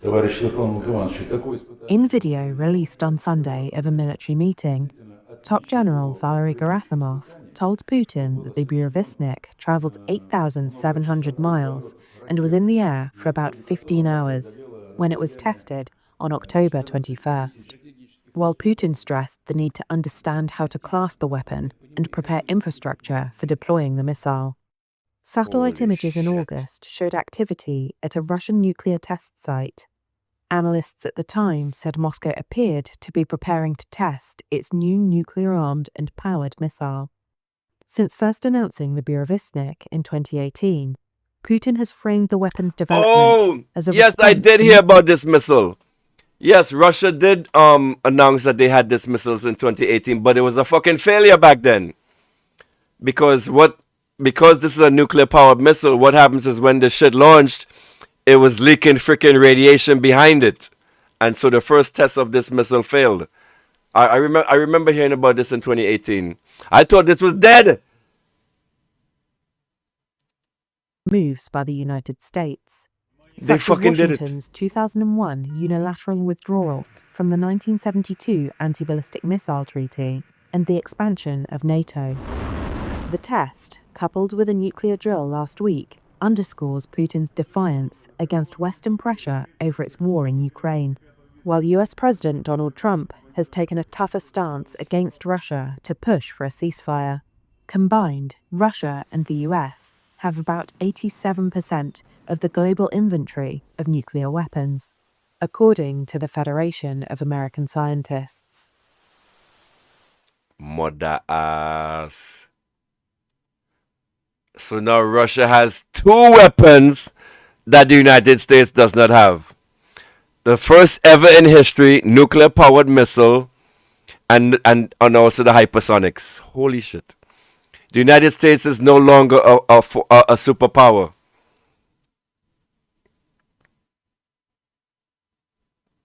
Calling Russia's nuclear buff. Oh my god. August 1st?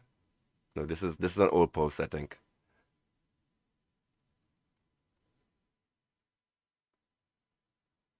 All right, there's a video I want to show you on this Jackson Hinkle. Oh, you guys need to follow Jackson Hinkle also. There are a few, like if you ever do decide to get on Twitter, one guy you need to follow is called Jackson Hinkle. He's an independent journalist also. He's also communist. You should follow him. You'll learn a lot from him, and I promise you will love him.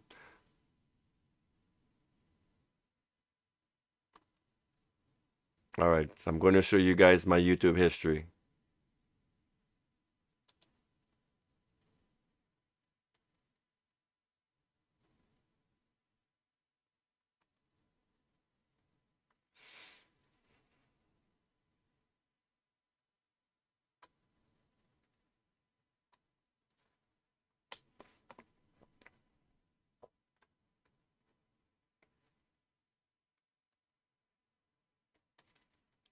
Look at all this crap that I listen to.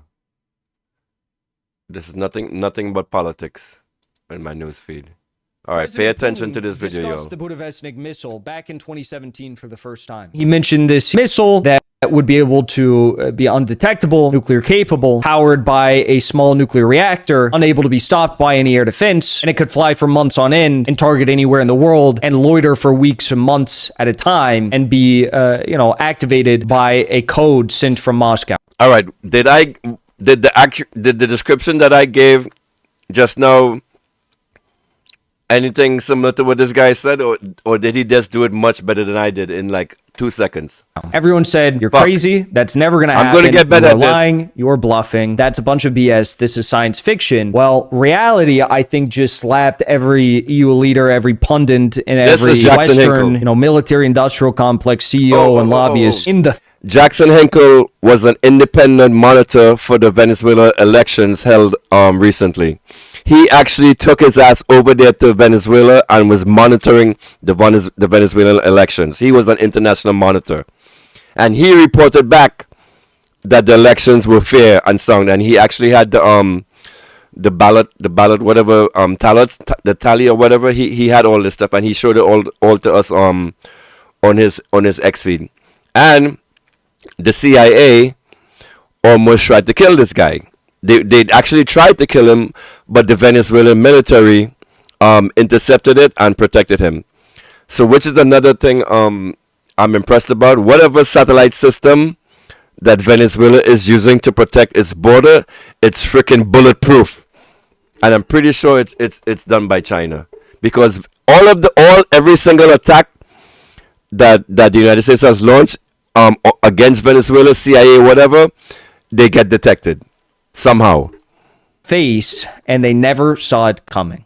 Over the past few weeks, we saw Donald Trump toy around with the idea of sending Tomahawks to Ukraine. Keir Starmer, the Europeans, NATO, they've been actively lobbying to try and get Trump to supply these long-range missiles, which are nuclear capable. The U.S. claimed they got rid of all the nuclear capabilities for the Tomahawk missiles, but I happen to not believe the United States when they tell me they got rid of one of their technologies. I don't know about you, but they claim they got rid of this stuff. Okay. The truth is, if Russia sees a Tomahawk coming towards Moscow or towards wherever in their country, because these are long-range missiles, they do not know if this is a nuclear warhead on the Tomahawk or if it is not. Meaning, Russia would have to defend itself as a nuclear weapon were coming to its territory. Despite that, we are seeing increasing levels of escalatory rhetoric, potentially action coming in particular from the European. Starmer talking about the coalition of the willing. Ukraine's future is our future. What happens in the weeks and months ahead is pivotal for the security of the United Kingdom and our allies. We will provide Ukraine with 5,000 missiles. Okay, these are not long-range missiles, but nonetheless, you can see where this is going. Zelensky also at this meeting, he said, today we agreed to step up in the coming months. Peace is born from pressure on the aggressor. One would have to ask the question, Zelensky, why are you focused on pressuring them through offensive campaigns when you're actively losing more and more of your territory on a daily basis? You're losing the ability to simply provide electricity for your civilians, transportation for your civilians. You get the idea. Their industry is falling apart. They lack the ability to even produce gas now. This is a very sad state of affairs. And instead of selecting the peace option, you have Zelensky saying stuff like this, okay? France has said that they are now considering sending a military contingent of 2,000 soldiers to Ukraine, soldiers from the French Foreign Legion, mainly from Latin American countries. Reports suggest they are already on the border with Ukraine in training. This isn't the first chance of NATO using mercenaries to provoke Russia. In 2022, the Foreign Legion and American mercenaries were also deployed by Ukraine by NATO. We all know how that story went. Now, my favorite story was this from Bild, from Germany. Putin no longer has nuclear bombs. Well, isn't that interesting? Putin no longer has nuclear bombs. Well, today we are learning something very interesting. Russia has unveiled a new missile called the Budovesnik. And this Budovesnik missile is absolutely technologically impressive, to say the least. But Vesnik means storm bringer. Vesnik in Russian means like a messenger, a courier. During the Russian Empire, this is what it translates to. So the direct translation is storm bringer. NATO media, NATO officials, they have referred to this missile as the Skyfall missile, which leads me to the next video where you will get to see this Skyfall missile in action for the first time as it conducted its first successful test. I already showed you and it flew for 15 hours. 15 hours. If you can believe it. And maybe we're not going to play the song here because it'll probably get copyright striked and you might lose access to see this live stream. So we're not going to play the song, but you know the song. You know the song, the Skyfall missile, you know the song. You see the technicians working on this missile. That is the warhead, I guess. So it's a fairly large missile. It's 2 times larger than the Tomahawk cruise missile. Fairly large, not massive, not Sarmat, not Orishnik, but it's fairly large. 2 times larger than the Tomahawk missile and I guess other comparable Tomahawk-sized missiles. So that was the first test, and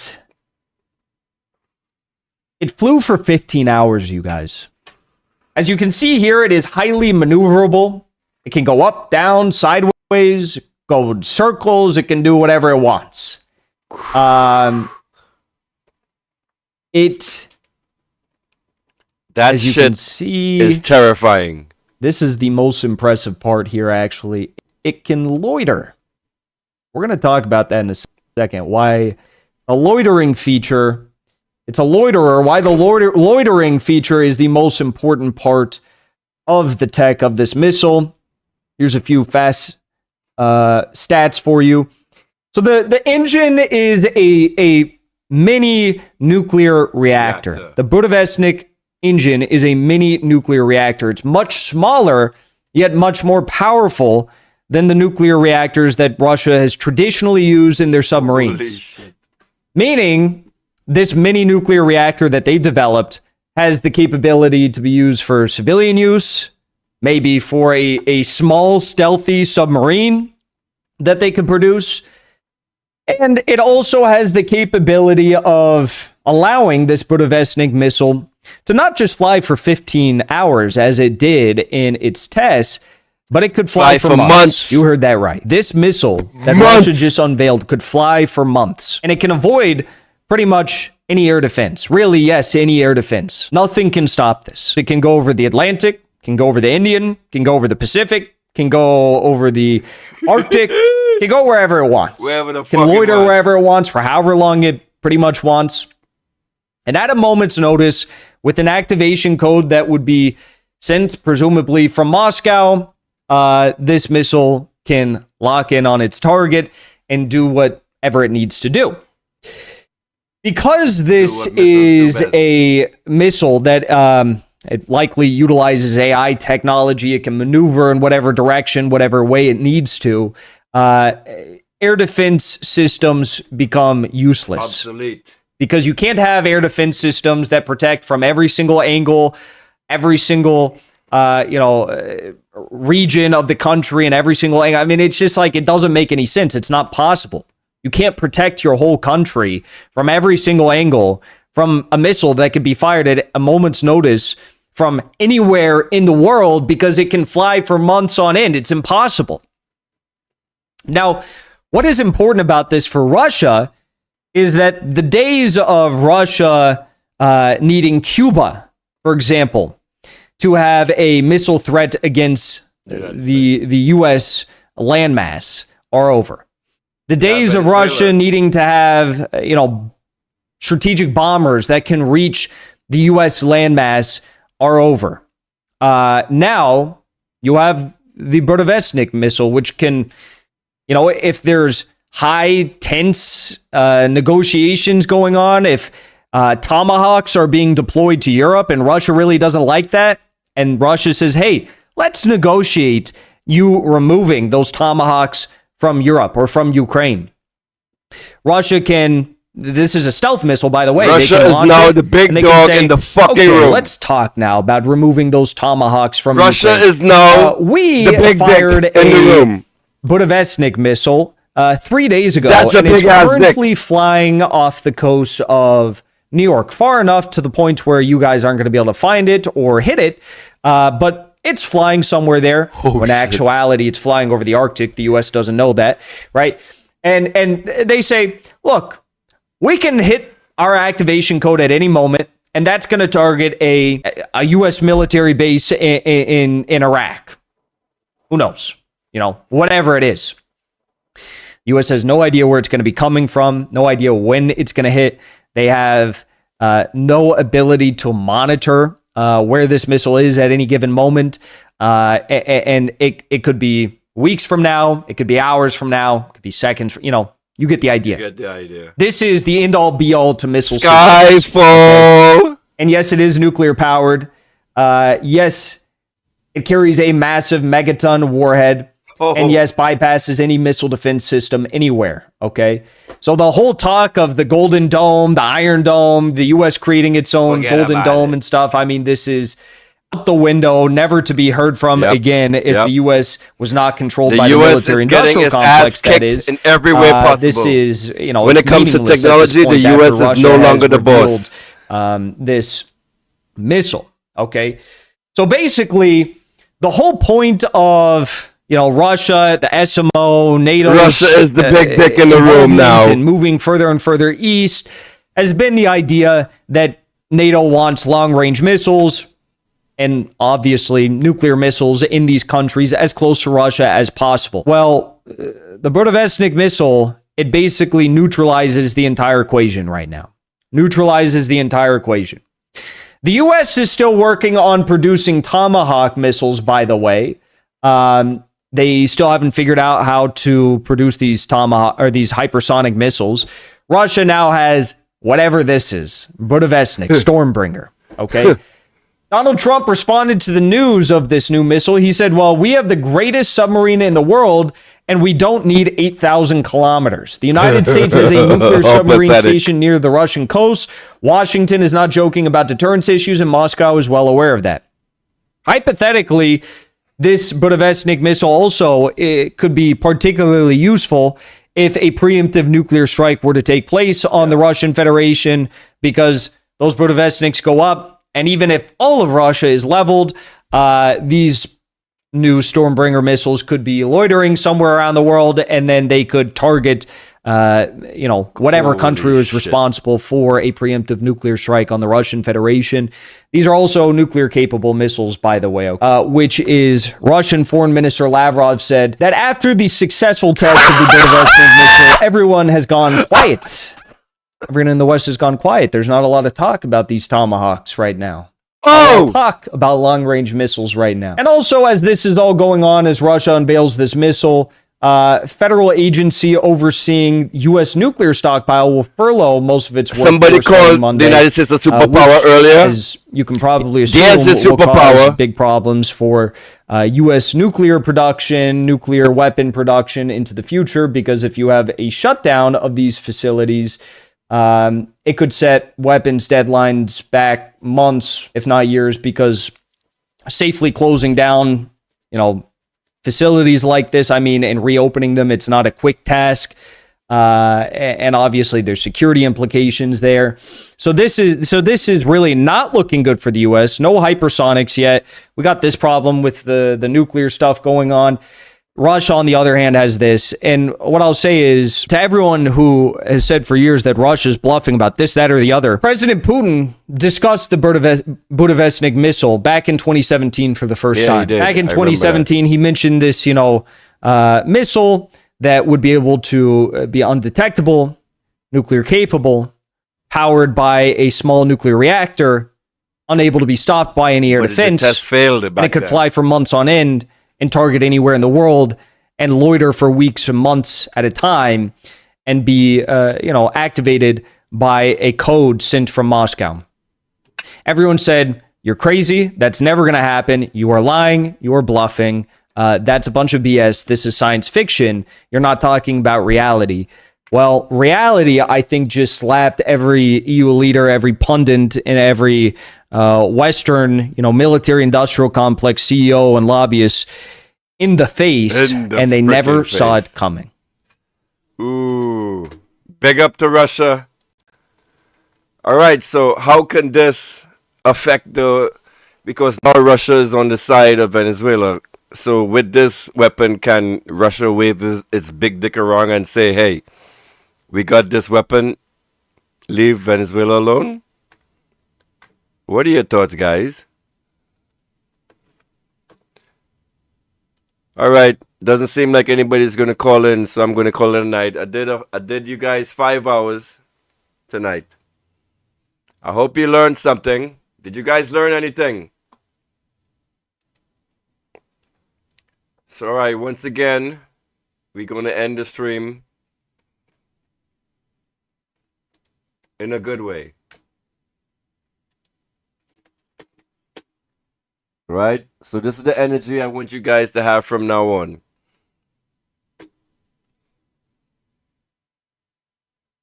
When it comes to Israel and Gaza and the United States.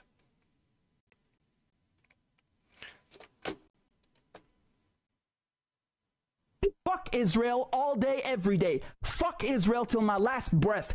Fuck Israel till I'm in jail or I get shot. Fuck Israel. Fuck Zionism. Fuck you and fuck you. Fuck Israel. That's it, man. Fuck you, you colonial fucking settlers. Go fuck off back wherever you came from. You murdering psychopath all day, every day. Fuck Israel till my last breath. Fuck Israel till I'm in jail or I get shot. Fuck Israel. Fuck Zionism. Fuck you and fuck you. Fuck Israel. That's it, man. Fuck you, you colonial fucking settlers. Go fuck off back wherever you came from. You murdering psychopath colonizer motherfuckers. Fuck you, fuck Israel. You will never accept Israel. Fuck you till the end of days. Fuck you. I have a platform and I'm gonna yell it as loud as possible. Fuck Israel. Fuck you.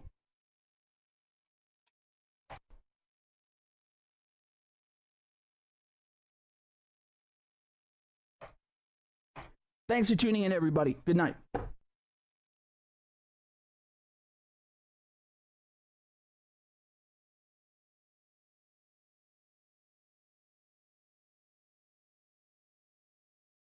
Fuck Israel all day, every